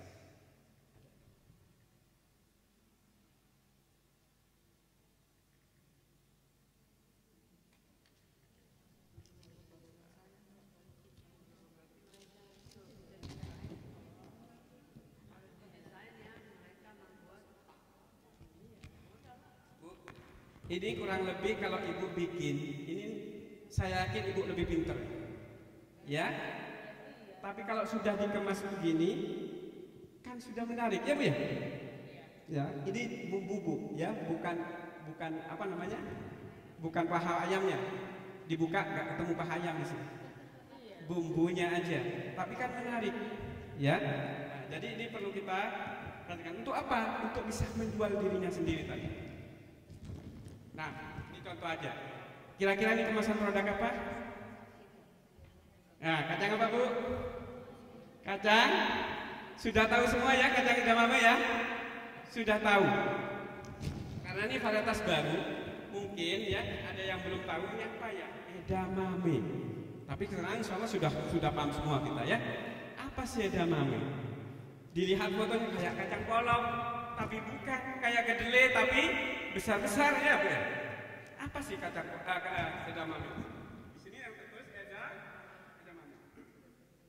Kemudian ada healthy food. Ya, apa artinya Bu? Ini makanan sehat, berarti layak kita konsumsi. Halal. Ya. Kemudian certified ready to eat. Apa berarti? Siap konsumsi. Berarti enggak ribet. Tapi kita belum paham apa ini. Kita balik lagi nih. Nah, ini kan ada banyak tulisan. Artinya apa? Kemasan adalah media untuk kita bisa bercerita, sehingga orang tertarik untuk bisa membeli produk kita. Sehingga yang nggak paham jadi paham. Edamame adalah kacang kedelai dari Jepang. Oh, dari Jepang. Kirain dari Cianjur. Ya. Kemudian edamame sangat bagus untuk kesehatan, terutama untuk kalangan wanita. Bagus enggak, Bu?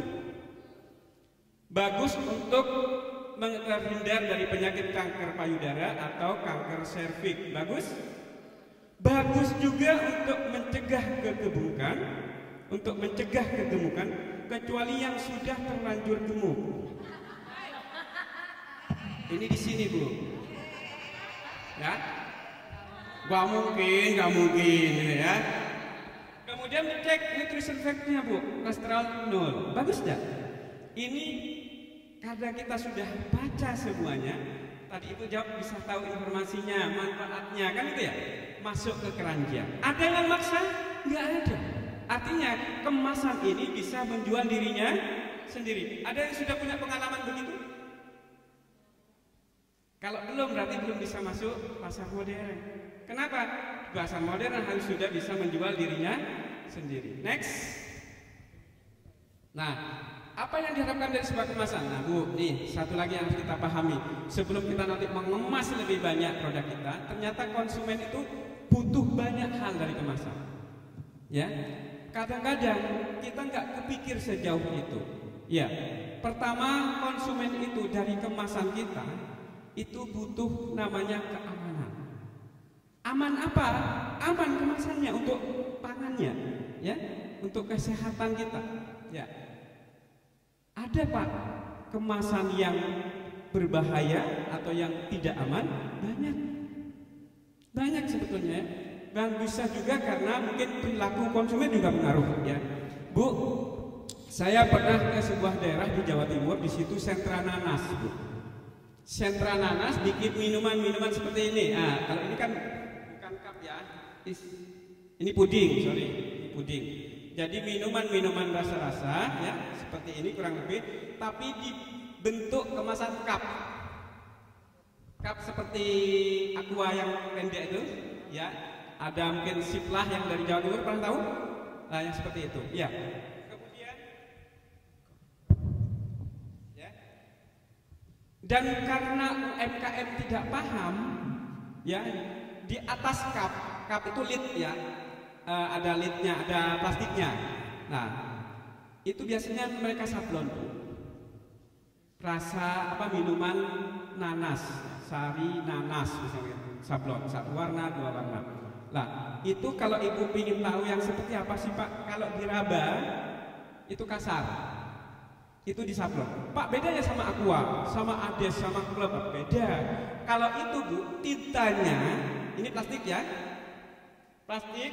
Kalau ini kalau bicara aqua, ya, cup aqua itu, ini plastik, ya, PET namanya. Di sininya tinta, di bawah tinta plastik lagi.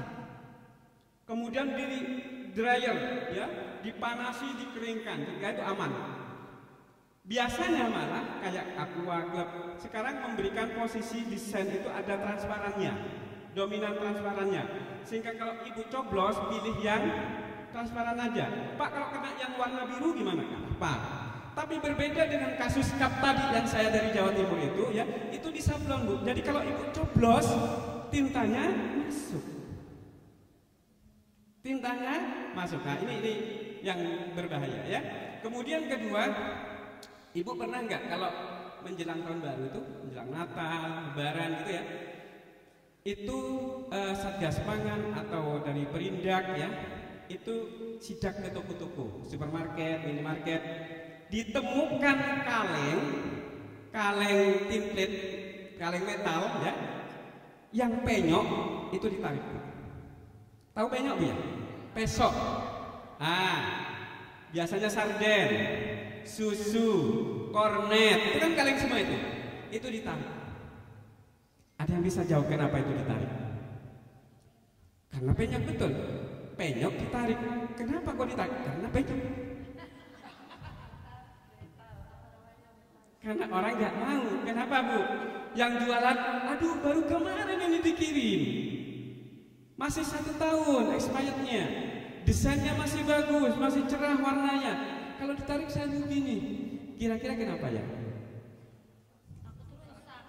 Takutnya rusak. Ibu-ibu ya, untuk makanan kaleng seperti itu, pemerintah membuat regulasi yang semakin memperketat untuk keamanan kita. Ya, di dalam makanan kaleng itu, ya, berbahan tinplate tadi, itu diatur harus ada lapisan anti karat. Lapisan anti karat itu tipis banget, Bu. Dan harus food grade. Kalau oli, cat, itu kan ada pakai kaleng juga, harus food grade itu. Tapi kalau untuk makanan harus food grade. Begitu penyok, lapisan yang tipis banget itu, kira-kira gimana? Rusak, pecah. Ya toh? Pecah sehingga berkontak langsung dengan. Nah, ini ibu hati-hati nih, ya. Kalau nanti punya produk mau dikemas seperti itu. Ya, biasanya standar menggunakan kaleng itu biasanya harus izin edarnya BPOM atau SNI. Ya, ibu-ibu kalau lebaran biasanya di Jawa gitu ya, itu parah itu biasanya. Ya, ada nggak kue-kue yang kaleng, Hongwan, Monde dan lain sebagainya? Ibu pernah temui nggak itu? Ada biskuit, cookies, wafer, mari dan lain sebagainya itu yang langsung ditempatkan di wadah atau di kemasannya itu tanpa pelapis apa-apa. Semuanya ada pelapis. Jadi mereka produk itu dimasukkan ada kertas kan tuh ya, ada plastik. Kenapa? Untuk menjaga keamanannya. Parahnya kalau sudah usai lebarannya biasanya, ya, usai Natalannya, ya, orang-orang di Jawa itu diganti apa, Bu? Diganti rengginang. Apa pakai pelapis? Enggak pakai. Apalagi panas-panas. Ya lah, udah pabriknya benar-benar hati-hati untuk kesehatan kita, kita malah masukin rengginang yang panas tadi itu tanpa pelapis apa-apa. Dan yang aneh lagi, ini banyak perilaku ibu-ibu nih, ya. Saya yakin sebagian besar pernah mempraktekkan ini. Ibu kalau beli susu dan susunya yang biasanya susu yang premium itu kan pakai kaleng ya, pakai kaleng. Kaleng itu, Bu, adalah bahan kemasan grade yang paling bagus. Kenapa? Karena cahaya nggak bisa tembus, aroma nggak bisa masuk, ya. Jadi kalau ada embun, ya lembab, dia nggak bisa langsung masuk, aman, paling aman. Kedua biasanya aluminium foil.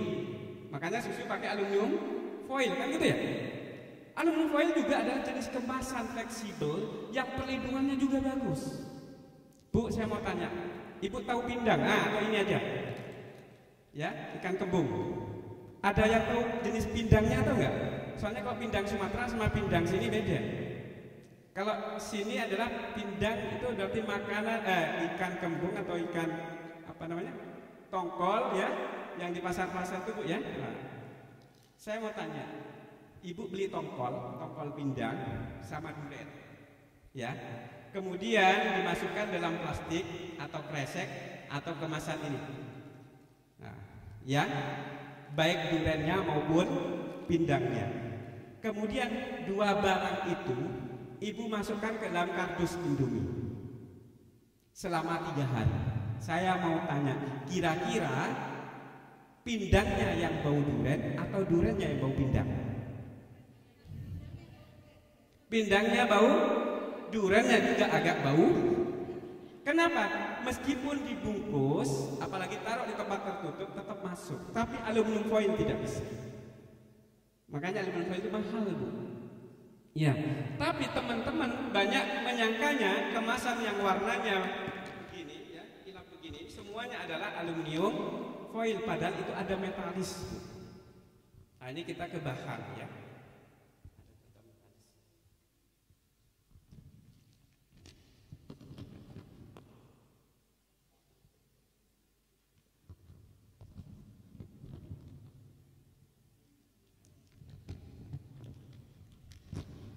Bu,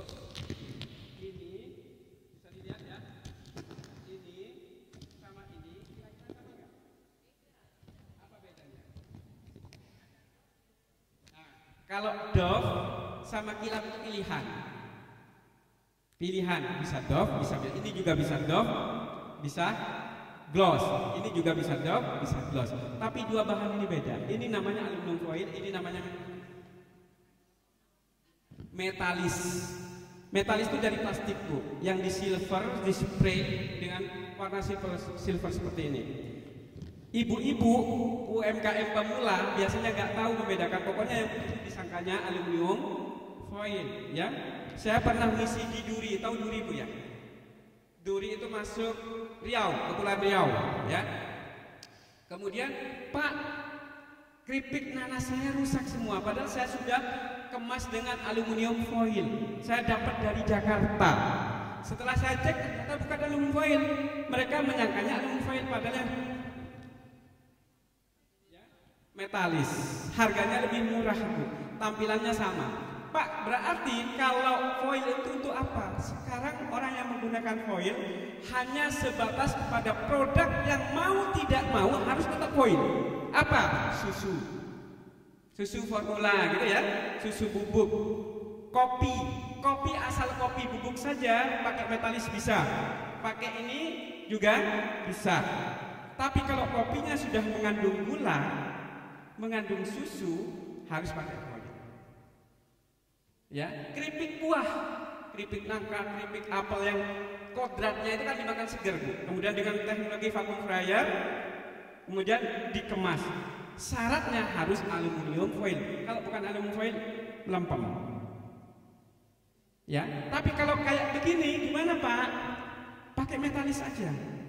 Ya, yang ada di depan kita semua ini metalis saja. Nah, kalau ini apa nih Bu? Herbal ya? Sasagon. Oke. Iya, sagon ini, iya. Kalau sagon ada gula ya, bisa beku enggak? Enggak kok, enggak beku itu, enggak menggumpalkan ya Bu ya. Kalau menyebabkan gumpal harus aluminium foil. Jahe yang ditepung itu, yang dibuat apa namanya bubuk, ya itu harus aluminium foil. Lah, saya akan lanjutkan tadi cerita, ya. Bisa jadi perlakuan kita itu yang salah, ya. Ibu pernah beli susu yang pakai apa namanya itu botol, pakai kaleng ya. Susu formula yang kemasannya adalah kaleng. Di dalamnya ada kemasan lagi nggak itu? Ada, aluminium foil. Sekarang saya mau tanya, begitu ibu buka kalengnya, aluminium foilnya diangkat, kita gunting, kira-kira setelah itu Ibu apa ini aluminium foilnya? Dipindah ke kalengnya, aluminium foilnya dibuang, betul ya? Nah ini masalahnya. Padahal maksudnya si pabrik ya, dua kemasannya ada grade kemasan yang paling hebat. Ya, tin plate bagus, aluminium foil bagus, ya. Terus gimana Pak? Ya memang harus tetap ada di aluminium foil karena apa? Karena susu formula itu sensitif Bu. Teknologi tingkat tinggi itu. Kita belum bisa buat seperti itu kalau nggak pabrik, ya, dengan teknologi mesin yang luar biasa. Sehingga penyimpanannya harus betul. Parahnya nih, mohon maaf, parahnya begitu susunya habis, kira-kira Ibu apain itu? Dicuci, kan gitu? Digosok sampai bersih pakai kawat, pakai tembaga itu ya. Lupa kalau ada lapisan anti karat yang tipis tadi. Itu lebih parah daripada kaleng tadi yang terjatuh. Lebih parah daripada kornet yang jatuh tadi. Ya, yang penyok itu. Kenapa? Karena kita sikat bersih. Begitu kita sikat bersih, lapisan anti karatnya habis. Kita isi kopi, kita isi gula ya. Makanya bapaknya anak-anak suka ngurus Bu. Apa ngurus itu? Sakit perut. Ya, jadi itu perilaku kita. Perilaku kita. Terus kemarin ada sebuah kajian Bu ya, bahwa ternyata Indonesia termasuk negara yang penduduknya di tubuhnya itu paling banyak, nomor 2 di dunia. Di tubuhnya itu mengandung nanoplastik atau mikroplastik. Kenapa? Karena kebiasaan kita memang tidak pandai menempatkan kemasan-kemasan itu sebagai mana mestinya. Salah satunya itu.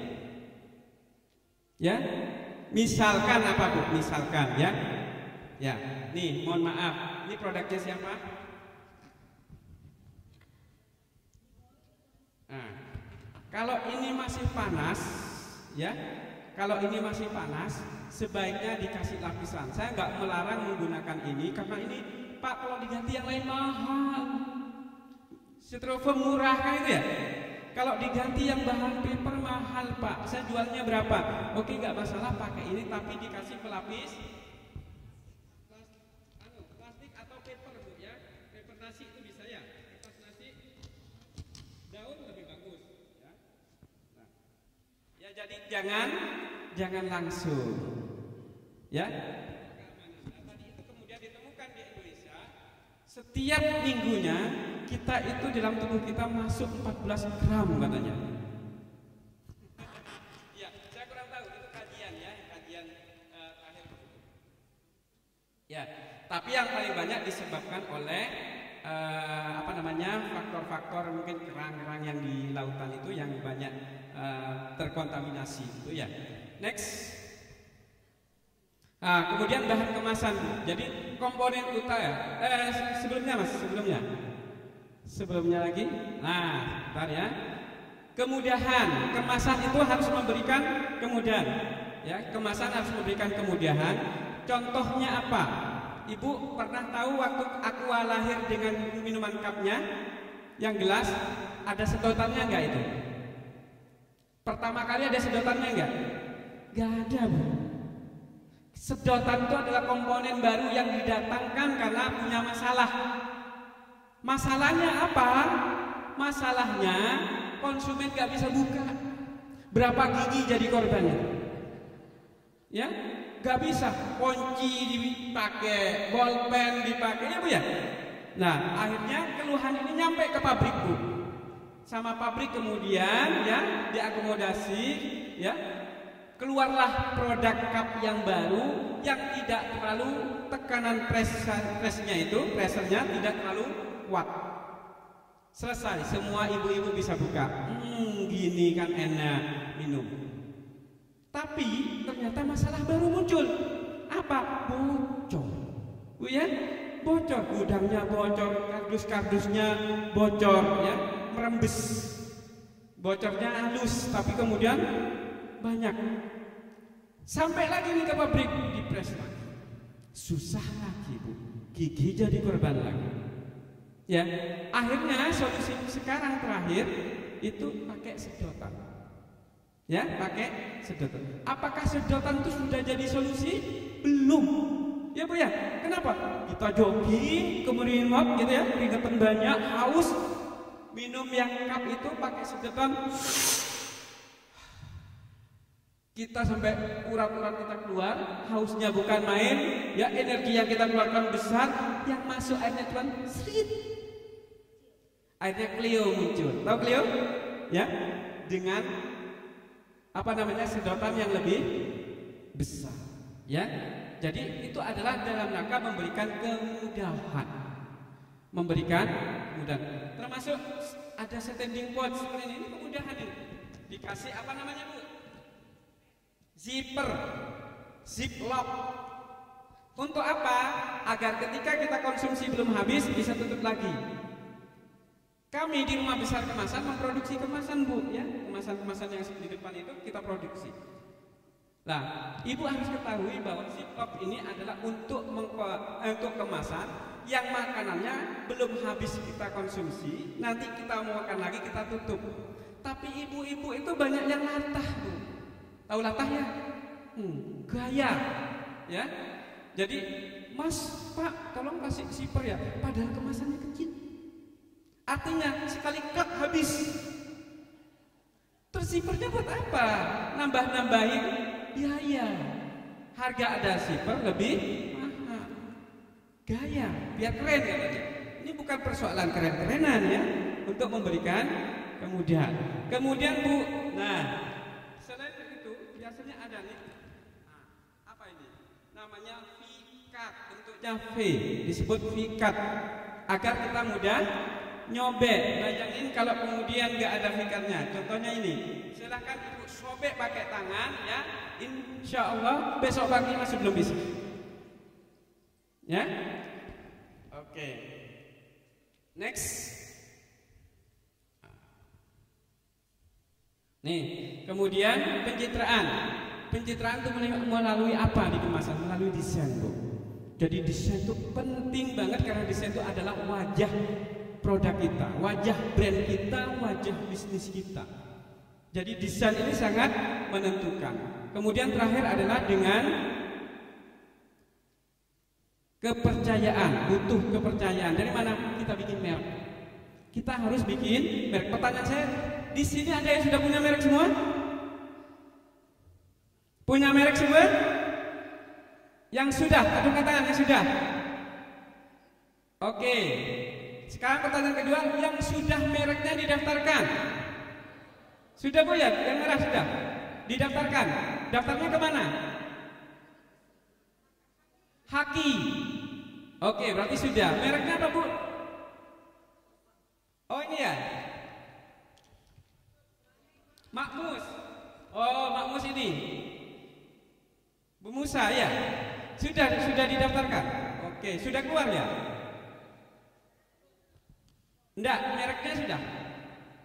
Sudah didaftarkan ke Haki. Oke, bukan ke KUA Bu ya mereknya. Kita kawin ke KUA itu. Ke Haki ya. Oke. Kalau yang ini, Dekar ini punya siapa? Oh punya Ibu. Oh bukan ya. Kalau ini sudah ya Bu ya. Nah ini kemasannya sudah kemasan modern ya. Ini sudah kemasan pabrik. Sudah selevel dengan Indofood. Sudah selevel dengan Garuda Food, kan gitu toh?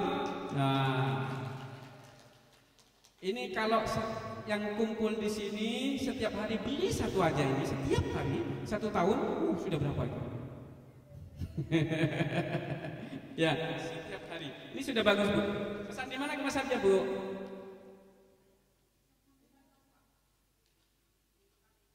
Oh Supernova.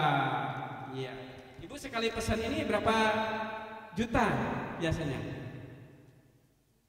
200 juta ya. Jadi kemasan ini memang menjadi kendala kita, kuantitinya harus banyak Ibu ya.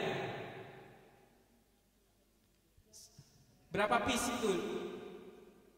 100.000 piece, 120.000 piece.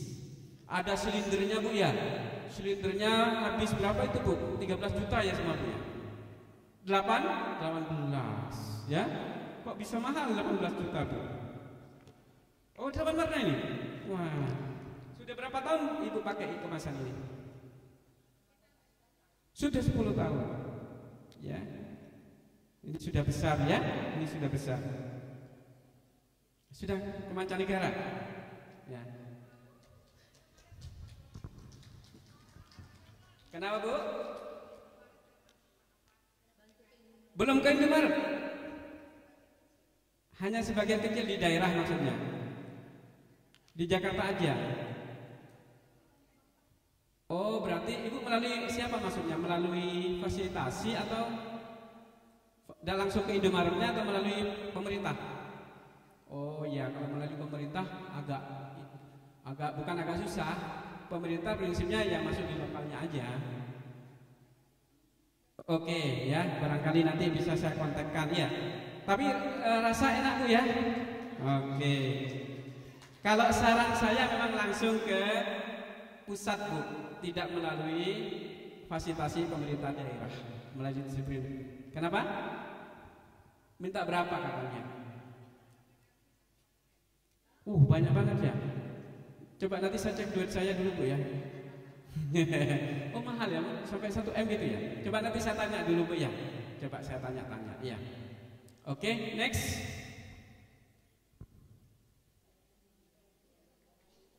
Ya. Ini adalah komponen utama kemasan Bu. Jadi kesimpulan kita berbicara kemasan itu adalah 4 hal ini.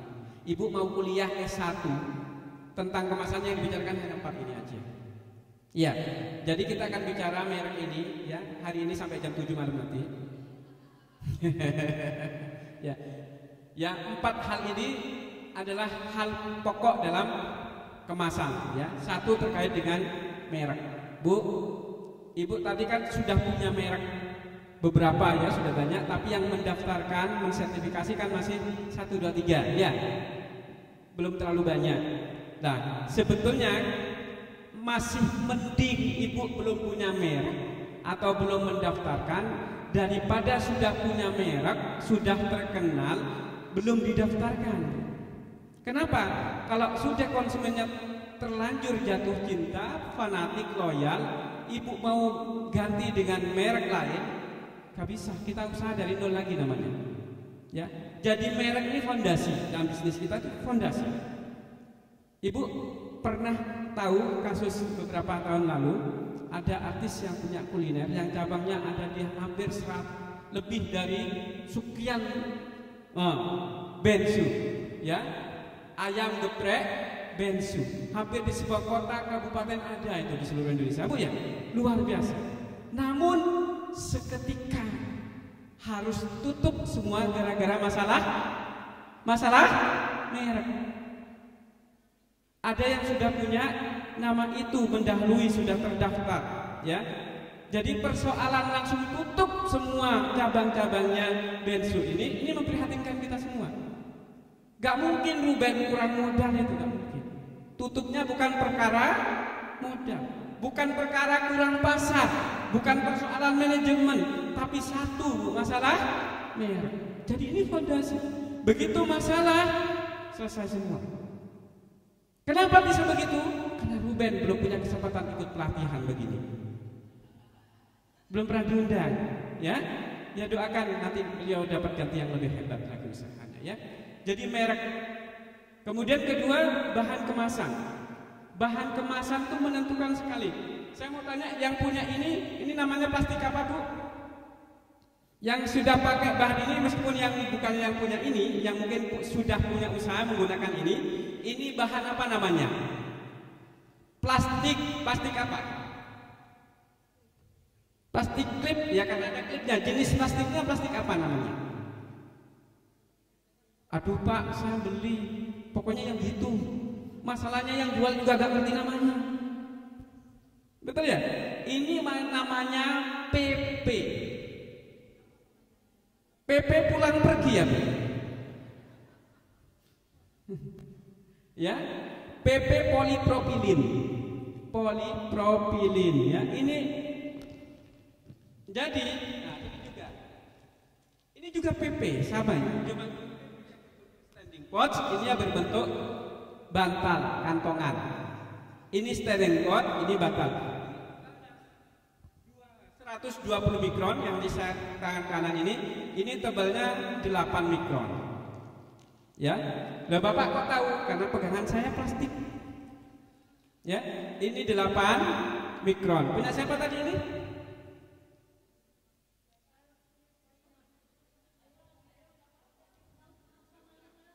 Ya, ini 8 mikron. Ibu kalau beli lagi, ya, ini sudah betul pakai ini, sudah betul, ya. Tinggal bagaimana nanti melabelisasi. Tapi kalau saya sarankan kita bikin kemasannya sudah seperti ini ya. Ini, Pak, kalau ini Pak, ibu-ibu ya, sebetulnya kemasannya ini, kemasan bahan ini satuannya itu lebih murah, tapi kuantitinya lebih mahal.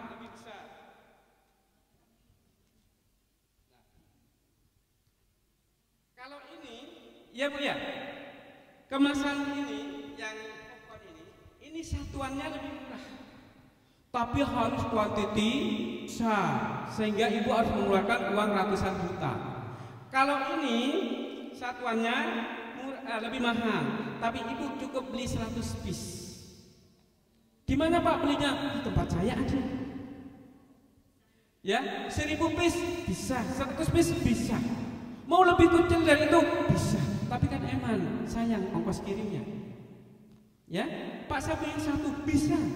Ya, tapi kirimnya sama Bu, 1 sama 100. Ya, jadi Mungkin kalau seperti ini kira-kira harganya sekitar 1.500 sampai 1.900. Satu, dua, artinya masih di bawah 2.000 Bu, yang seperti ini. Tapi kalau ini pasti di bawah 1.500 atau mungkin 1.000 ya Bu ya. Tapi kenapa? Ini ini alum foil ya? Sama alum foil ini. Cuman karena ini harus banyak, ya. Nah, artinya kita ciptakan yang versi ini untuk menjangkau UMKM. Jadi UMKM nanti yang sudah bisa jual, pasarnya lebih banyak, beralihlah ke sini. Ya, beralihlah ke sini ketika modal sudah mulai besar. Tapi di awal menggunakan ini. Dulu Bu siapa? Bu Rosti sebelum menggunakan kemasan ini pakai apa Bu? Dulu awal-awal. Nah, kan awalnya plastik bening gini Bu ya. Cepat melempem. Iya, karena jagung ya, ada gulanya Bu ya. Terus kemudian di stiker. Jadi pakai PP. Semuanya berawal dari bawah dulu. Tapi sekarang Ibu nggak harus pakai yang begini saran saya. Kalau zamannya dulu karena belum ada. Sekarang Ibu sudah bisa menemukan kemasan yang tidak harus seperti ini, tampilannya hampir seperti ini, dan harganya terjangkau hanya 100 piece pemesanan. Kenapa? Ya, berbeda memang. Kenapa? Kadang-kadang teman-teman UMKM sering tanya, Pak, kenapa ya jajanannya Indofood itu kok bisa murah-murah? Jajanannya Siantarto kok bisa jual 500.000 padahal kemasannya aja. Ya, karena bicara volume mereka Bu. Volumenya besar. Gak apa-apa, kita merintis dulu, mencoba dulu ya. Nanti kalau sudah ketemu channelnya, distribusinya sudah muncul semua. Oh, saya untuk Sumatera Utara sekian, ya, Sumatera Barat sekian, Jakarta sekian, misalkan, Jawa Tengah sekian. Baru nanti Ibu bisa mikir kemasan yang lebih murah harganya, meskipun kuantitinya harus banyak.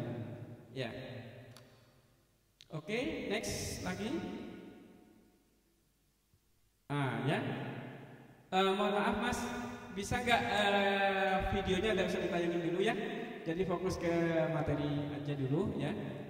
Biar saya bisa toleh. Ya tadi kan gitu ya. Jadi bahan kemasan. Jadi ini adalah PP. Bu, saya mau tanya, ada nggak ibu-ibu yang biasa nyimpen produk frozen menggunakan kemasan ini? Ada ya? Nyimpen nugget, nyimpen tahu bakso atau bakso, dimsum, asal dimsumnya nggak yang mudah lembek. Pernah nggak nyimpen ini? Pernah. Benar nggak? Salah. Kenapa? Kalau ibu simpen jenis PP ini taruh di kulkas, maka hitungan beberapa waktu saja, beberapa hari pecah. Bukan berubah warnanya Bu, tapi pecah. Plastiknya nggak kuat PP itu. Terus pakai apa Pak? Pakai yang namanya PE. Itu temannya PP. PE, polietilin. Kalau tadi polipropilin. PP Bu, ciri-cirinya seperti ini. Bening, kaku, jernih, ya, bersih gitu ya. Nah seperti ini. Jadi kalau dibuat kemas seperti ini ya, pas yang kering-kering, kerupuk, keripik, ya, kopi, ya, kok bagus pakai ini. Tapi kalau ibu mau nyimpen untuk kulkas, ya, untuk freezer, frozen produknya, pakai PE. PE itu yang mana Pak? Yang keruh Bu, agak keruh. Biasanya untuk beras, untuk gula. Hanya biasanya kalau ibu-ibu nyebutnya apa? Plastik gula. Plastik gula. Atau yang dibuat es teh itu loh Bu.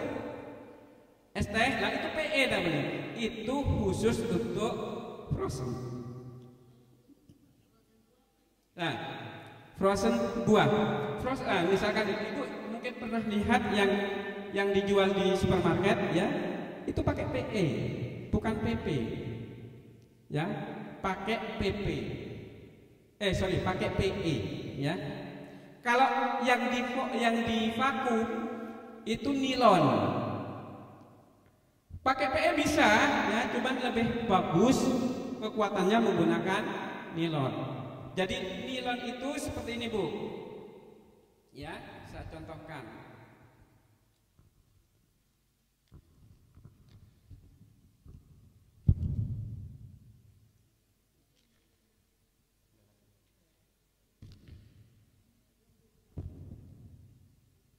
Nah, ini produk-produk frozen, ini nilon. Ciri-cirinya, ini kan sudah ada desainnya ya. Ibu bisa beli polosan aja banyak, ya. Banyak di toko-toko kemasan, toko-toko plastik ya. Nilon untuk vakum atau plastik vakum. Ciri-cirinya, sealnya ini ada di kanan kiri, bawah. Ya. Kalau ini kan tanpa seal, sealnya kan hanya di bawah, atas bawah. Bu ya, atas bawah. Kalau nilon, samping kiri kanan bawah. Kenapa begitu? Karena difokuskan untuk vakum.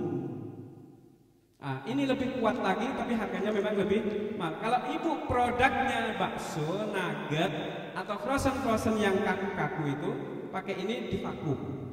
Tapi kalau punya samosa, apalagi yang lembek-lembek itu, dimsum-dimsum yang lembek, jangan di vakum, Bu, hancur.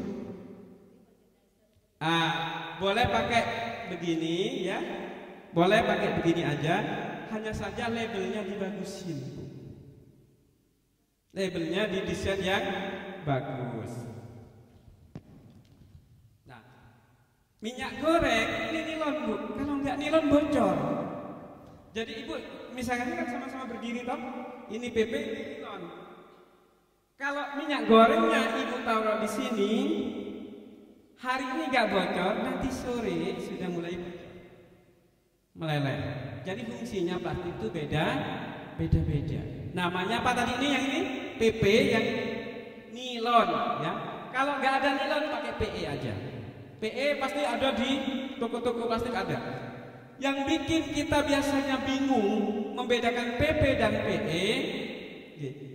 PP dan PE karena harganya sama, Bu. PP dan PE itu relatif sama. Kalau satunya 40.000 1 kilo, PE juga sama. Sehingga bingung kita membedakannya.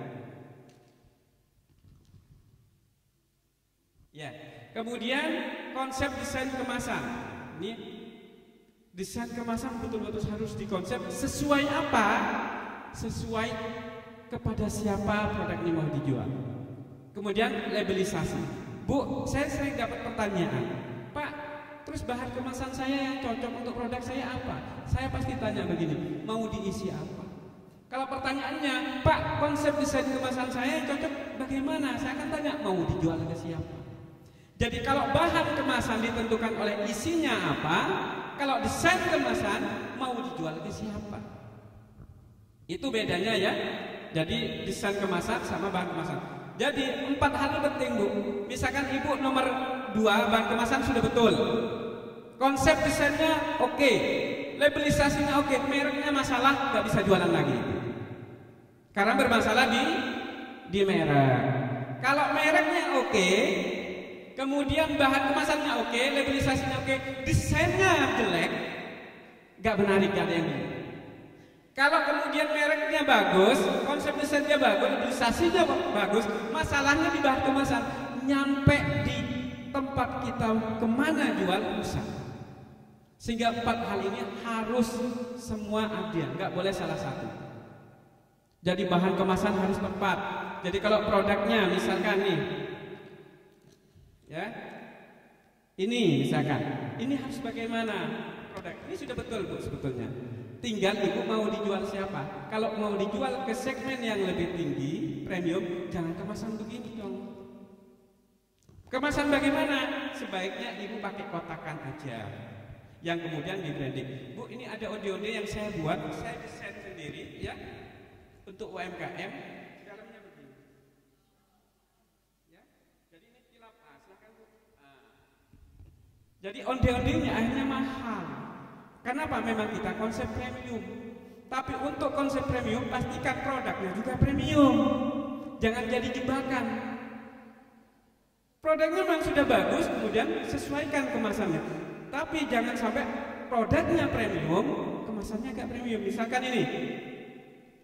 Kalau menurut saya, ini lebih baik kalau kemasannya dipremiumkan. Kenapa? Tampilannya produknya sudah premium. Ya? Harganya harus menyesuaikan. Ibu nanti cari segmen yang tepat. Namanya produk premium pasti nyasar ke middle up. Jangan main-main di middle low, nggak cocok. Nah, perjalanan middle low nggak apa-apa. Pasar middle low boleh, bukan jelek ya. Kalau kita mau punya bisnis ke pasar middle low bukan salah, bukan jelek, tapi sesuaikan. Produknya ya kita nggak rugi, meskipun enak, tepungnya kita pilih yang sesuai karena harganya rendah. Kemasannya pun juga jangan terlalu premium. Kenapa? Kalau ada kemasan premium bagus Bu ya. Tapi kemudian harganya middle low, orang middle low nggak mau beli Bu, takut mahal. Saya contohkan nih. Ini harganya onde-onde isi 6 ini 35.000. Ya. 35.000 ya. Kalau di Surabaya sudah premium. Umumnya kalau onde-onde biasa ya tidak sampai 10.000. Enggak sampai 10.000. Nah, kenapa? Karena ini nyasar middle up. Produk premium, kemasan premium, pasar middle up. Tapi kalau kita mau nyasar ke middle low, berarti bahan produknya pun dikurangi standarnya. Jangan mahal-mahal, yang penting enak. Pak, ya bahan yang enggak enak pasti enggak enak, misalkan. Ya. Kemudian kemasannya biasa. Kenapa? Kalau ini saya balik, ini kemasan premium, saya jual ke middle low, kira-kira laku enggak? Enggak mau beli, Bu. Dianggap mahal. Ya, dianggap nanti mahal. Jadi ibu-ibu enggak mau beli. Ya. Oke, saya mau bahas next mas. Nah ini yang penting ya, mengkonsep merek. Ibu-ibu ya, merek ini penting sekali ya. Ada beberapa hal yang harus kita pahami ya. Merek ini intangible asset Bu. Intangible asset. Target merek itu harus jadi brand Bu. Merek itu harus jadi brand. Saya sebut Aqua itu brand apa merek Bu? Merek yang sudah jadi brand. Ya, merek yang sudah jadi brand. Kalau apa namanya? McDonald merek apa brand? Merek yang sudah jadi brand. Kalau Makmus merek apa brand? Merek belum jadi brand ya? Belum. Maka targetnya itu adalah harus jadi brand merek itu. Kenapa? Ya kalau sudah jadi brand nggak ada matinya. Merek kalau sudah jadi brand nggak ada matinya, hidup terus. Bu, saya mau tanya, ada di sini yang nggak kenal Nokia? Yang nggak kenal Nokia pasti kenal semua ya? Kenal semua. Saya mau tanya, ada nggak yang di sini di kantongnya, di tasnya masih nyimpen HP Nokia? Nggak ada. Artinya apa? Brandnya masih ada. Tersimpan di mana? Di otak-otak kita. Tapi produknya sudah mati. Ya, itu kalau mereknya sudah jadi brand. Seandainya Nokia mereknya belum jadi brand, pabriknya habis, maka mereknya juga habis. Jadi Makmus ya, ini kan sudah bagus nih Makmus ya, maka langkahnya menjadi brand. Kalau sudah jadi brand, hidup terus. Ibu pernah dengar Sariwangi beberapa tahun yang lalu pabriknya Pilot itu? Tahu ya? Pertanyaannya ketika pabriknya tutup Pilot itu, apa ibu nggak dapat Sariwangi di toko? Ada kan? Ada. Kenapa? Karena yang mati itu kan pabriknya. Brandnya tetap. Tinggal Unilever sebagai pemilik brand cari pabrik lain untuk memproduksi ini. Tinggal gitu aja. Itu namanya brand. Jadi kita harus jadikan merek kita, target jangka panjangnya adalah jadi brand. Pertama, untuk bikin merek harus aman Bu. Gak boleh, apa aman Bu? Gak boleh sama dengan kompetitor. Ya, misalkan ini ada popcorn De Karel. Ibu bikin De Karel juga, biar mengikuti jejaknya De Karel, boleh nggak? Nggak boleh. Meskipun bukan popcorn Pak, tapi keripik pisang, nggak boleh karena sama-sama kelasnya. Tapi kalau De Karel buat mereknya sepatu, mereknya tas, boleh nggak? Boleh, beda kelas. Kecuali De Karel juga sudah mendaftarkan di tas, kita nggak bisa. Paham Bu ya? Nah ini sudah paham kita. Kalau merek pasti nggak boleh sama dengan kompetitor di kelas yang sama, kategori yang sama. Kedua, bukan sama, identik aja nggak boleh. Ibu misalkan, ya, Ibu tahu Kusuka ya? Apa itu produk apa Bu? Keripik singkong. Kusuka mereknya tulisannya gimana? Kusuka ya. Kemudian Ibu ganti Suka. Bacanya gimana? Kusuka. Itu juga nggak boleh. Nggak boleh karena identik. Ibu tahu juga Kuitela ya? Kuitela pakai Q ya? Kitell. Ibu pakai KU. Bikin keripik ketela pakai KU. KUTELA. Nggak boleh. Kenapa? Kedengaran di telinga sama. Nggak bisa, nggak boleh ya. Jadi misalkan Dekarel ya. Mana tadi? Dekarel ini kan pakai D ya. DE. Kemudian Ibu hanya bikin D aja, nggak pakai E. Karel, R-nya pakai 2, Ibu pakai 1 aja. Boleh nggak? Nggak boleh karena ucapan terucap sama ya. Kemudian ya, ini yang nomor 3 ini yang paling banyak salah kita menggunakan kata umum. Ya, kata umum yang paling bikin banyak merek UMKM ditolak. Jadi ibu-ibu yang sekarang sudah punya merek terindikasi umum, nah ini mulai diperhatikan. Karena apa? Ini pasti ditolak. Apa sih misalkan kata umum itu enak, mereknya enak, mereknya lezat, mereknya gurih, sedap, enak, sedap, nikmat, nggak boleh. Mantap, cakep, ganteng, ayu, sari, nggak boleh. Pak, kenapa sedap boleh? Kenapa sedap ini sedap itu boleh? Iya, kan nggak boleh. Kenapa tadi itu nggak boleh? Karena itu kan kata umum. Kosakata umum nggak boleh menggunakan, tidak boleh kita klaim sebagai merek, kita nggak boleh mendaftarkannya menjadi merek kita, nggak boleh. Cantik, wah nggak boleh. Kosmetik saya mereknya cantik, kosmetik saya mereknya lembut, nggak boleh. Enak nggak boleh. Pertanyaannya, kenapa ada mie sedap, susu cap enak, ya toh? Kenapa boleh? Padahal itu kosakata umum. Iya, nama brandnya atau nama merek tidak boleh menggunakan kosakata atau kata-kata yang milik kita bersama. Enak ini kan bahasa kita toh Bu. Ya. Puas nggak boleh. Punya siapa nih puas? Nah, puas nggak bisa. Ya, meskipun Pak puas itu singkatan kok Pak, nggak boleh juga. Meskipun puas itu singkatan, nggak boleh juga. Ya, nah caranya bagaimana biar boleh? Nah ini yang saya akan sampaikan. Kenapa sedap itu boleh? Karena A-nya 2. SEDAAP, ya itu sudah bukan kosakata umum, itu penamaan baru namanya. Kenapa susu cap enak boleh? Karena A-nya 2. Kenapa ya? Ya kan nggak boleh. Kopi ya itu kan kata umum Bu. Karena ada tanda seru. Ya. Ada juga kacang yes. Kenapa? Karena kalau yes saja nggak boleh. Jadi yes. Permisi. Puas pakai S2 boleh nggak? Boleh. Tinggal ada nggak puas yang lain yang pakai S2? Atau puas yang lain, seandainya ada puas yang lain pakai Z, puas yang berapapun S-nya tetap nggak boleh. Karena ada puas yang pakai Z, karena kedengarannya sama, identik hukumnya nanti. Paham Bu ya? Bingung nggak? Jadi ikut ini jadi bingung kan? Enggak ya?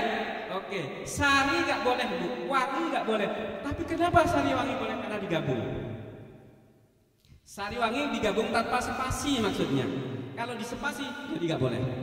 Karena sari dan wangi adalah kata umum. Sari wangi tanpa spasi menjadi boleh. Ekstra jos, mari mas. jadi Marimas menjadi boleh. Paham Bu ya? Itu merek ya. Harus sesuai dengan persepsi, segmentasi, kemudian manfaat ya, karakter. Kenapa ada Kopiko? Karena untuk dipersepsikan sebagai penggantinya kopi. Kenapa ada nano merek itu? Karena untuk memberikan persepsi bahwa ini macam-macam rasanya ya. Jadi ini adalah cara membuat merek. Kemudian next, terakhir lagi Mas, lagi sudah, oke.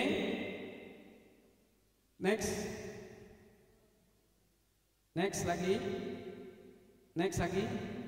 lah ya, memenuhi kaidah ilustrasi. Ini yang terakhir yang saya sampaikan. Saya akan koreksi produk ibu-ibu apa yang salah. Next lagi. Nah, Bu, ada peraturan pemerintah nomor 69 tahun 19 yang mengatur apa saja ya. Saya akan koreksi Bu ya. Mana tadi ini? Nah, Makmus mewakili air minum. Mereknya Makmus sudah betul ya. Warnas itu apa Bu? Wortel nanas. Padahal di sini aturannya adalah satu, harus ada nama dagang. Nama dagang itu apa? Merek. Apa mereknya? Makmus. Berarti sudah betul? Betul. Kemudian nama produk. Nama produknya apa? Ini minuman rasa-rasa, minuman jus, minuman apa Bu? Ini yang salah. Harus ada tertulis. Ini minuman apa? Bu ya, Bu Musa. Kemudian komposisi harus tertulis ingredientnya. Tadi ada yang bilang ingredient itu wajib ditulis Bu. Kalau tidak ada ingredient berarti salah. Ya. Kemudian apalagi? Isi, gramasi ya. Ini juga belum ada gramasi ini. LPPOM UI sudah ada, bagus ya. Sudah betul. Cuman gramasinya berapa mililiter karena cairan ya, ml. Kalau menulis gramasi Bu, jangan neto, harus berat bersih. Kalau cairan isi bersih ya, isi bersih.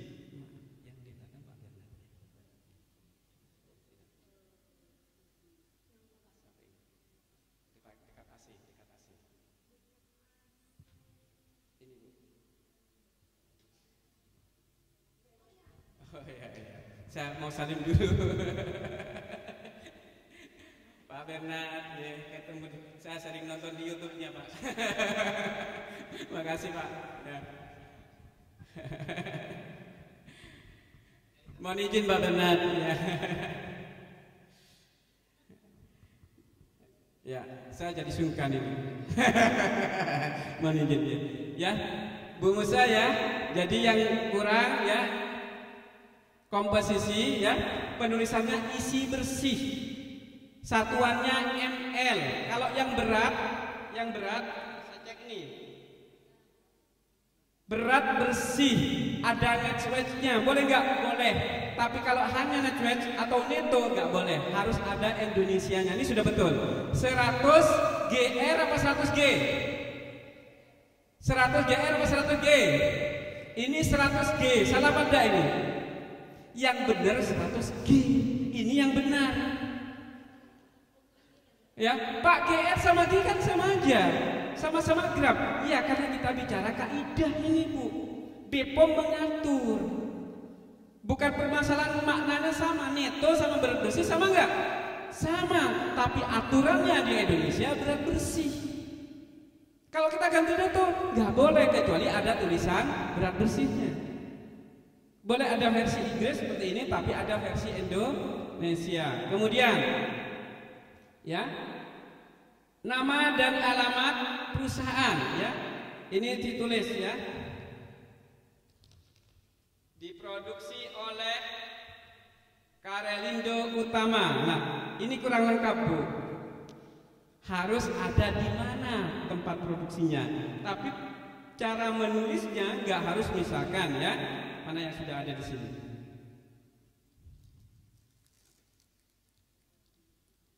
Ya, Mama Bakery, ini juga punya siapa?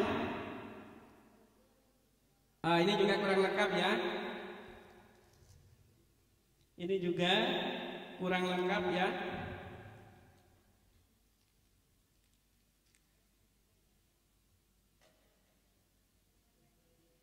Oke, jadi begini Bu, ya nanti bisa cek punyanya yang lain ya, yang punyanya Indofood, Garuda Food.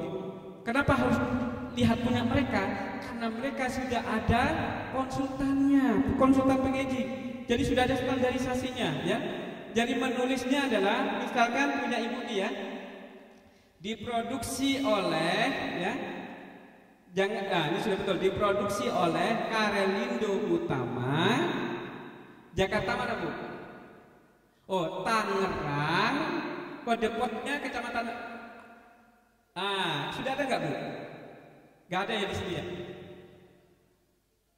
Oh, ini kurang lama. Ibu mungkin ini yang lama ya. Jadi yang baru Ibu sudah paham ya. Jadi saya memberitahu, menginfokan, mengedukasi ibu-ibu yang belum ya. Saya contohkan Karelindo Utama, Tangerang 1517 itu kode pos kecamatannya. Baru Strip Indonesia. Ya, Strip Indonesia itu.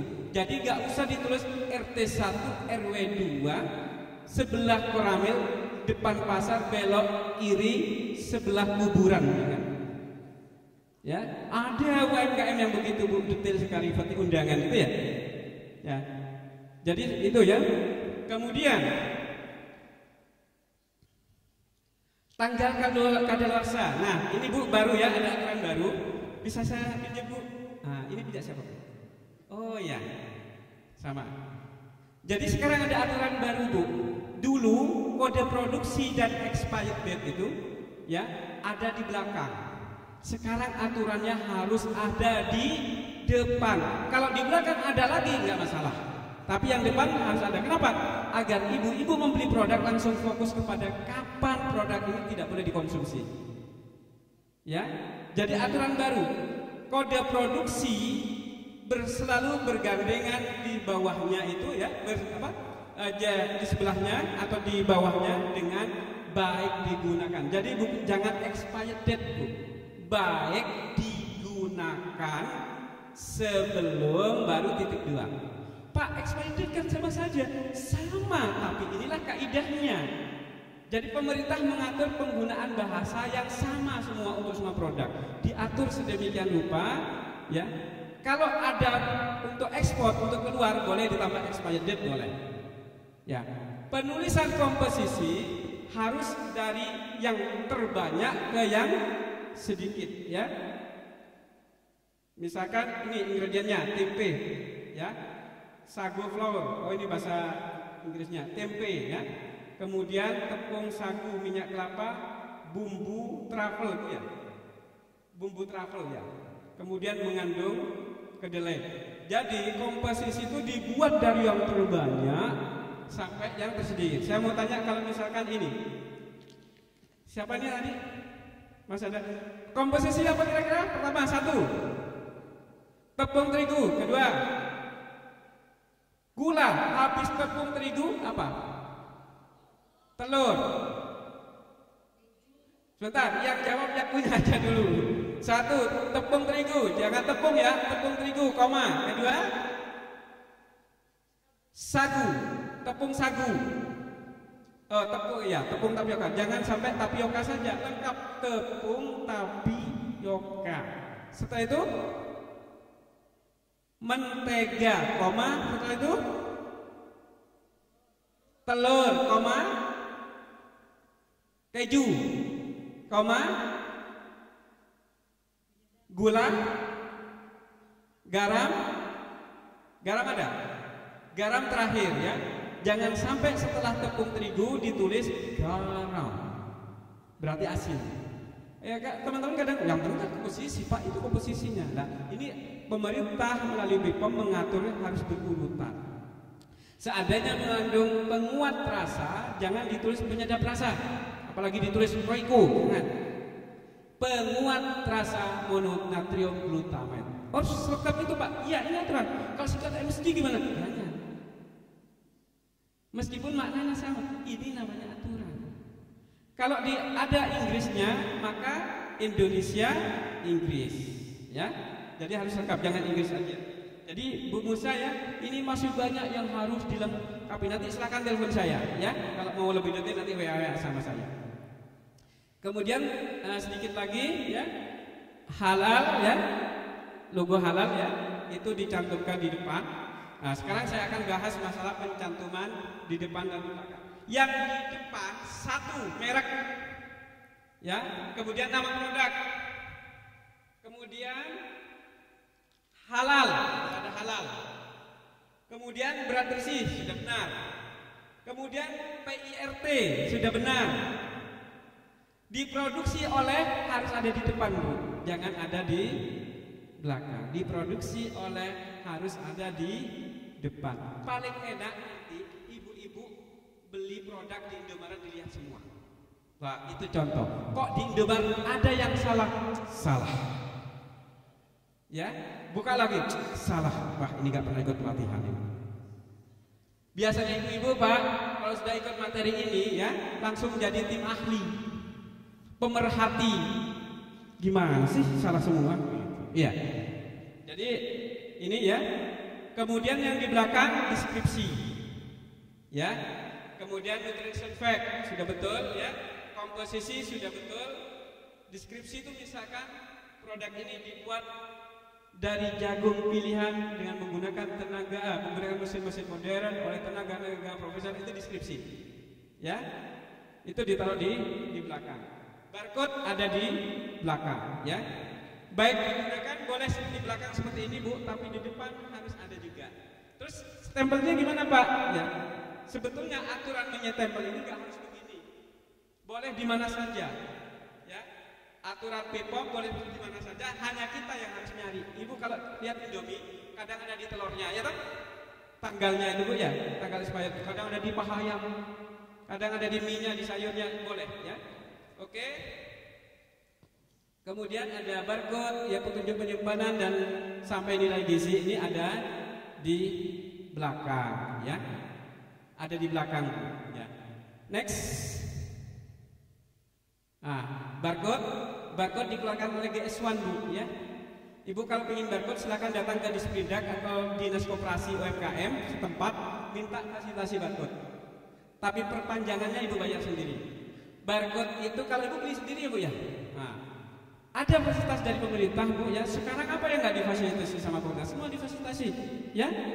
Difasilitasi semua. Jadi nanti tinggal perpanjangannya aja. Dan lumayan mahal ini. Berapa Bu barcode sekarang Bu? 1 juta ya. Berlaku untuk beberapa produk ya. Jadi ini ada perusahaan namanya GS1, nggak pakai goreng seperti kita, ngiris seperti kita, jemur seperti kita, cukup jualan kode. Berlaku seluruh dunia Bu. Kalau Ibu sudah punya barcode GS1 ini, Ibu nggak perlu ngurus barcode dengan Indomaret, Alfamart. Kenapa? Kalau di Indomaret nggak berlaku di Alfamart nggak berlaku di Indomaret. Itu kalau misalkan, nah nih punyanya Bu Musa tadi ya. Bu Musa belum punya barcode, diterima produknya di Indomaret, harus beli barcode dulu ke Indomaret. Tapi barcode di Indomaret nggak berlaku di Alfamart. Demikian sebaliknya. Tapi kalau pakai GS1 berlaku seluruh dunia. Pinter kan mereka, hanya jualan kode aja dapat duit dan dibeli oleh orang sedunia. Kita belum nungguin panasnya, hujan-hujan nggak bisa jemur ya Bu ya. Oke, next. Nah, barcode ini adalah kode-kode Bu, kode negara, kode perusahaan, kode spesifik produk, baru kode verifikasi, ya. Ada kode-kode sendiri, bukan kode harga. Jadi gak ada harga di barcode itu. Next lagi. Ini PIRT. Bentar, PIRT. Nah, ada yang sudah punya PIRT sebanyak ya. PIRT ini wajib Bu, ya. Artinya kalau produk Ibu seenak apapun dijual, ya, itu dianggap produk yang belum layak konsumsi versi Dinas Kesehatan. Karena produk yang dijual, produk makanan yang dijual dianggap layak kita konsumsi, layak kita beli kalau sudah ada PRT. Sekarang gratis, mudah, simpel, ngurusnya selesai. Ya, kalau dulu susah Bu, ya, sekarang mudah dapat PRT. Jadi ibu-ibu ya yang belum punya PRT segera, karena PRT ini adalah awal. Pertama kalau punya usaha sekarang ngurus NIB. NIB itu berlaku untuk semua. Kedua kalau produknya makanan ngurus PRT. Dan halal, sekarang halal wajib Bu. Ya, meskipun pemerintah melalui Kemenkop mengajukan tambahan waktu. Sekarang ya tidak harus sampai 17 Oktober besok, tambahan waktu. Kemudian next. Next lagi. Next lagi. Ini sertifikasi halal ya. Halal mengurusnya ke Kemenak atau di KUA. Ada sekarang pendamping halal banyak. Next lagi. Ini alurnya ya. Nanti materi bisa saya kasih panitia ya, kalau ibu-ibu minta bisa ya. Next. Nah, ini logo halal ya. Versi lama dan versi baru. Next. Keuntungan mendapatkan sertifikasi halal ya, satu ya, untuk mendukung klaim halal, kesempatan meraih pasar, meningkatkan marketability, peningkatan citra produk. Next. Nah, ini tadi yang saya sampaikan, mana yang ada di depan, mana yang ada di belakang. Jadi yang di depan harus di depan, yang di belakang di belakang. Barcode harus di belakang, nggak boleh di depan ya. Next. Kemasan dibuat bukan untuk menutupi kekurangan produk, justru kemasan dibuat untuk menyampaikan kelebihan produk, bukan untuk menutupi ya, tapi untuk menyampaikan kelebihan produk. Yang penting kemasannya bagus. Tidak, produknya bagus dulu baru kemasannya dibaguskan. Next. Terima kasih. Wah, ini paling senang Bu. Ya. Oke, ada pertanyaan mungkin? Ya, silakan. Terima kasih Pak untuk kesempatan yang diberikan. Saya mau tanya Pak, ini kan yang tadi Bapak jelaskan kepada kita semua, persyaratan-persyaratan yang seperti sudah besar ya Pak, ada di belakangnya harus ada label, harus ada barcode. Saya mau tanya, jikalau bagi pemula Pak, persyaratan yang umumnya Pak, kecuali NIB, apa Pak, satu lagi PRT, apalagi Pak? Jadi karena itu kan modal besar Pak, ini bagi yang pemula sebetulnya apa biar bisa diterima oleh masyarakat. Terima kasih Pak. Ya Bu, ini ada pertanyaan tadi yang disampaikan lebih banyak kepada seolah-olah produk yang sudah besar. Sebetulnya tidak, itu berlaku untuk semua, jadi itu standar. Ya, standar. Makanya tadi ada saya merahkan, bisa saya tampilkan lagi Mas, yang tadi yang merah itu harus ya. Sebentar ya. Kembali ke belakang lagi, klik terus. Kembali lagi ke depan. Nah, nih. Jadi yang merah ini wajib, Bu. Wajib bagi siapa? Bagi semua, apakah pemula ataupun bukan pemula. Ya. Satu, misalkan ada, jadi kewajibannya gini maksudnya, Bu. Harus ada tulisan produknya apa? Popcorn. Harus ada. Loh Pak, kan sudah ada gambar popcornnya. Gambar popcorn tidak wajib, tapi tulisan popcorn wajib. Meskipun ada foto popcorn dengan jelas, tetap harus ditulis popcorn. Kalau keripik pisang, mana keripik pisang tadi? Misalkan ini ya. Ini apa Bu kalau bilangnya di sini apa? Kembang goyang. Harus ditulis makanan ringan atau kembang goyang. Ada tulisannya. Tapi kan orang sudah tahu semua Pak, ini aturan. Nah, ini kan untuk semua Bu. Oke, kedua, komposisi. Komposisi harus ada semua. Untuk siapa? Untuk siapa saja yang punya produk. Biar apa? Biar konsumen tahu komposisinya ini apa. Jadi ini bukan berlaku untuk yang besar-besar. Bukan berlaku untuk apa namanya popcorn yang dekarel ini, apa? Dekarel bukan. Untuk kita semua wajib menulis komposisi. Jadi kenapa tadi ini masih saya koreksi ya, punyanya Bu Musa? Karena gak ada komposisi. Nah itu berlaku untuk semua. Kemudian penulisan gram nasi harus ditulis berapa gram, berapa mililiter, itu wajib. Kemudian nama pabriknya Nana. Ini wajib. Kemudian nomor PIRT-nya harus cantumkan. Kenapa? PIRT wajib. Kemudian kode produksi dan kadaluarsa wajib dicantumkan. Gak boleh ada produk gak menulis kadaluarsa. Terus Pak, menurut kadaluarsa itu pakai apa rumusnya? Harus dites Bu, bukan asumsi. Ya. Kemudian tanggal kadaluarsa, logo halal. Yang hitam-hitam boleh nggak ada, nggak apa-apa. Gitu ya. Terima kasih Bu. Ada lagi?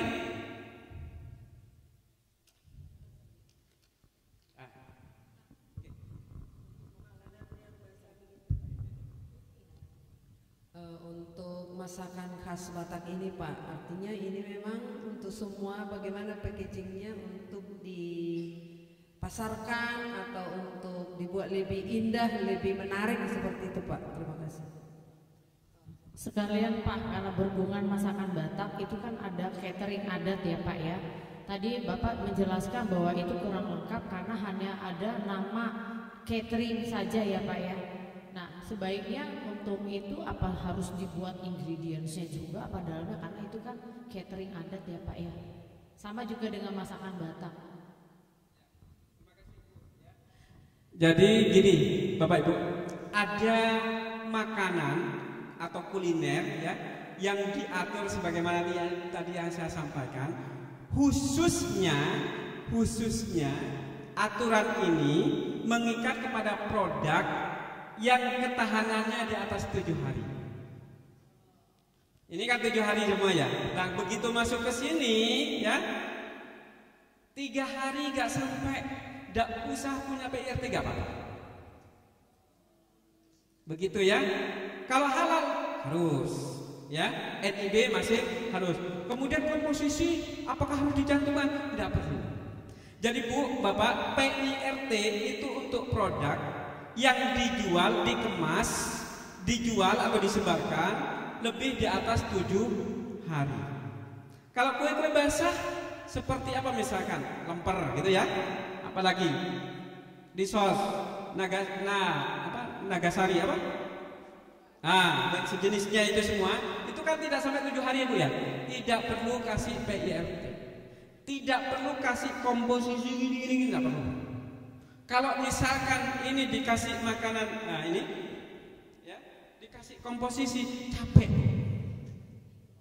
Ya, jadi pemerintah itu mengatur sedemikian detail mana yang dipermudah.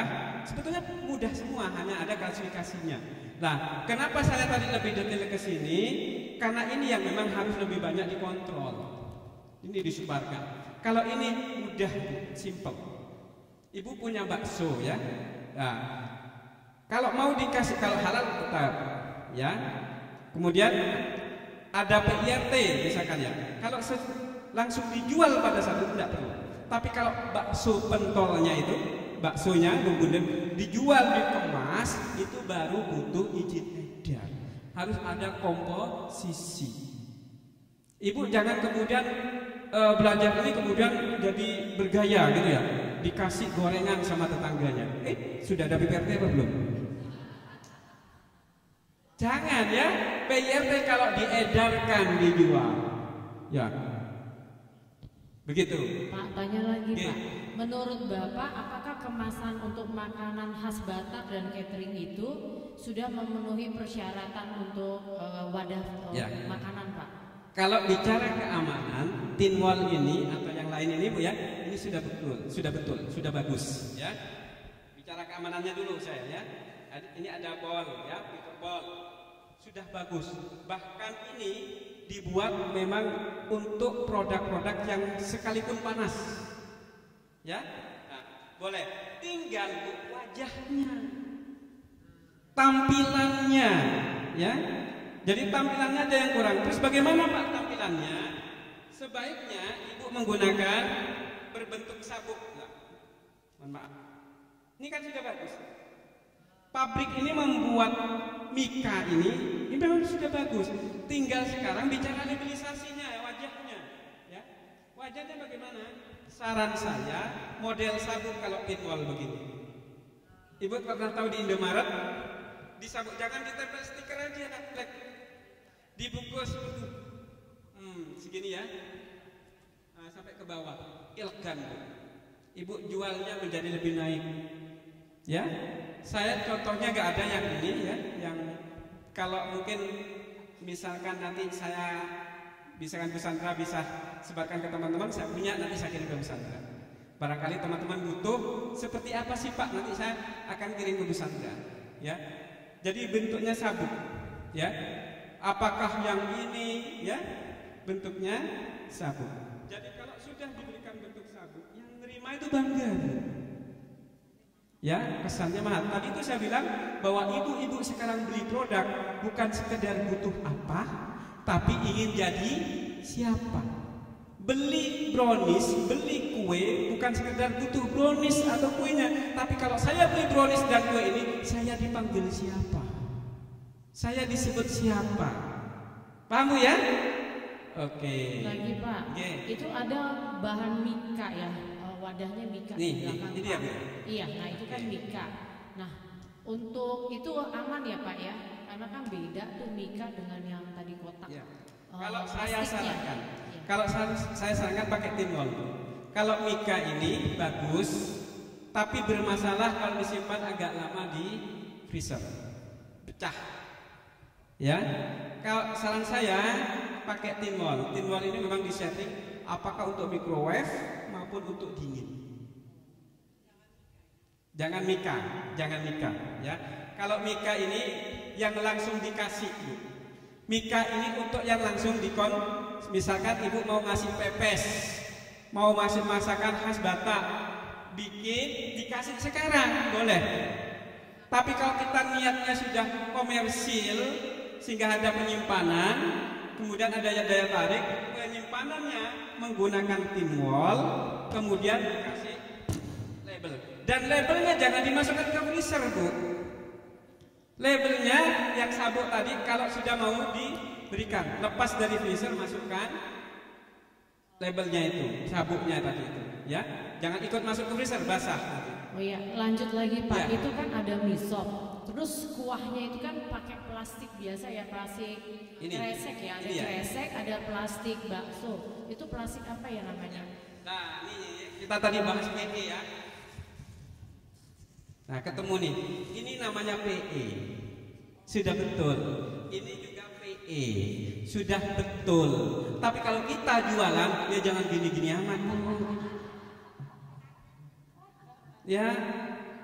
Jadi kita coba ya. Bu, saya cukup lama di Tarutung dan menikmati makanan yang banyak khas-khas sekali. Ya, dari budaya Batak itu luar biasa gitu ya. Tapi meskipun yang luar biasa bagi kita, gak ada di Jawa, gak ada di Jakarta, kalau kemasannya begini, nyaman kan? Yang hebat-hebat itu kan gitu, dari warisan orang tua kita ya. Jadi saran saya ya, kalau kuah tetap pakai ini, ya. Ada bungkus luarnya, ya. Kalau lah mungkin masih harus takut basah, ya, gak apa-apa masukkan ke sini, gak apa-apa. Yang penting, ya, gak masalah.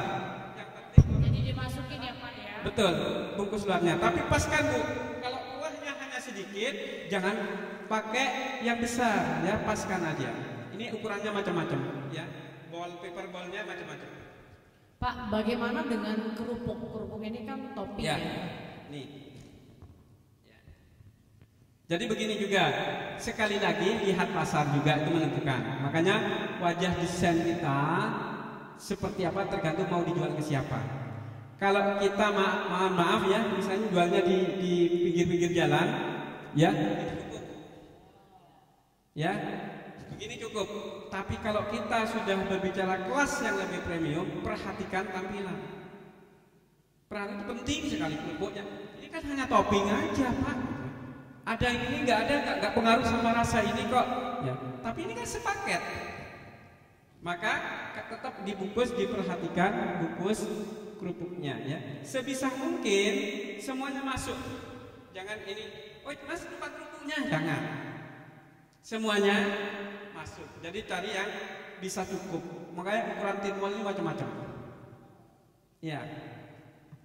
Lagi Pak, ini borongan aja sekalian ya, karena ini kebetulan masakan daripada teman-teman catering adat Ya, Pak. nanti penanya terbanyak dapat hadiah. Enggak, itu boleh dibuka Pak. Mana, Bu? Nasi kotak Pak. Nasi kotak itu kan dia di dalamnya memang kemasan luarnya udah boleh ya Pak.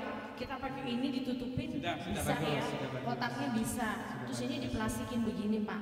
Ya.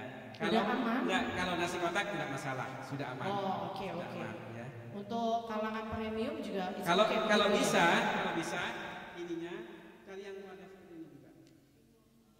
Jadi ada dua ini ya, yang agak besar ya.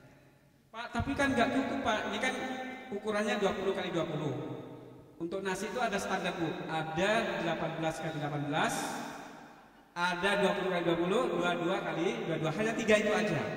Nah, kalau memang isinya macam-macam, kita perhatikan jangan pakai 20 kali 20. Berarti terpaksa harus pakai yang 22 kali 22. Ya. Oke, terima kasih ini Pak. 20 ya. Terus ada lagi ini. Pak, 22 ini. Ini buah Pak. Buah kan kita tahu kalau buah ini di pasar juga banyak ya. Bagus Apakah ini. Kemasan ini harus sudah betul. dimerekin atau dibungkus lagi yang seperti Ya. Bapak bilang tuh dibagikan di apa namanya? Ini bagus ini, sudah cocok ini ya. Sudah bagus. Iya. Tinggal ini yang belum bagus. Punya siapa nih? Kembung ini rebus. Ini ikan kembung paling enak ini Bu ya. Di Danau Toba gak ada ini. Ya, gak ada ini laut. Nah, cuman caranya gimana nih yang divakum Bu? Ya, ini yang divakum. Ibu, tadi saya bicara sama Bu Sandra, kapan-kapan kita bikin lagi seperti ini, tapi langsung praktek. Mau ya Bu ya? Sehari penuh Bu, atau 2 hari. Ya, biasanya kita ada program 1 hari, 2 hari, 3 hari. Jadi yang produknya ini langsung praktek. Yang produknya keripik langsung praktek. Sehingga bukan wacana-wacana kayak apa sih. Oh, kayak Bandeng Presto ya Pak ya? Nah, kayak Bandeng Presto ya. Seperti ini ya. Pak, kalau yang ini udah benar nih Pak. Oh, sudah betul. Nah, ini kan lebih dari 7 hari ya Pak ya. Tapi kan nggak lengkap nih. Kalau ini harus ada PIRT, harus tertulis komposisi lengkap harus Bu. Kalau ini, cuman ibu-ibu, alangkah baiknya ibu-ibu bisa menjual ini paket Bu. Ya paket itu artinya gini, ibu nggak perlu banyak-banyak kayak gini, kecil-kecil tapi simpan. Kemudian kemas dalam satu paket, keuntungannya lebih banyak. Ya. Jadi yang kecil-kecil tapi isi 4 ya, kemudian dijual satu kemasan ya, macam-macam ya. Saya pernah kalau tidak salah pernah kirim ke Sibolga, ibu tahu ya, seperti ini, cuman dimasukkan lagi dalam kotak isi 1 ya, tapi kelihatan top ini ya, kita kasih namanya window ya, sehingga tampilannya lebih bagus, harganya menjadi lebih mahal. Tapi sekali lagi, mau bagaimana bentuk kemasan kita bergantung pada segmentasi kita. Kalau terlalu mewah, premium kemasannya nggak dibeli sama target pasar kita. Tapi kalau memang premium, pasar harus middle up. Ya. Lagi Pak, ini karena harus satu-satu. Ya, Pak. gak apa-apa. Ini kan ada ikan teri dengan berbagai model ya. Ini, terus ada juga sambal. Semuanya adalah tidak ada ingredientsnya, tapi mereknya ada ya, Inang ya. Kita perlu bahas satu-satu karena ini produk Inang semua ya. Ini sudah bagus Bu. Yang lemah hanya di labelisasinya ya. Punya siapa ini? Nah Ibu, ini sudah pakai wrapping ya. Ini sudah bagus. Cuman belum ada labelisasinya. Ya, kemasannya mahal ini. Ya Bu ya. Kemasannya mahal, tapi orang mau beli mahal juga kalau sudah dikemas mahal. Hanya saja jangan pelit-pelit ngasih stiker Bu ya. Stikernya pakai pembesar gitu ya. Tapi di sini nggak ada expirednya. Sebaiknya digunakan sampai dengan nggak tahu ya. Saya koreksi ya. Jadi hal yang tadi saya sampaikan wajib ada semua. Artinya yang merah-merah itu tadi Bu ya. Kedua, kenapa Ibu mencantumkan nomor telepon? Kalau Ibu punya reseller enggak ini? Oke, kalau Ibu direct selling ya, tanpa reseller, tanpa toko, tanpa agen, kasih nomor telepon nggak apa-apa. Ibu jual ke Shopee misalnya ya, pakai Shopee boleh. Ibu jual langsung ke teman-teman ya, komunitas, perkumpulan, langsung boleh. Tapi kalau ibu menggunakan reseller, jangan pakai nomor telepon kecuali layanan konsumen. Kenapa? Karakteristik konsumen dilakukan pasti ingin bypass bu ya, langsung. Apakah lebih murah? Oh enggak, saya samakan langsung ataupun pakai reseller. Tetap ibu yang dicari. Kenapa? Ibu produsen langsung, barangkali lebih fresh. Jadi kalau kita punya reseller mencantumkan nomor HP, sama dengan kita mapras, apa? Membabat habis akar kita. Padahal reseller itu adalah akar bisnis kita. Kita hidup kuat tergantung pada reseller kita ini. Makanya kita perlu merawat reseller. Kalau kita cantumkan nomor telepon kita, mati semua reseller kita. Pak, lagi ya? Pak, ini di sini dicantumkan nomor kalau kodenya tuh WhatsApp ya sama IG. Tapi tidak ada buatan mana, sebaiknya digunakan kapan? Ini kira-kira ya. Cukup nggak hanya cuma buat ini kan kita nggak ada nih expirednya ya. Jadi selama tidak mencantumkan yang merah-merah tadi, ya teks yang merah tadi itu bisa dicantumkan lagi mas. Ini tidak memenuhi standar. Produknya bagus, kadang-kadang aroma menggoda misalkan ya. Tapi sebetulnya produk dikemas itu jangan sampai memunculkan aroma kecuali kopi sama rokok. Kecuali kopi sama rokok. Kopi sampai menyediakan valve untuk dicium aromanya. Tapi kalau sambal jangan sediakan valve. Ya, jadi ini kurang ya.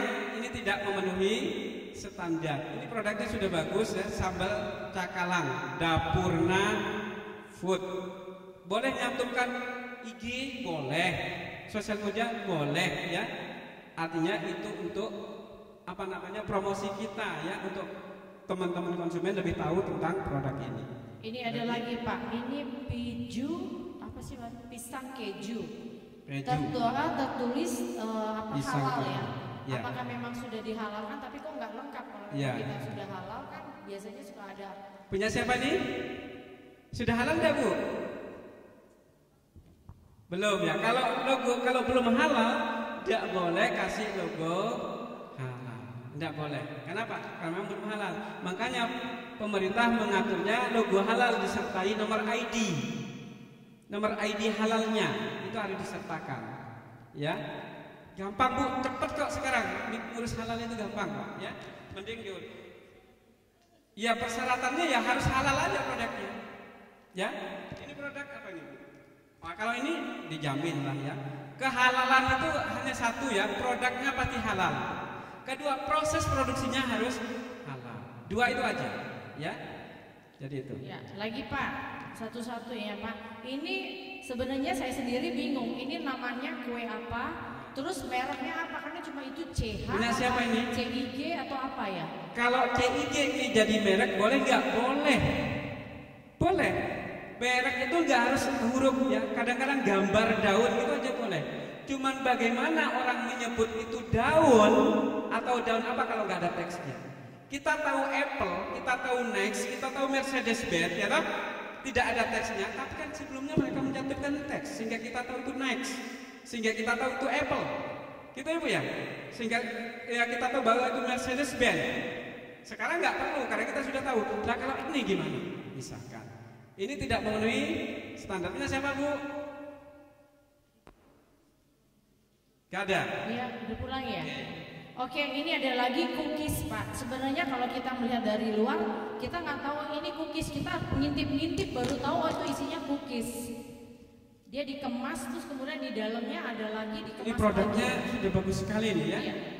Ini produknya premium ini. Punya siapa? Nah, ya. Menggoda Bu ya. Siapa yang nggak mau dikasih ini kan? Nah, tinggal kalau ini dijual apa namanya direct gitu ya, kasih ke teman-teman masih boleh. Tapi begitu Ibu sudah mau ekspansi perluasan, maka tadi berlaku.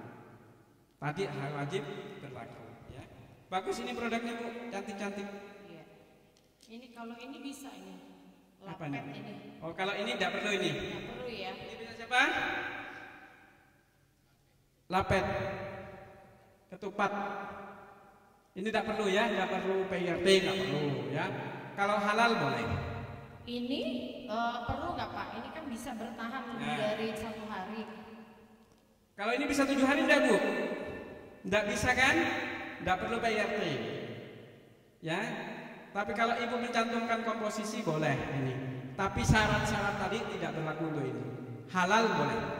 Ya. Oke, yang ini Pak. Kelapa tart ini. Saya karena tahu aja kelapa tart, tapi tulisannya kan nggak kelapa tart, nggak ada. Ada Bu. Ada nggak? Kelapa tart. Ada Punya ya, siapa itu? Kelapa tart. Nah, ini termasuk yang tidak lebih dari 7 hari ya? Iya. Tidak lebih. Ini boleh lah. Seperti ini boleh. Tidak apa-apa. Ya. Yang penting Ibu kalau di bawah 7 hari harus punya merek. Merek itu penting Bu. Ya. Berapapun jangka waktunya, merek itu penting. Karena orang mengenalnya dari merek. Cari laginya mudah. Oh, saya cari yang Darlene Cake. Karena ada Darlene. Kalau nggak ada Darlene, susah kita. Ya. Ya, ini puding Pak. Nggak ada mereknya dan nggak tahu rasanya apa ya. Tapi kita kira-kira tuh coklat kayaknya. Ini jebakan yang namanya Ibu. Punya siapa? Punya siapa Bu? Nah, Eman kan sayang sekali ini ya. Jadi Ibu kalau sudah bisa bikin apa-apa ya, mulai orientasinya adalah bisnis. Tadi itu ya, kemasan kalau dulu hanya dibuat untuk melindungi produk yang dijual, melindungi produk yang dijual. Sekarang beda fungsinya, kemasan menjual produk yang dilindungi. Dulu melindungi produk yang dijual, sekarang menjual produk yang dilindungi. Intinya orientasinya pasar, Bu ya. Ini ada lagi The Farm Kitchen, ini sama dengan itu puding. Dia dikemasnya tapi nutupnya susah. Ya, ini harus di-wrap ini Bu. Ini harus di-wrapping ya. Ini sama dengan punya Ibu itu ya. Punya siapa ini? Ya, ini harus di-wrapping Bu ya. Kalau ada yang punya seperti ini. Nah, ini rawan ya. Sayang sekali kalau. Kemudian tetap penulisannya kaidahnya sama. Berlaku. Kalau ini ketupat ya. Oh, itu. Ini yang jangan diulangi lagi. Ini pasangannya ini Pak. Itu pasangannya, Oh, jadi ini lupis ya. Jadi lupis ini gula merahnya Pak. Bu, kalau bisa produk-produk ini yang sekarang mulai kita perhatikan ya. Kenapa? Adanya kan masih begitu-begitu. Pejabat-pejabat, konglomerat-konglomerat itu juga pingin sebetulnya pingin makan lapis ini. Pingin ya. Cuman kalau beli cuma begini-begini kan, maka harus ada lupis yang premium. Ya. Lupis yang premium. Jadi jangan kemudian Clio warna hitam gini. Ini sekarang produk minuman Pak. Ini dalamnya apa ya? Ini kayaknya cincau ya? Cincau ya. Cincau kayaknya. Ini pakai stiker umum ini ya. Apa ini yang punya? Nah, yang punya produk sudah pulang semua nih. Ya. Nah, sayang sekali ya. Ini juga ada kopi. Ini apa ya? Ini kopi ya. Itu hampir sama. Iya, tadi puas udah ya, puas ya. Ini Nggak juga boleh ya, mereknya ya. Ya, akadnya tambah 2 barangkali aman. Artinya kalau puas begini pasti nggak boleh. Tapi puas pakai S2 boleh, aman apa tidak? Artinya sudah ada yang sebelumnya punya, ada yang punya atau belum? Gitu ya. Pak, ada satu lagi nih mundur di sini. Ini berkuah-kuah begini, baiknya apa seperti ini? Kan tumpah ya. Itu kan di plastik juga. Kalau produk ini kan memang produk yang tidak dijual lama ya. Jadi kalau saran saya, kalau memang ini jual bumbunya, maka pakai menjual bumbunya aja, ya, bumbu yang berminyak itu loh, gongsengan itu, ya, tinggal nanti ibu kemudian memanaskannya lagi. Tapi kalau ini kan jual fresh namanya, jual fresh ya. Jadi kalau begini kurang aman, ya, ya, mending pakai bowl aja. Mendingan bowl ya tempatnya ya Pak ya. Terus kemudian kasih merek, nah, ini penting nih, ya. Ya Bu, ya. Udah semua. Sebentar Bu, kasih mix dulu aja. Sebut nama Bu ya. Nama saya dengan Hana. Bu Hana. Dari HKBP Jati Asih. Yang saya kan produknya jus Pak aneka jus. Dan tuh selama ini saya memang jualnya selalu ke sanggar-sanggar senam. Lalu saya mau mengembangkannya seperti ini Pak. mau masukin ke perusahaan-perusahaan gitu loh, perusahaan-perusahaan kecil yang rutinitas dia akan pesan gitu loh. Nah sekarang yang mau saya tanyakan, jus saya ini kan saya buatnya malam sekitar ya nggak bisa tidur ya, kita bikin berkarya malam lalu saya masukin freezer. Nah besok paginya kan dia udah agak beku tuh Pak, supaya tetap dingin kan kita harus bekukan supaya bisa bertahan sampai 2-3 jam. Nah itu aman nggak seperti itu Pak? Jus yang dimasukkan ke freezer tapi memang udah dikemas kedap udara gitu ya. Lalu untuk pengaruh nggak kalau ke manis, ke rasa pengaruh nggak? Saya kebetulan nggak pakai gula Pak. Saya memang kecuali kedondong yang itu yang kuning itu Pak, kan itu asam. Kalau kedondong kan harus memang ada rasa gulanya. Kalau yang lain itu saya memang nggak pakai gula murni. Ya, wortel stroberi, wortel jeruk seperti itu Pak. Karena ibu-ibu di Senam memang rata-rata udah tahu kalau minuman kesehatan tuh nggak pakai gula gitu loh. Nah, yang saya mau tanyakan tadi itu Pak, saya buatnya malam biar sempat membeku sedikit. Pada saat saya jual ke Sanggar Senam masih tetap dingin gitu loh. Lalu yang kedua saya mau tawarkan ke perusahaan-perusahaan. Itu prosedurnya seperti apa Pak? Terima kasih. Ya, oke. Bu, minuman itu beda dengan ikan ya. Jadi ada memang produk beku yang dibekukan ya, sehingga pengawetannya dengan cara pembekuan. Pengawetan terbaik itu adalah dengan pembekuan itu ya, murah dan meriah. Murah dan meriah. Tapi kalau untuk minuman itu sebetulnya cukup didinginkan. Jadi kalau ibu sudah memasuki misalkan, Pak saya masih 2 hari lagi kan gitu toh, gak apa-apa taruh di freezer. Tapi kasih waktu ketika dia masuk ke ke end user, dia tidak beku lagi. Kalau masuk ke end user bekunya separuh, minum separuh dong. Ya jadi sama kayak yang di outlet itu ya, dia bukan dibekukan tapi didinginkan. Tapi kalau ibu jual daging ayam, daging sapi itu dibekukan namanya. Ya, jadi prosesnya berbeda. Nah, kalau ibu tidak menggunakan pengawet sebagaimana pucuk harum misalkan ya, sebagaimana minum-minuman yang ada di Indomaret, Alfamart misalkan ya, ibu bisa dibekukan ya, tapi kasih jangka selang waktu untuk dia kembali dingin aja, ya, begitu. Iya Bu.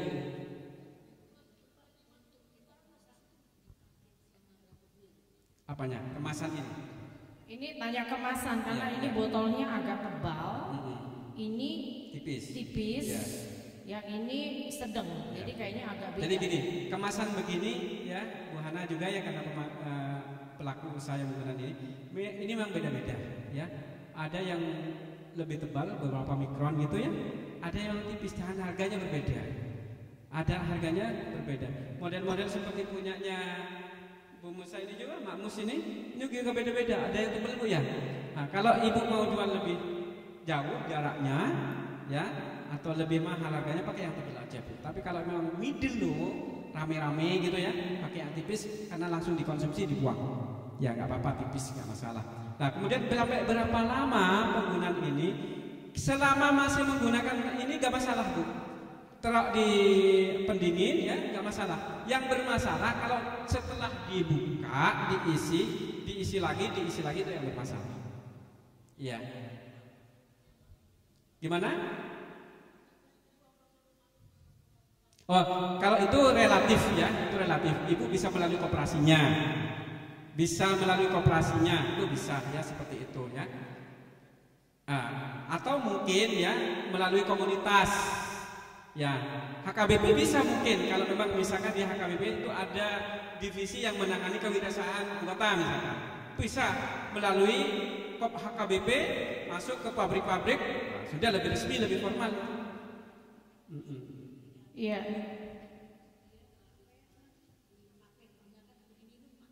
Untuk kemasannya, kalau untuk kemasannya nggak ada, tinggal produknya aja. Bermasalah di berapa lama, gitu ya. Kalau kita tidak menggunakan pengawet, pastikan itu bisa sampai berapa lama. Jangan samakan dengan yang memang mau pakai pengawet. Makanya pakai pengawet itu nggak masalah sebetulnya Bu. Pengawet buatan itu tidak masalah asal kadarnya sesuai. Karena kalau kita berlebihan, satu pengaruh tidak hanya pengaruh pada kesehatan, pengaruh di rasa. Rasa menjadi plain, ya, cenderung menurun. Ya, itu kalau pengawet. Ya. Oke. Sudah ya Inang ya, sudah lengkap semua. Produknya sini juga sudah dibahas mengenai kemasannya. Kita sudah melebihi dari jadwal kita, sudah 1,5 jam seperti itu ya. Baik Pak, terima kasih untuk penjelasannya dan juga untuk masukan daripada produk pelaku UMKM kita di PPD di 8 DKI Jakarta. Kami undang untuk Amam Preses dan juga dengan Inang Sandra, Inang Pendeta Ridho dan Inang Tiomina Ruju untuk maju ke depan. Dan juga untuk sesi UMKM.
Cek, 1 cek.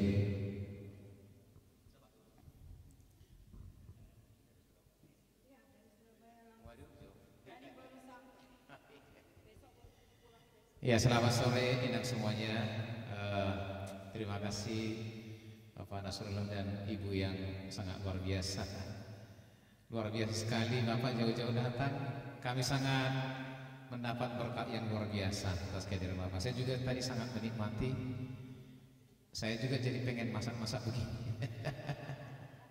Nanti saya belajar dengan ibu-ibu. Terima kasih sekali Bapak Ibu sudah hadir jauh-jauh dari Surabaya.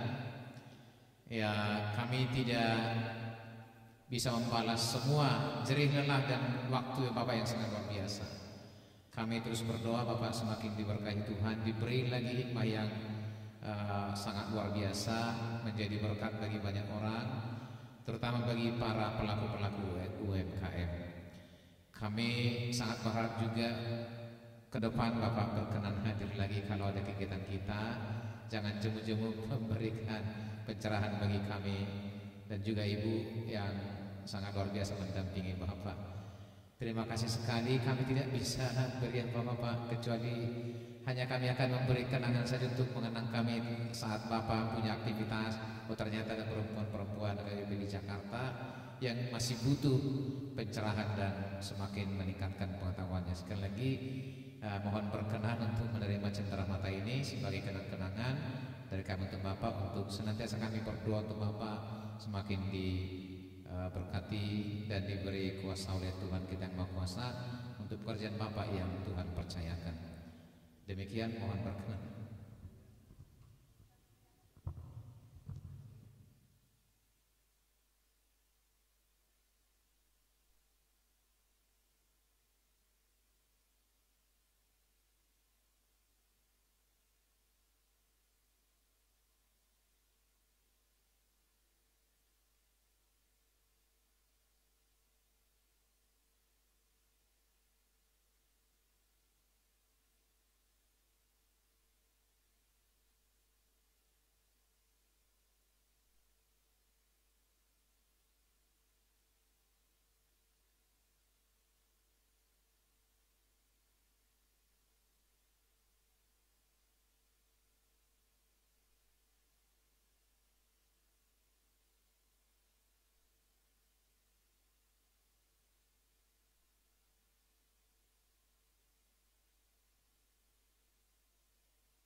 Inang, boleh kita foto bersama Inang yang ada aja?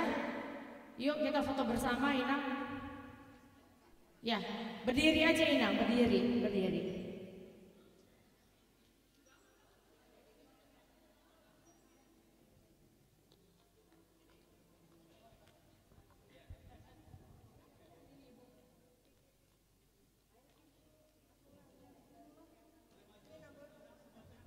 Inang boleh maju ke depan, gak apa-apa, kita foto bersama yuk.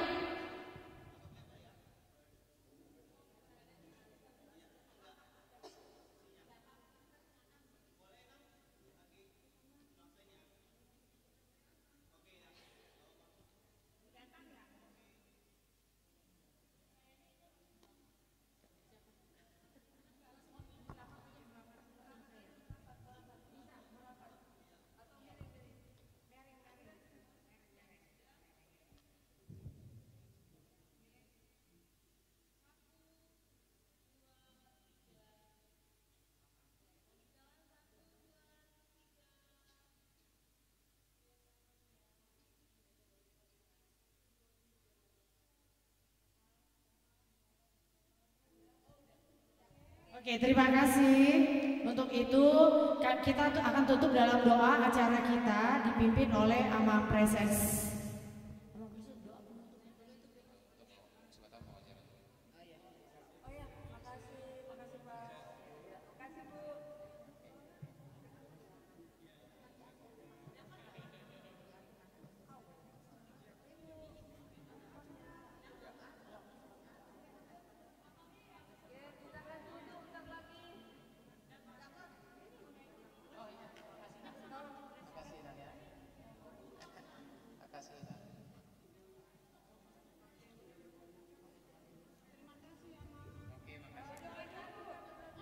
Oke, kita sambil doa aja sebentar ya, menutup ya. Ya, terima kasih ibu semuanya sudah setia sampai selesai. Saya yakin ibu-ibu yang tinggal ini adalah pelaku-pelaku UMKM sehingga setia sampai selesai. Kita berharap teman kita yang lain juga bisa menikmati kegiatan ini dan berharap mereka-mereka yang sudah pulang boleh seperti kita kan begitu. Sehingga ada manfaatnya bagi mereka juga yang belum memulai. Sekali lagi terima kasih Bapak Nasrullah sudah jalan ya. Cek. Oh, iya. Inang mohon duduk sebentar. Kita ada mau ditutup oleh Bapak Preses. Ya.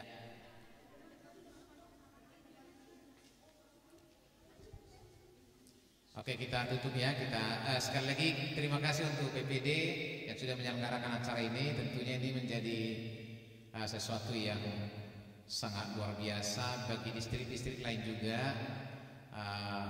Kalau mereka minta ikut, kita kasih aja kan. Kita menjadi berkat bagi semua, jangan hanya kita.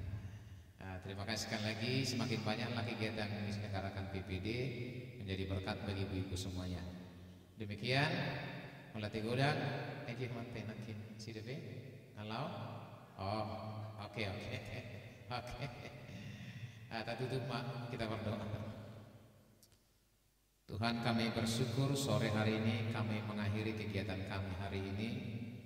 Kami mendapat berkat yang luar biasa sepanjang acara dari pagi hingga pada sore ini. Lewat hambamu Bapak Alberto, demikian juga Bapak Nasrullah yang sudah memberi banyak sekali masukan dan pencerahan bagi kami, terutama bagi para ibu-ibu pelaku UMKM. Biarlah usaha-usaha mereka Tuhan berkati, bertumbuh, berkembang, menjadi berkat bagi keluarga, menjadi berkat bagi banyak orang, dan menjadi kemuliaan bagi nama Tuhan. Berkatilah kedua narasumber kami yang sangat luar biasa membekali kami hari ini. Biarlah beliau Tuhan semakin pakai lebih lagi untuk kebahagiaan dan kesejahteraan banyak orang. Berkati kami semua yang hadir di sini, berkati usaha-usaha kami, berkati pekerjaan-pekerjaan kami, dan para inang di sini, berkati keluarganya, suami, istri, bahkan cucu-cucu mereka yang Tuhan anugerahkan. Berkati juga pengurus PPD yang menyelenggarakan acara ini.